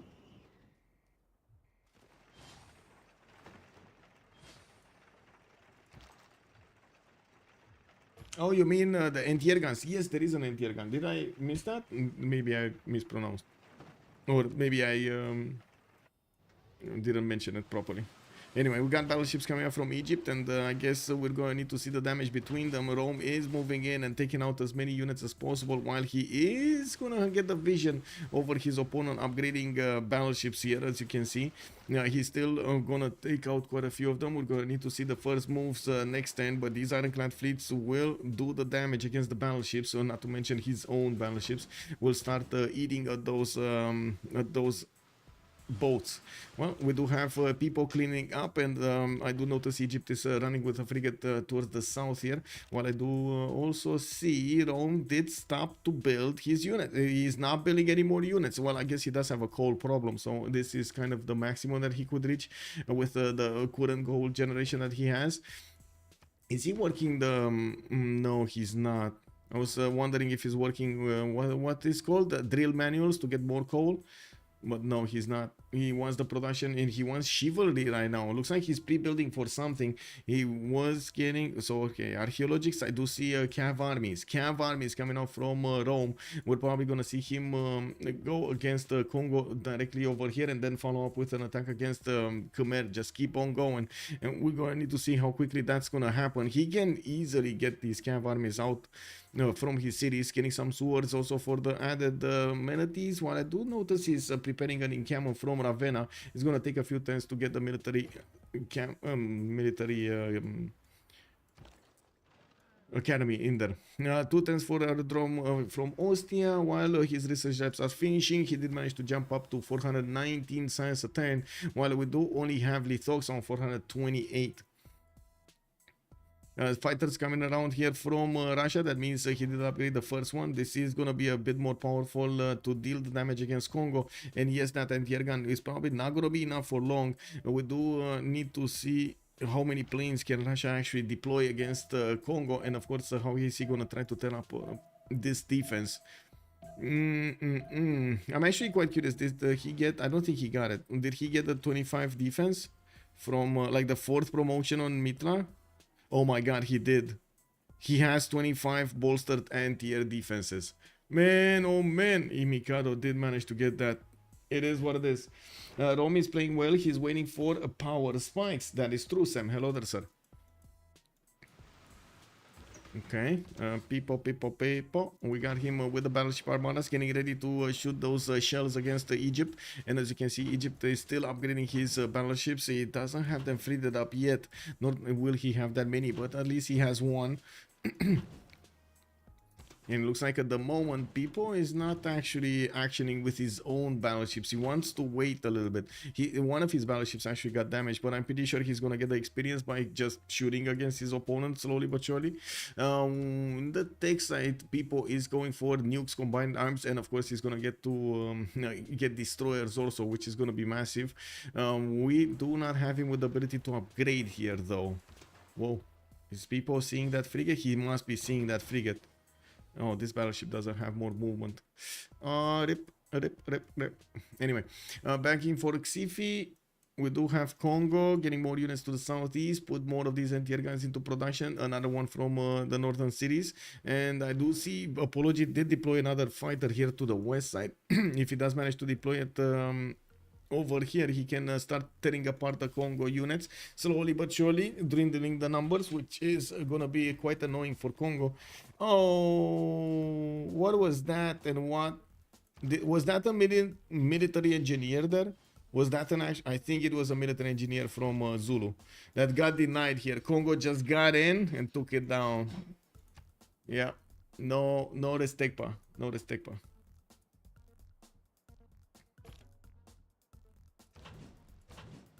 Oh, 2 battleships fleets. Okay. This is very dangerous for People. Egypt managing to get to battleships. Very dangerous. We're going to need to see if he's going to manage to deal with the danger accordingly. I don't think he's feeding the cannibals that much. I'm pretty sure he's not feeding the cannibals that much. But these battleships will still do a lot of damage even to his battleship armadas. So he needs to take care of them probably first. Oh, 2 battleship armadas over here with 1 battleship, and that battleship fleet that can turn into another one. Okay, let's see some last moves. Okay, bam. Okay, he didn't take that one down, but there is a promotion on this one and on this one. The first move's coming up from Xifi. He has the host, so we're gonna see him probably click the buttons fast. But I do have to point out, People wasn't that late on getting his... No! Anyway, I was just about to say he wasn't that slow on getting his own moves, but he lost one of his battleship armadas because he wanted to promote the ironclad, and well, battleship armada was targeted here. Now these Xifi is actually exposing some of his battleships to the attacks of Rome's ironclad fleets, and it looks like the one of them just got taken down after he did trade with battleship of his opponent. We do need to see if these are going to be enough units, but it doesn't look like it. Rome is getting pushed back, boys. Rome stopped building units, and now he's getting pushed back on the coast. It looks like there was the city of Lyon from Russia. Oh wait, what? He actually got a city center with 1 battleship? Wow. And got a Cossack in there. Well, I guess it is what it is. That city's sad, man. At least he did manage to get like 2 tiles here that are worth, right? 2 tiles. That city is working 2 tiles. Now, we do have quite a few CAF corps also from France defending Nantes and Paris. I'm pretty sure he doesn't want to actually let them run around wild, while Apul is going to get his industrialization next. Then we do have Floppy 210s down from combustion. Both Apology and People are going for combined arms. I do see the Thoxa is also from the other side going for combined arms, and all 3 of them going for ideology so they can get their fascism. More fighters appearing from Russia. Or no, that's yeah, a 3rd one did appear from Russia, and it looks like he's deploying another one here in the lands of Zulu, so he can slowly eat through these lines behind the anti-air guns. He doesn't want to actually allow the anti-air guns to shoot back, especially in the city of Mitra. This is deadly for him. Like the anti-air defenses of Governor Victor are too strong. I love seeing fighters deployed moving. Yes, me too. Yes. You know, yeah. I like when these games turn into East versus West plus plus. Yes. There's no boost for ideology. Wait. Whoa. I don't remember, so I'm gonna check. No, there's no boost for ideology. No, you can't boost it. Okay. And see, Congo is realizing that he's going to be taken down, and he's going to try to do the same thing as Maori did. He's going to go behind Khmer towards the south.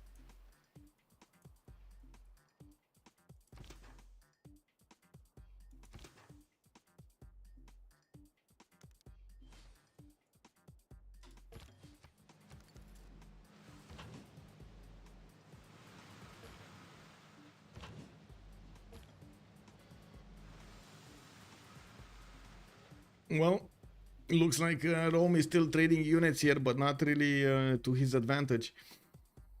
By the looks of it, only 3 of these battleships are remaining alive. We don't have that many from Xifi, and it does look like he's not really that anxious to get his boats out into the open fields here.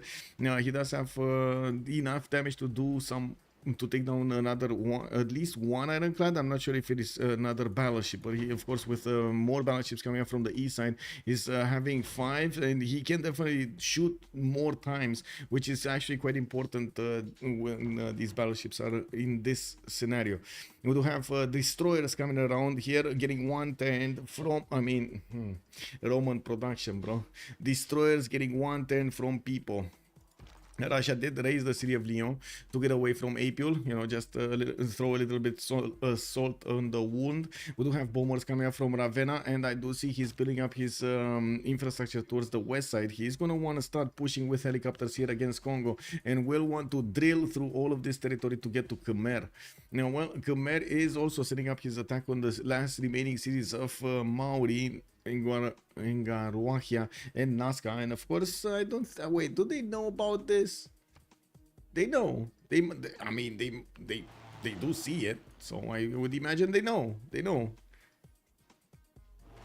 The Khmer mountain shield is disgusting. Yes, this is unbelievable. Look at all of this mountain protecting him. It's unbelievable. I guess Pangea Standard Ridges, guys, it gives you these opportunities to actually use the land as natural defenses. You know, we do have Zulu deploying his cuirassier armies as close to the borders as possible, while Congo is gonna get economics. It does seem like he's going for 80 crews here. We're gonna need to take a look if Zulu is going to manage to get the upper hand soon. Zulu urbanization, he's not going to get fascism. He's very, very late on culture. Can't really say I blame him, but yeah. We do have artillery armies coming up from all of his cities, and yes, he's going to follow up with the upgrades on the tanks, and then get artillery right behind this.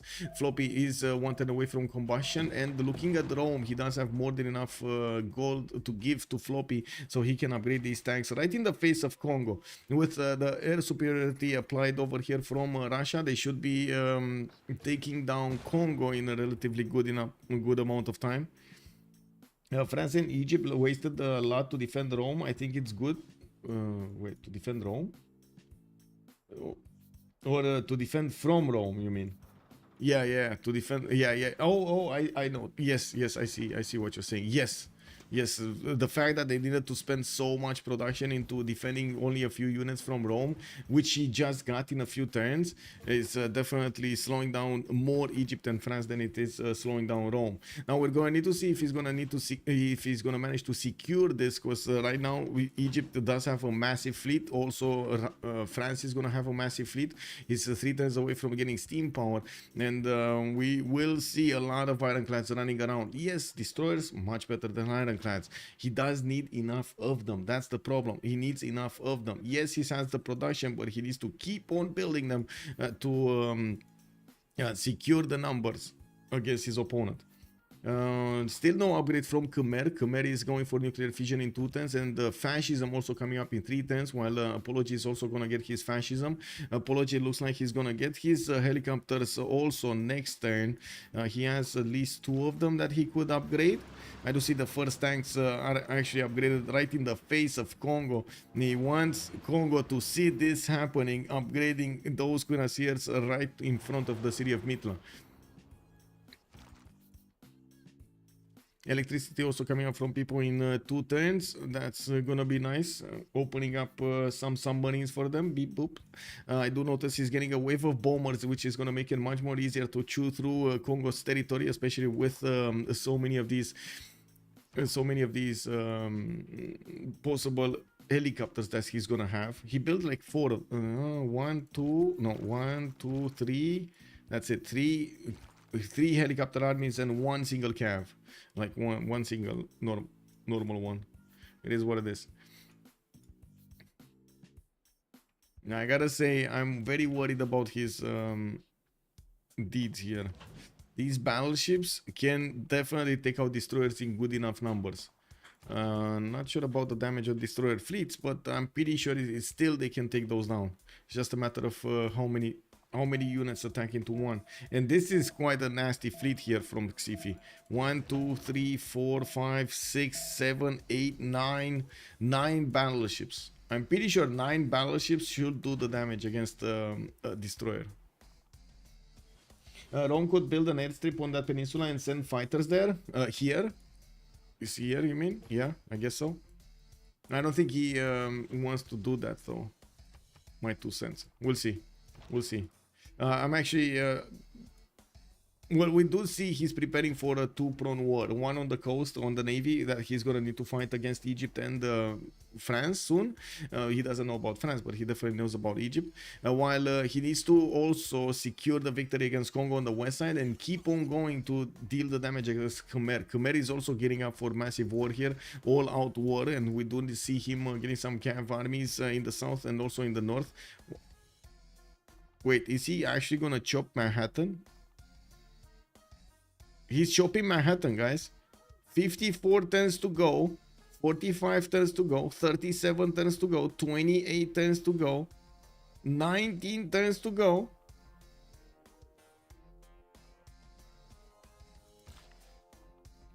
He's actually chopping Manhattan. Oh my god, I need to clip this. I really need to clip this, man. Whoa.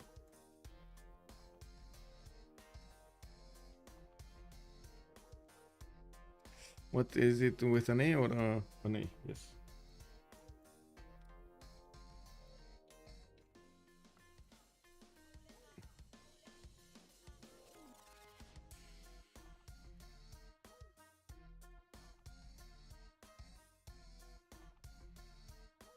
Gonna chop Manhattan. Wait, actually gonna chop Manhattan.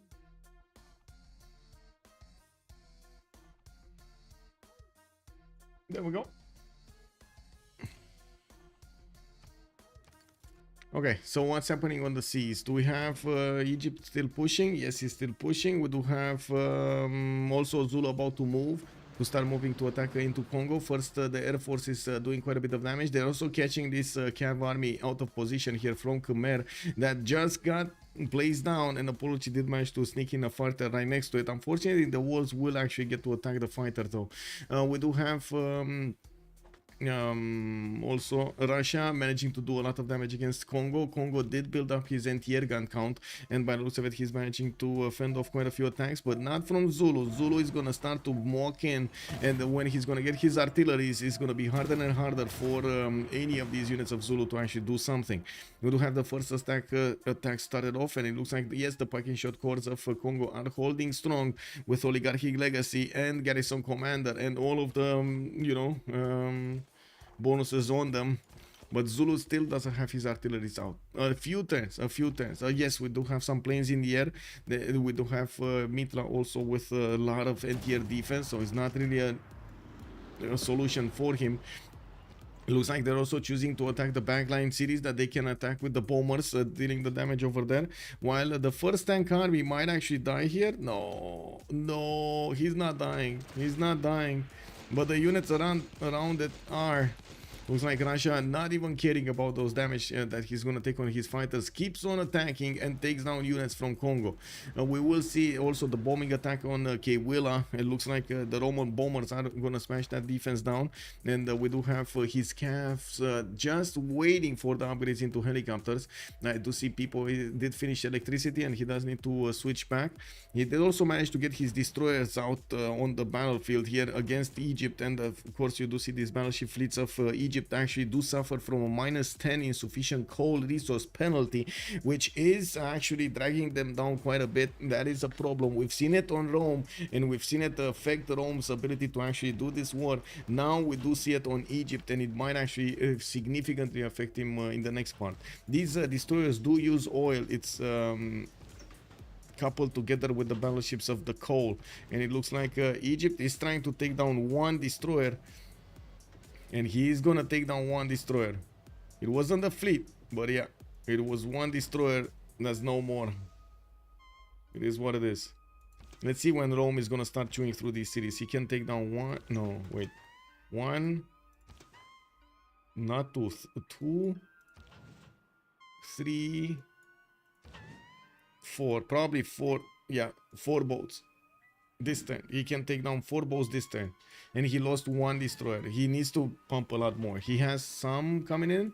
Yeah, I do see Ostia is 2 turning. Oh no, he's not 1 turning them anymore. Anyway, maybe he is, and we're seeing some form of a graphical glitch. He's gonna get another 3 next time. Okay. We got is Khmer upgrading? No. People gonna get his helicopters next turn. Synthetic materials coming out there. Ideology in 2 turns. Fascism coming out from Peter and Lithox at the same time next turn. And I'm pretty sure it is gonna be important for Floppy to get that too. He's getting mobilization in 6 and keeps on attacking these Congo units. He did manage to do the damage against the helicopter that came out of Mitla. And now he's taking out those parking shots that are trying to valiantly defend against this attack. Well, that's one down. That's a helicopter down. And now we're gonna need to see the fighters start to do the damage. That's a cav down on the west side. He does want to get the city of Jayasri. And while Zulu is gonna keep on moving his units, and finally he gets his ability to use his artillery armies. That was a balloon. I just realized what they killed over here. It was a balloon made by Russia earlier when he got flight. Yeah, that would have been massive over here as a unit for Zulu, as a support unit for Zulu. Anyway, we still don't have Nazca under attack, not yet, and it looks like we do have the first nukes coming in. 6 tennis from Angor Tom, while Shatul Muka did actually finish Manhattan project to chop it. That's a very fast. Another city goes down. Whoa, Nalanda got taken down by Russia. That's actually gonna shave off quite a bit of science from their opponents. We do have Litox on 470, while Apology is 558. 700 production though. Both actually Lithuania is needing 800. He just passed 800. Okay, seaports coming out. I don't think he has time for seaports. As in, looking at the damage counters here, it does seem like he's gonna need a lot more boats to successfully take down his opponent. He doesn't know about this. We know about this. He doesn't know about this. This is massive. This French attack against Rome is gonna be massive. Well, massive. It is gonna be impactful, I should say. Is it massive? I should use massive more often. Shouldn't I use massive more often, by the way, guys? Rome really does not have time for seaports. Yes, he does not. Yeah. One going top 3 and attacking with fighters while other going bottom 3 with the tanks seems so nice. Yes, the synchronization and the coordination between them is pretty good, I should say. Yes. Very good. I mean, that is what is to be expected, right, from a Division 1 team. They should have all of the coordination on point. And yes, it is taking quite a bit of time to coordinate with your with your allies. Not to mention a lot of discussions to why and when and where, so you don't have those discussions in the game to explain why and why would you want to do one thing over the other. You could use massive. What is massive? Massive. Oh, massive. I see what you did there. I see what you did there. It's fine. It took me a few seconds to understand. I'm sorry. I'm slow today. I saw 6 times nuke for Khmer. Yes, he did actually chop Manhattan. Look at the clip, man. He actually chopped Manhattan, bro. And now he's 4 turns away from 2 nukes. I don't know where he's gonna throw them, but I'm pretty sure he was meaning to do something here with the city center. Well, Zulu is... Oh, one other thing, by the way. Khmer cannot throw nukes at his allies. So if all of the units of Zulu are actually in the borders of Congo, Khmer will not be able to nuke them. Yes, I know. It is what it is, man. It is what it is. Now, let's see Manhattan coming up here. War Department, no. From Russia, okay. He doesn't have Manhattan. No, next turn. Nuclear fusion coming up next turn. And yes, I do see people is going for stealth technology. Gonna get those jet bombers rolling. He's gonna take a Willa and gonna push back the defenses of Congo back to their territory. While he's gonna need to deploy a few... Oh my god, he just went through all of those units. It is what it is, man. Support units. It is what it is. Now people here gonna need to deploy more of these bombers to the west side so he can actually follow up the damage attacks against the Congo's main cities. And of course, by the looks of it, he's not caring that much about the anti-air guns of his opponent. I do see he's building up his broadcast centers for a better culture, but now that he reached fascism, it should be fine. He's gonna get an extra +5 against Xifi, while Xifi, by the looks of it, he still is fighting in the mud for supremacy in the water over here. People doesn't really have a chance other than retreating. I don't think he can do that much more damage, and unfortunately if he keeps his navy here, he's gonna be taken down. France is just gonna get in there and gonna take down these destroyers, man. Slowly but surely gonna eat away at that hull with the battleship support and everything. Does make it it should work. To be honest, I'm not sure. I don't know let me actually take a look if it says something. Can heal adjacent units, grants +1 movement. Well, it says can heal adjacent units, so it should work.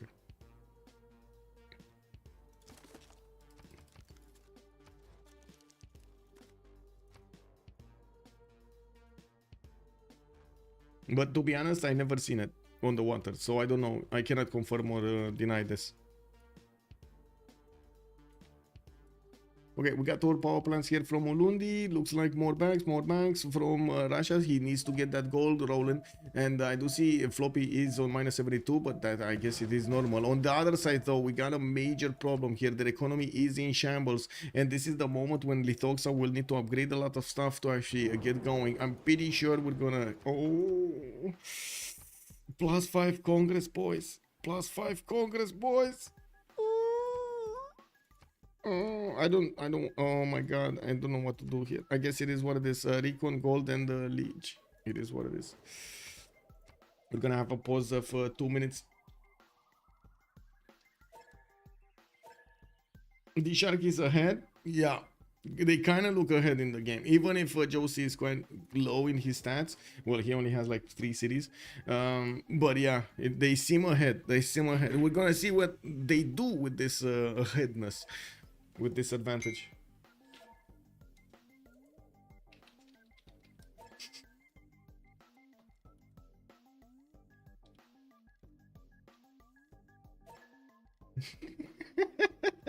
Be right back.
What's going on?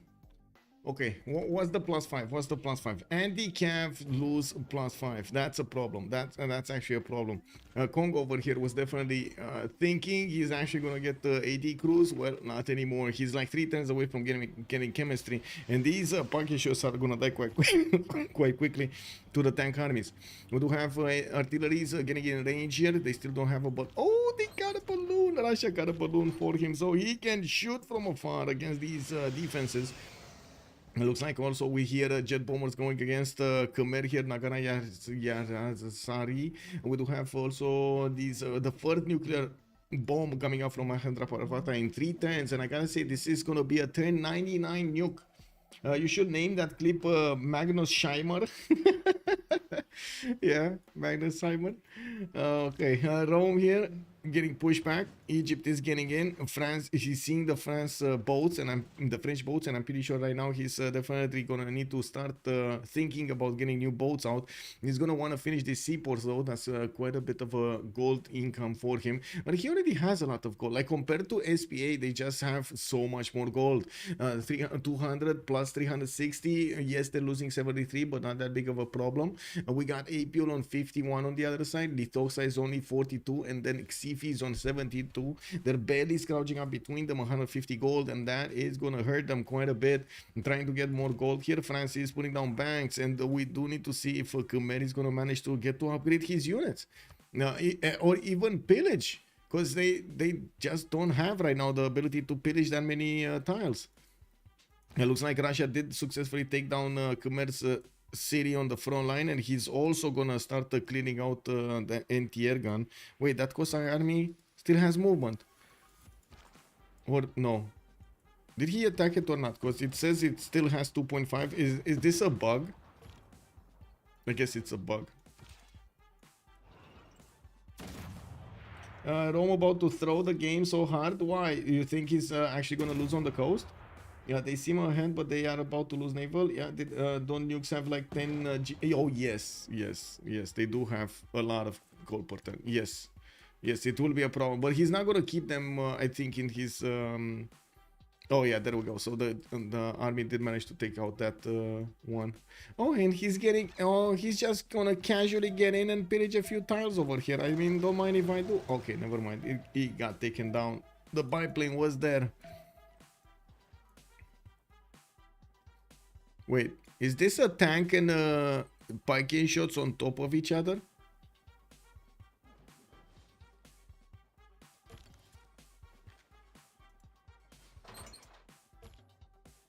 I mean, I know this happens on units on, or say from the same nation, but I didn't really see it happening on units from another nation.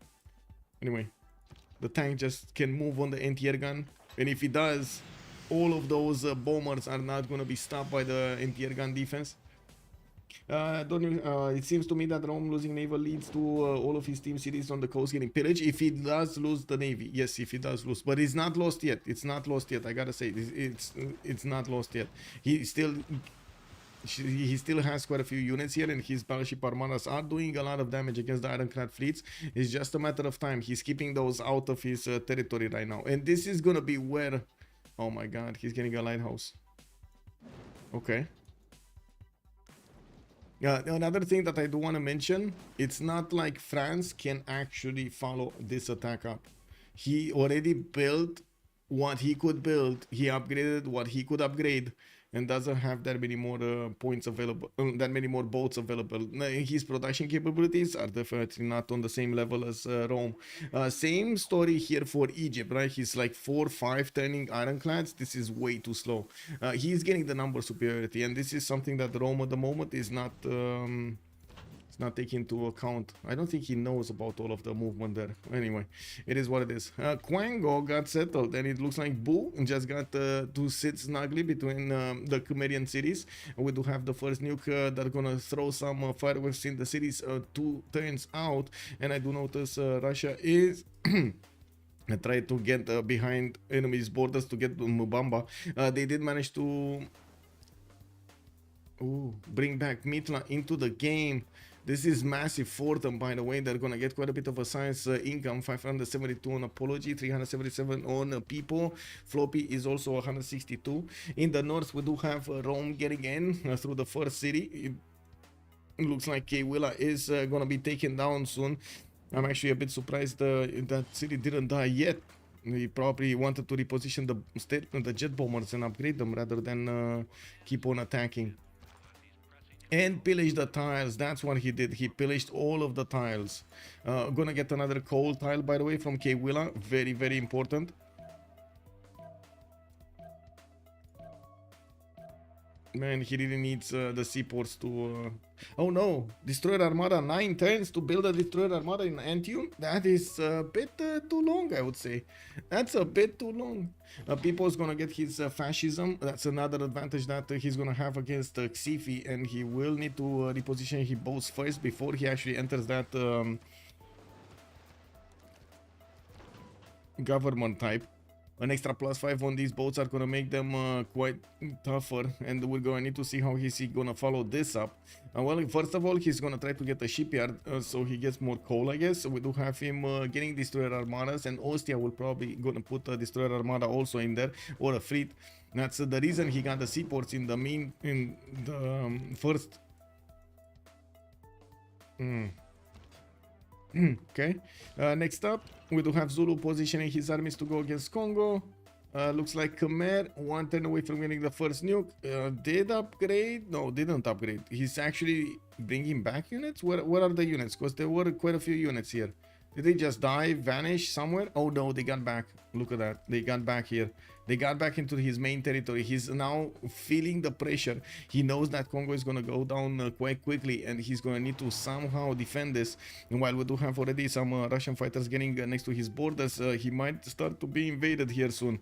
Now, we do have Congo about to lose Mubamba, while Mubumbi is just a few hits away from being taken down. I'm still amazed that Antiergan is alive, by the way. It wasn't that the Antiergan that actually wanted to leave from Mitla, and somehow it got out of the... Wow. Okay. 100% production congress. It was 100% contract. Yes, for purchasing military units. Yes, you are correct. It's very hard for them to actually rebuild. Machine guns in 8 turns. One machine gun in 8 turns. I mean, bro, you're gonna buy that in 3 turns. Why would you build it in 8? Anyway, this is the problem actually for Rome, is if he doesn't keep on getting units and keeps moving around for like shipyards and stuff like that, this is gonna be an issue. Because he just doesn't have the boats to withstand his opponent, like just sheer numbers here. And I do notice France does have a +6 intel on him. But yeah, now fascism has activated, so these are quite strong. That's a battleship armada, that's 90 defense. Destroyers are what? Let's see, 103.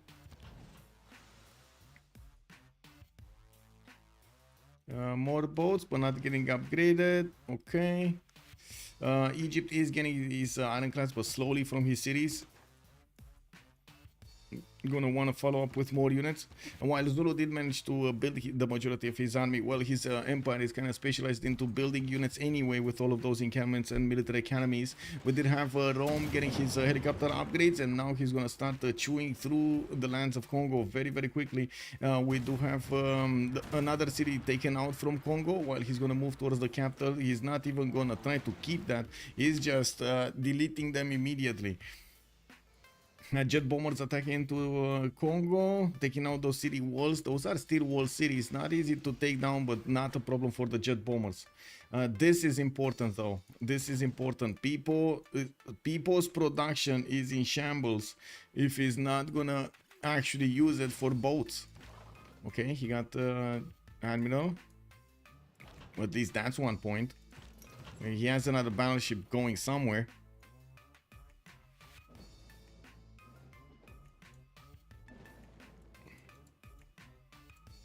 Okay, 5 turning destroyer armadas. Okay, he's gonna have 2 destroyer armadas in 5 to 6 turns. Another one here. Destroyer fleet 7 turns from Ostia. Okay. Okay, this is a major problem for him.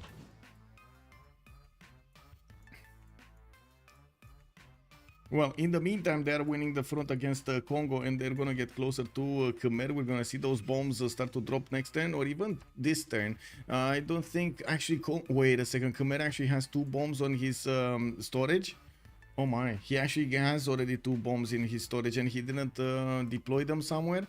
Okay, he wants rapid deploying synthetic materials. Does he not have nuclear silo? Does he not have the engineer where he needs to have it? Does he not have a bomber? Maybe he doesn't have a bomber. What is he? Does he not have a single bomber? Guys, do you see a bomber in this land? I don't see a bomber. Well, that is a bit of a pick. I know he has fighters, a lot of fighters coming around, but yeah. Oh well, that is a problem. We got Russia starting to attack Mubanza and Sundi, and by the looks of it, Congo is on just a few more cities, and he kind of ran out of units to actually try to even slow down his opponent. Zulu's military will need to keep on getting bigger, and I do see him getting his pre-builds for the upcoming helicopters, getting quite a few cav armies that are going to need to upgrade on the way. They will need to get into Khmer's defensive screen, and I do see Russia is going to try to force Khmer over here to do some more damage to his units and use those attack moves.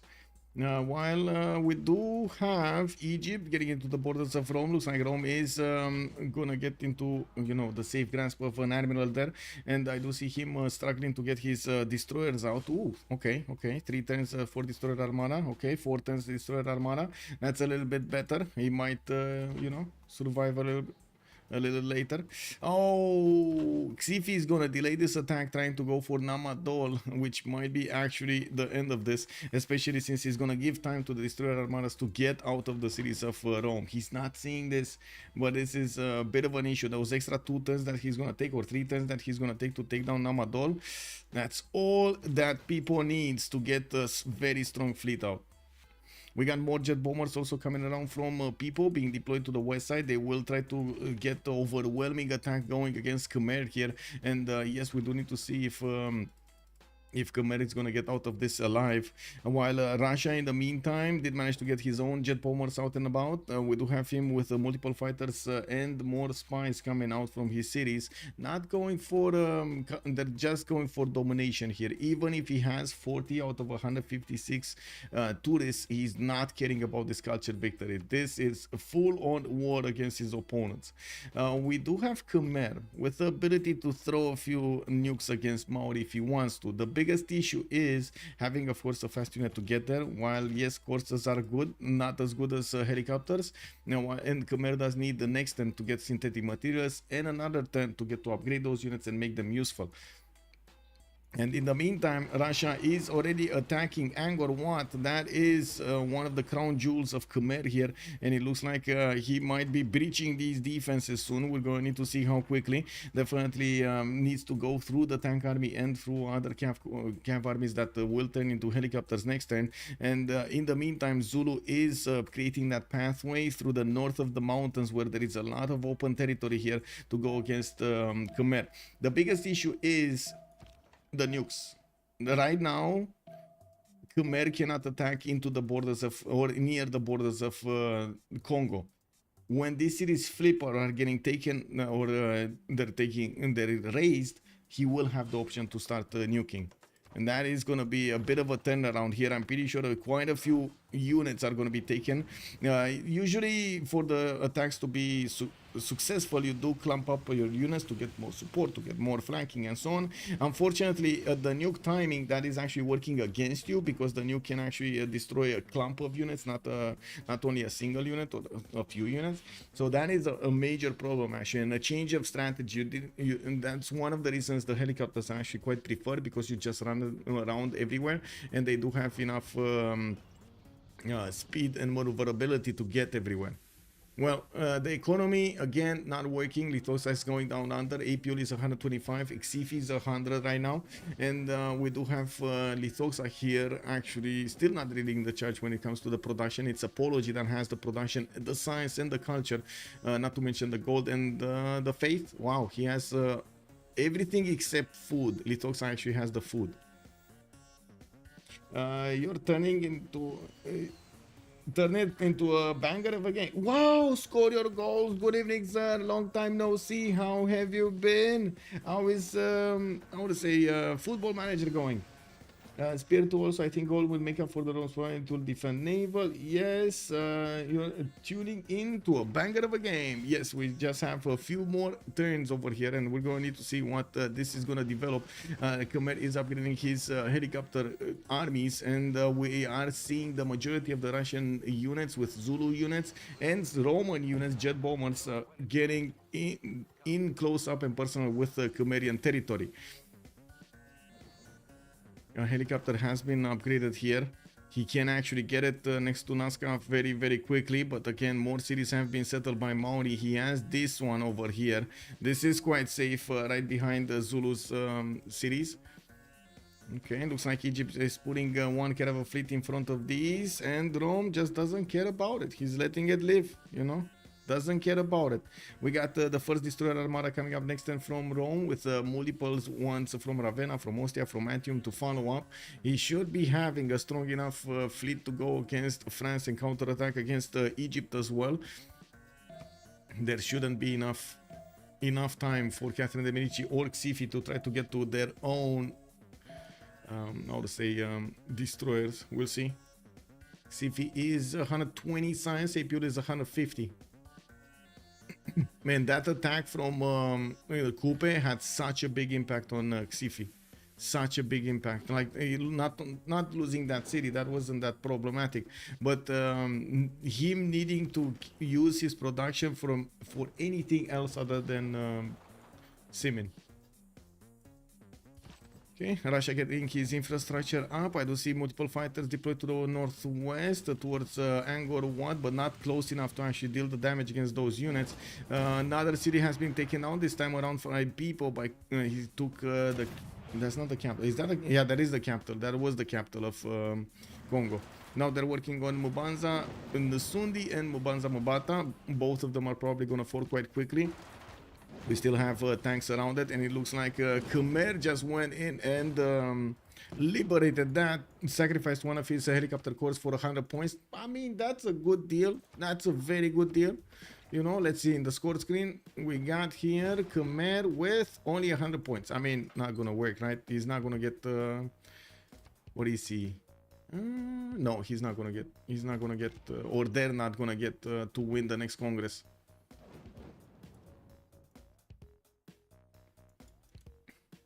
Okay, so first destroyer armada coming around. We do have missile cruisers also upgrading here. This is also going to be a major game changer against Egypt. Multiple destroyer fleets and other destroyer armadas coming around, and he's starting to change production back to jet bombers, so he keeps up his air force against Khmer. This is the important target. They need to get to Khmer, and they need to rip him apart here to get the victory, or get their own victory by the time the game is over. We do have Manhattan project coming out from Novgorod in 2 turns, and I don't see it yet in Zulu's territory. Zulu is preparing himself with a lot of cav armies for the helicopter timing. I do see him going for radio in the meantime for those fighters and jet bombers to get access to advanced flight.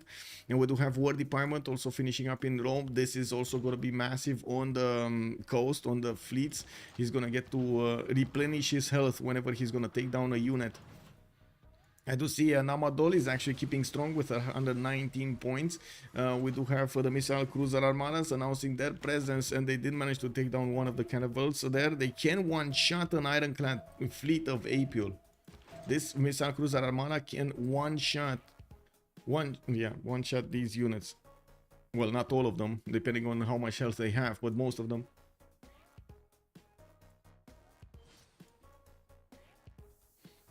What's a squadron game? Team tournament? Yes, basically it's a 4v4. Can military engineers make a tunnel through 2 tile wild mountain ranges? No, they cannot. I have no idea. Oh yeah, it's a 4v4. So I actually made a YouTube series called the Score Show, where we actually take a look at all of the tournaments right now in the division, in the Civilization 16, and CivFR Squadrons has I think the most the most divisions. It's the Francophone community tournament, the 4v4 community tournament, which also acts as a Division 1 as a qualifier for the CWC. First nuke. Where's the nuke? Where's the nuke? Here. Going against the armies of Zulu. Yeah. And that's another liberation. That's another 100 points. Another 100 points for Khmer. Well, yeah, that's what I was saying about clumping up. It is what it is, man. It is what it is. We got Russia here getting his jet fighters, and yes, I do see at the same time Khmer is upgrading his. We're going to need to see if even against nukes here they can actually push through. Rocket artillery missile cruiser animations are so satisfying. Yes, they are. Yes, they are. Okay, Zulu just raised that city. They're gonna raise this city also. They just don't want to handle that liberation anymore. And we do need to see if another nuke is gonna be thrown. I would imagine around here somewhere. You should see it. Oh no, it's here somewhere. I mean, this is not that bad, to be honest. It's like, what, 2 units? It's fine. It's fine. He lost a military engineer. It's fine. It's really not that effective as a nuke. I don't think he has visibility over what's happening here. They do know about this, this, and this. They don't know about everything else. Okay, a lot of cav armies are coming around, and of course helicopters are going to be also upgraded from those. We do have Rome getting close up and personal with the units of France, dealt the damage against his ironclad armada, but I do see 1, 2, 3 with only 2 destroyed armadas. Okay, where's the other ones? Oh, there we go, there we go. I was thinking that he needs like 2 more. Anyway, War Department coming up next turn, and I do see his niter is actually going to be pillaged. Wait a second, didn't he actually... Oh my god, he clicked on it and he didn't finish it? Because you see the defense right here, right? This is the defense. I'm pretty sure that's flooded. Yeah, that's flooded. Man, I thought he was prepared, but he wasn't. Nukes on a cluster of units. Yes. Let's take them down. Okay, what's going on here?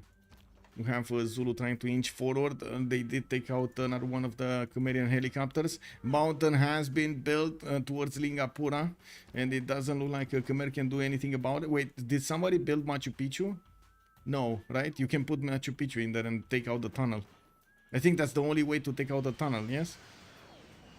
Anyway, looks like Lingapura is getting attacked with a lot of jet bombers here. And we don't have that much anti-air for Khmer. And yeah, there we go. He put Machu Picchu down. He was like, nope, no, not a mountain tunnel. No, no, no, not in my land. Well, there is another way to get the tunnel there in the north.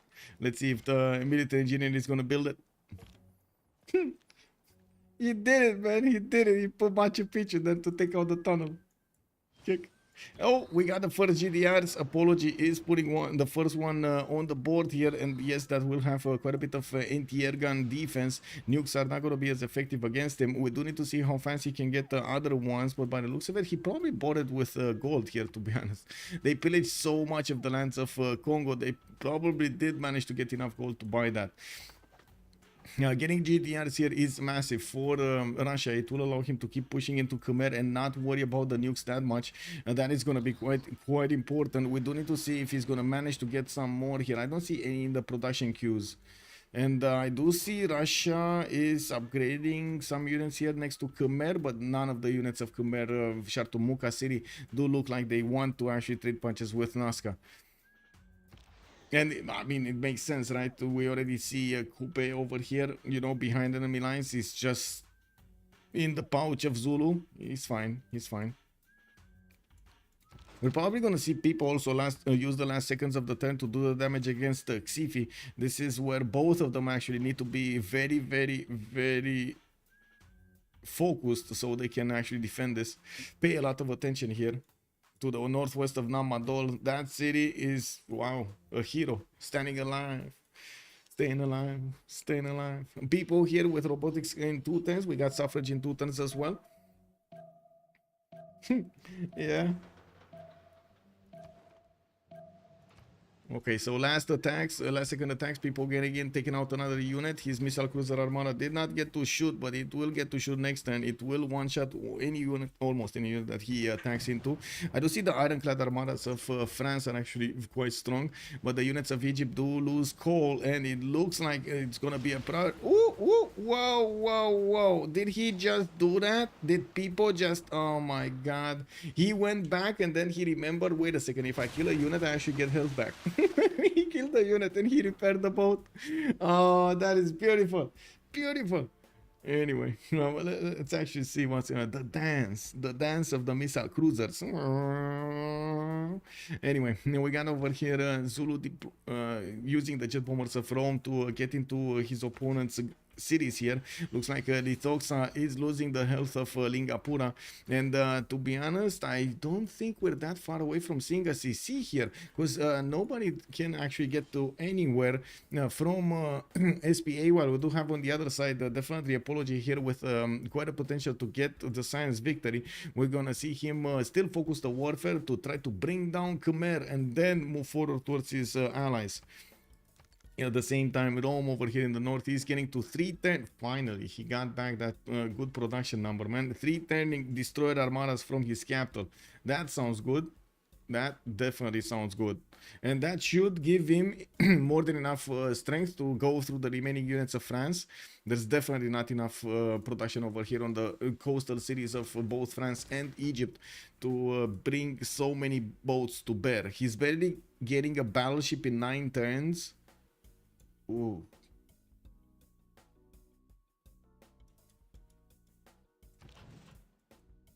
Yeah, that's kind of bad. That's kind of bad, bro. No, I feel stupid for doubting Rome. Yeah, I mean Rome, man. I mean, to be honest, he kind of played on the line. Don't get me wrong. He kind of played on the line. It is what it is. He also got lucky with Xifi choosing to go against Namadol rather than keep going against Rome. I don't think he would have had that much chance of a success, but still he would have probably broken a few more ships than he did by letting them upgrade and reheal. Again, that's a decision that I'm pretty sure we're seeing much easier to take because we know the information behind the scenes, but they do not know this. They as in very rarely you actually whoa, that's a lot of jet bombers, bro. That's like 4 jet bombers, bro. Rome just lost his air force. 1 nuke, well-placed nuke. And that was it. No more air force, no more jet bombers. That's unfortunate. Yeah, that is really unfortunate. Oh well. Does that destroy the jet bombers? Yes. I mean, look, they're no more. They are no more. No more. None of them. It is what it is. It is what it is. Wait a second. What happened here? Twitch just gave me an error. Oh, Twitch has updated its terms of service. Wow. Is diplomacy still a win con? Let's see. We do have Lithoxa with 14 out of 20. He would need 6 more points. That would mean 2 more congresses. And looking at the points green right here, he does have 600 in the bank. Congo does have 600 in the bank.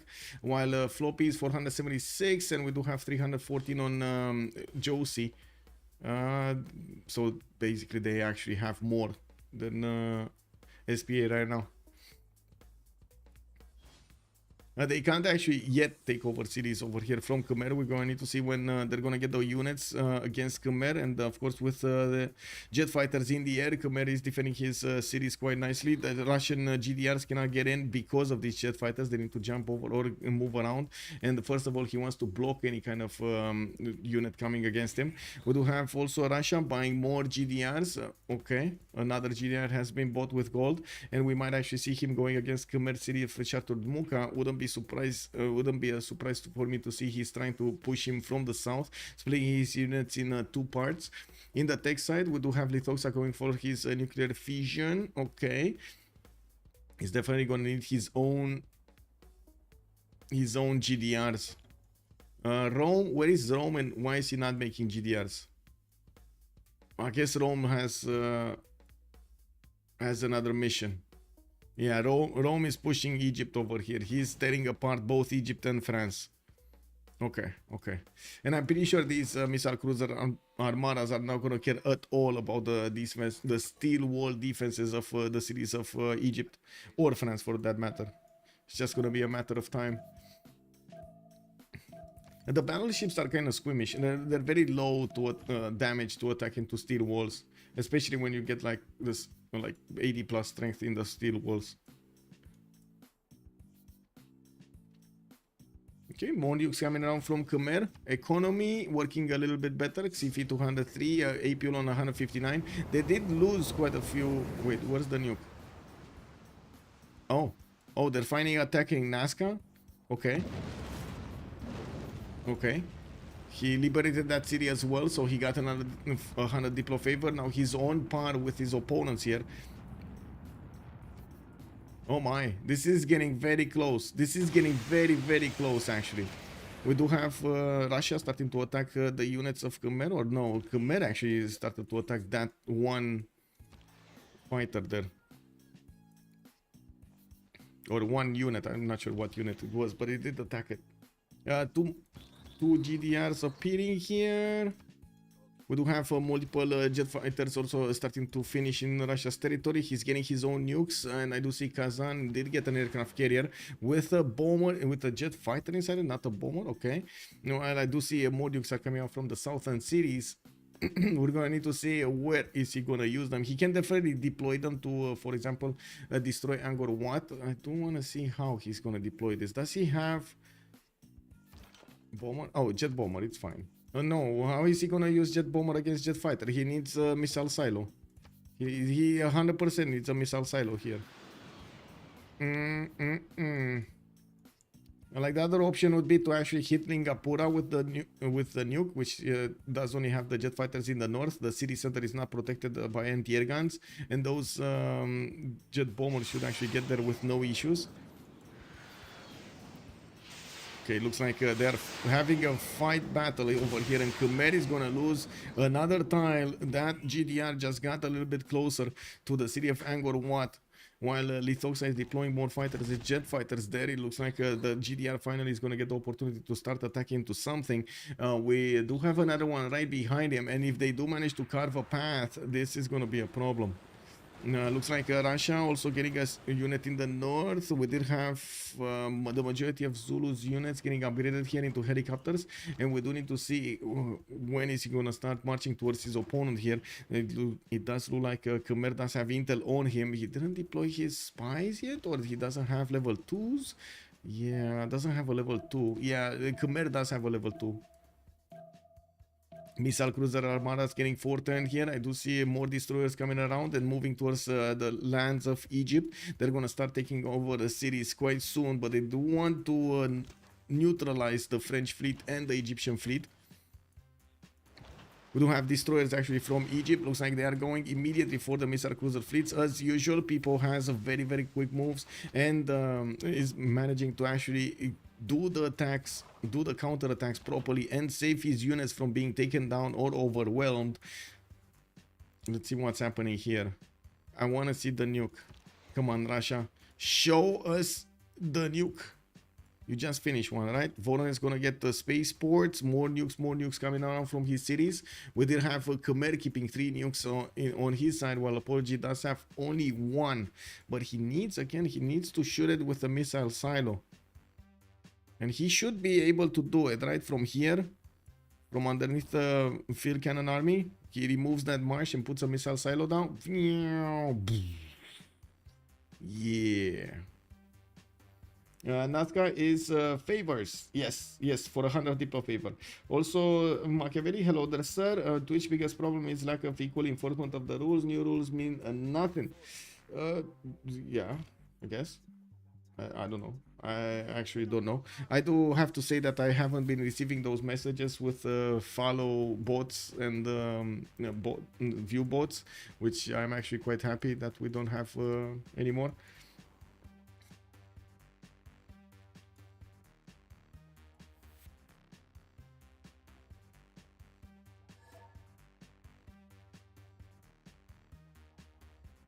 What is this R by a bug?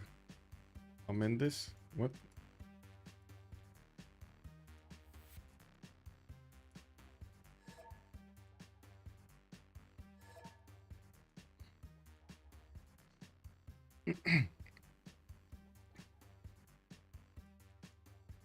Oh, here.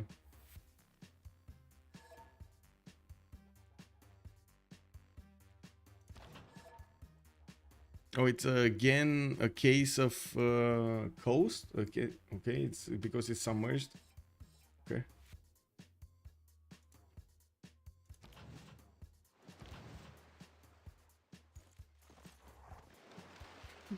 This is so weird. Well, that is a problem. How did you hear the Corsair actually make hoof noises when he crossed on the cattle tile? But that is actually submerged. It is so weird. It is what it is. The what? I don't know what that is, Nemesis, and it looks like Twitch doesn't like that word, so I don't want to repeat it. Kick W. I don't know what that is. I have no idea what it is, Nemesis. Okay, we do have the destroyed armadas of Rome starting to carve a pathway here, and they are ignoring at the moment the cities of Egypt. They're just going for the fleets here and taking down France while he keeps on pumping these going. We do have 840 out of 847. What?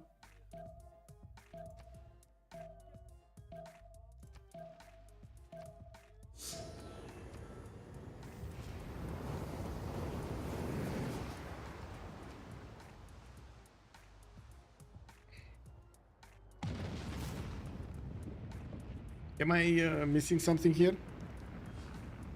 840 out of 847. I'm pretty sure he just wanted to write those down, not for anything else. Okay, GDR is coming in, and it looks like they couldn't actually get into Lingapur and Angkor Wat. They are going again towards Congo, and by the looks of it, trying to save that city from being taken over.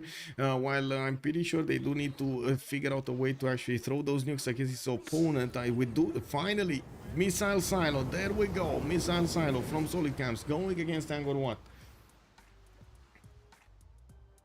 We do have the city being taken down. Angkor Wat is covered with well, anti-air from GDR. We do have Quango also about to be taken out. That's a player that will be taken out before the World Congress session. While I do see we got apology here with say full bug. What? People probably oh. Yeah, it's probably bugged over here. I don't know what it is, but it is what it is.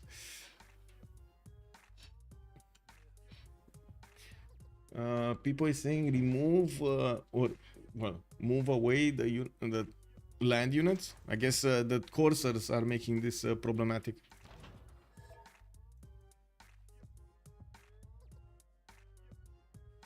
What is he talking about? This one. This one is not submerged yet. I don't know which one is he talking about, because they're, yeah, he might be referring to different things.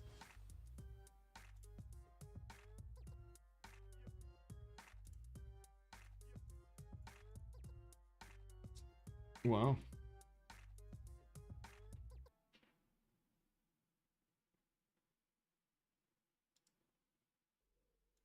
Oh, I need to actually get my chats back.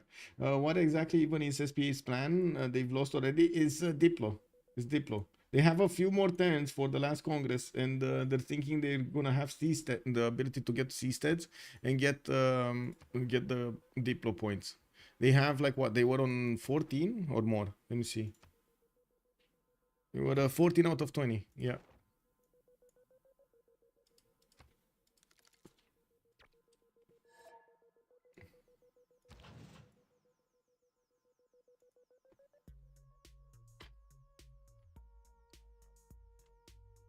Wait, you cannot lift them?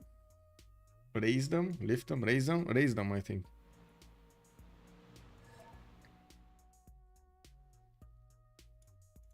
Oh, is he meaning that he cannot hit the cursor? Oh, I see.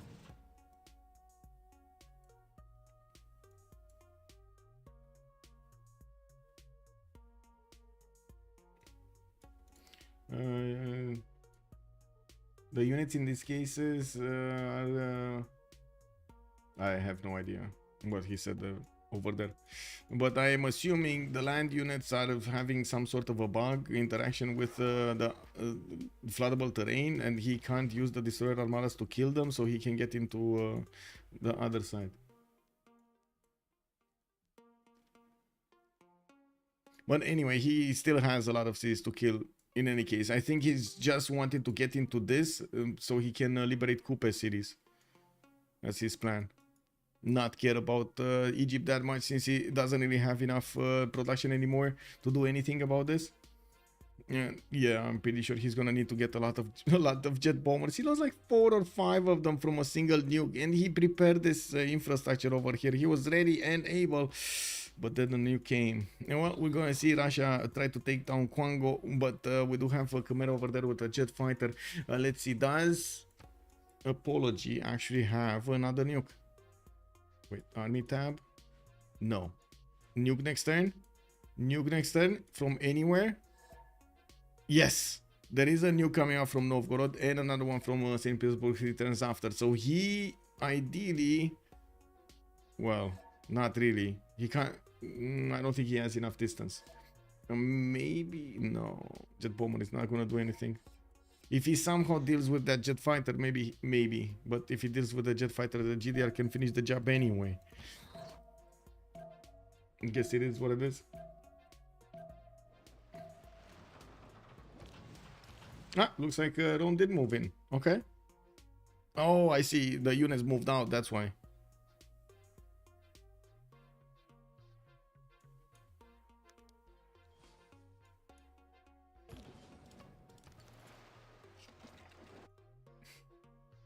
Yeah, the corset is on water, but not in the water. Yes, Jacob, basically. It's considering as land. That was weird. Some weird interaction bug over there.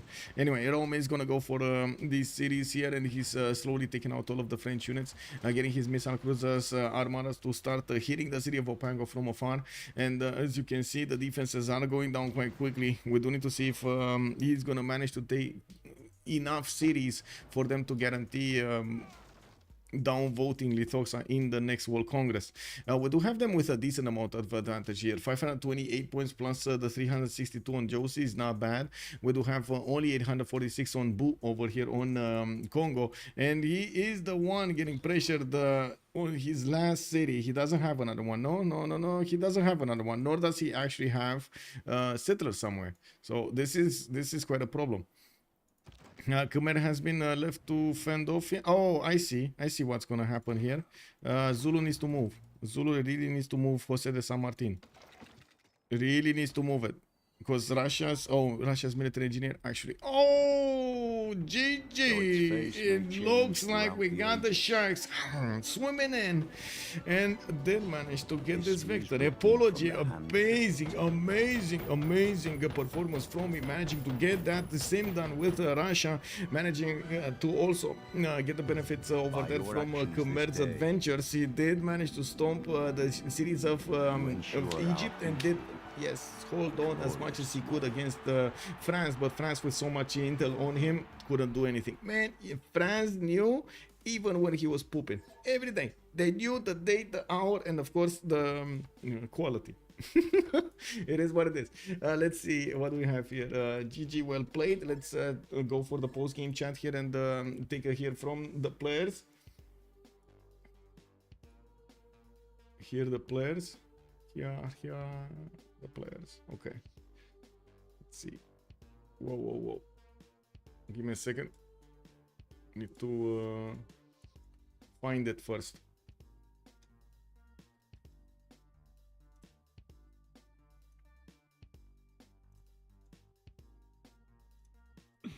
J'ai jamais vu ça, les gars. GG, well played. GG. Attends, faut que je réponde à Mikado parce qu'enculé, t'as été plus cheat par mes coéquipiers que par moi. Comment ça? Moi, je reçois 0 route et toi, tu reçois la religion de mon russe, donc c'est pour ça que t'as autant de science, enculé. Ah, enculé. Ah, Et ouais, je sais. Je sais, t'avais mais combien de bon. science? T'as genre 50 un truc Bah... comme ça, bah non, mais il n'y avait pas écrit quand je regardais. Donc je sais pas trop. mais je crois qu'à un moment donné, il m'a dit en mid-game, il faisait 30. Genre, c'était assez tôt dans la partie. Mais il n'y a Et pas du coup, écrit. t'avais les 30. Bah... Il n'y avait pas écrit. Quand je le regardais, tu sais, sur la science, il n'y avait pas écrit temps par religion. Donc je sais Ouais. pas si ça marchait. Parce qu'au final, j'avais quand même des gros campus, tu vois, avec toutes mes unifs, donc... Ok. Il y avait, je pense, j'avais un monde, j'avais la science... Je pense que c'était bugué, la religion. Je pense pas que je l'avais. Parce que... J'ai jamais compris les bonus de ta civ par rapport à la Ouais, moi non religion, plus. c'est un peu GG. Je laisse les gars. pas écrit. Vous étiez en train de parler de dialogue interculturel, c'est ça? Ouais, Ouais, sur sur, le Congo, est-ce que ça marche ou pas? Ah, on sait pas, ouais, moi non plus. Normalement, je pense que non, moi. J'ai bégayé sur la question, moi aussi. J'étais là, oui, peut-être, il doit récupérer un peu de science, qu'il doit propager, etc. Mais en vrai, je sais pas trop. Par contre, est-ce qu'on a un chiffre justement du côté de la science du russe, du coup? Là, actuellement, 67. 67. On a Ah, rasé je pas mal de villes après du Congo. Il doit y en avoir plus tout à l'heure, je pense. Ah, oui, Non, mais il y avait. justement, Après, moi, il n'y avait pas écrit. Quand je vais dans ma science, il n'y avait pas écrit temps par religion. J'ai juste de la science par Normalement, ça ville. marche pas, il n'y a pas de. Plus de raison que ça. Et en vrai, je crois que j'ai 6 campus, tous plus 3, avec rationalisme plus la carte et des univs. Donc j'avais genre quoi, 162 sciences. Et j'ai ping à la 4 aussi. Donc en vrai, ça me choque pas tant que ça si j'ai 152 sciences sans la religion. C'est ping à la... Ouais, je fais ping à la 4. Ouais, j'aime bien faire ça moi aussi, des fois de temps en temps. Bah, sur une salle ancestrale, etc. Mais alors, dans ton cas, c'était un trône, hein, si je me souviens. Oui, c'était un trône. Ouais, voilà. Vous voulez qu'on débriefe? GG déjà, hein, DShark et GG évidemment SPA. C'était une game qui nous paraissait quand même équilibrée de base. Mais déjà, bite de chien, qu'est-ce que c'était que cette île-là, cet octogone entre les deux joueurs? Oh là là là là. Le ring Ah, de là. Tokyo, Eh, c'était spécial hein, comme map. Ouais. Avec Coupé qui avait pas beaucoup de bois, pas beaucoup de forêt tropicale, qui manquait un peu de sa tempo un peu naturelle, et Apple qui était juste derrière et qui a au final colonisé son île comme il le devait, en bon français j'ai envie de dire. Je pense que Vas-y. Josie gagne la game en se laissant mourir un peu contre moi et en allant juste débarquer des coursiers chez Exify. Bon, c'est Parce que, vachement intéressant ce que tu commences à dire, vas-y Et continue. parce je que me c'est donne- un. Enfin, on a un 2v2 en sim normalement à peu près. On tourne un V2 et moi j'ai mis trop de temps à attaquer et c'est ce qui permet de. C'est ce qui lui permet de. And they're talking about what were the choices of Apul, France over there after the attack on Coupe, and he was saying that he would wanted to get the courses, the calves to swim. Utiliser la tempo justement que vous avez mis sur Apple pour aller tuer justement un Maori qui n'avait pas de rentabilité dans son land. Moi j'ai plutôt vu ça comme ça. Après c'est. En fait, on voulait le tuer vite pour la diplo. On voit très je vite. comprends. qu'on a- Et c'est on a le compliqué. truc, le truc de la diplo. Ça se joue à pas grand chose. Je pense que si j'ai juste 2 cas de coursier en haut et une kata, je tue la ville en haut et. They were going to rush Diplo. Vous pouvez qu'on teste la CS aussi. Je pense juste en fait, au début, je voulais y aller très tôt, donc j'ai commencé à prendre des unités. Et je me suis dit non, vas-y plus tard, parce que j'avais déjà 7 ou 8 cava. Et je voulais attendre. En fait, je savais que j'allais avoir un timing plus 9, voire plus 12, ce que j'ai fini par avoir. Je me dis, bah ça sert à rien d'aller taper alors que dans 4-5 tours. Est-ce que la pression des généraux t'a fait aussi dire de travailler un peu plus tard? Parce que comme tu vois que le mec peut pas poser trop de général et qu'il y a une pression des généraux, tu sais que tu vas avoir donc ton plus 9 et plus le général en plus que lui il va pas pouvoir justement contrebalancer. Donc tu as eu un différentiel militaire énorme, genre c'était... Ah oui, c'était un moment j'étais plus 17 je pense. Est-ce que ça a été une réflexion dans ta game à un moment? Est-ce que tu dis putain, en plus il y a tous les généraux qui sont récupérés, on a vu en début de game à pour 30 vous avez chopé des généraux. Je voudrais bien que vous reveniez justement sur ça, que c'était quoi le play exactement, c'était pour qui, pourquoi, et qu'est-ce que c'est... On voulait pas prendre de risques sur les généraux, on voyait pas bien son land s'il avait un campement.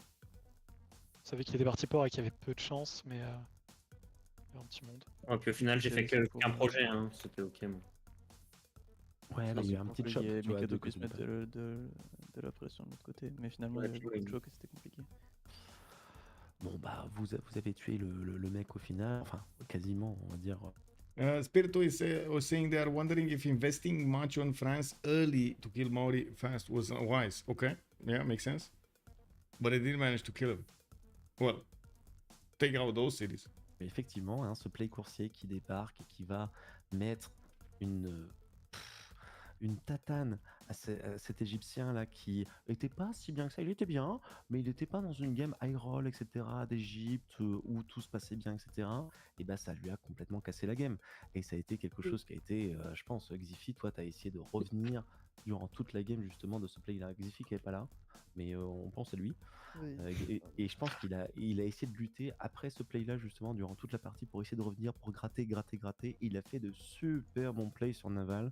Vous avez sûrement pas dû voir son équipe justement, mais si la game elle est encore tour 110, c'est parce que le Naval il s'est pas effondré un peu plus tôt et il a réussi militairement et tout à faire en sorte que il soit un peu plus fort quoi que Pipo, tu vois, sur le Naval. Et puis Okay, guys, now I'm going to stop it here because I'm pretty sure they're going to keep on talking in French since we do have a French streamer. I'm pretty sure that the free brief is going to keep on going over there into being French. So thank you so much for everything. I hope you enjoyed the show with me tonight. The SPA did lose against the DSharks. The Sharks did manage to get that 5th slot over here, the 4th slot from the CivFR Squadrons, and we're going to need to see what's going to happen in the playoffs. I do believe they have a few more weeks to decide 1, 2, 3, and 4 slot. Have a good evening, everybody. And thank you so much for the follows, for the likes, for the subs, for the gifts, for everything. You guys are awesome, for the bits as well. I do hope you're gonna leave a like and a comment down below, and of course subscription to the channel if you like the content on YouTube. And I do hope we're gonna see each other on the live streams. Tomorrow we're gonna have another game. It is gonna be, wait, that's Thursday. Wait a second, what was on Thursday? I'm pretty sure there was a game on Thursday, but what was it? Ulysse going against CPS Shakun Porsche 1900 GMT. This time around it's actually 1900, 1950. It is what it is. And hopefully we're gonna have a great time tomorrow as well as we did today. Thank you so much for everything, and let's see each other in the next one. Don't forget to like the video. Bye.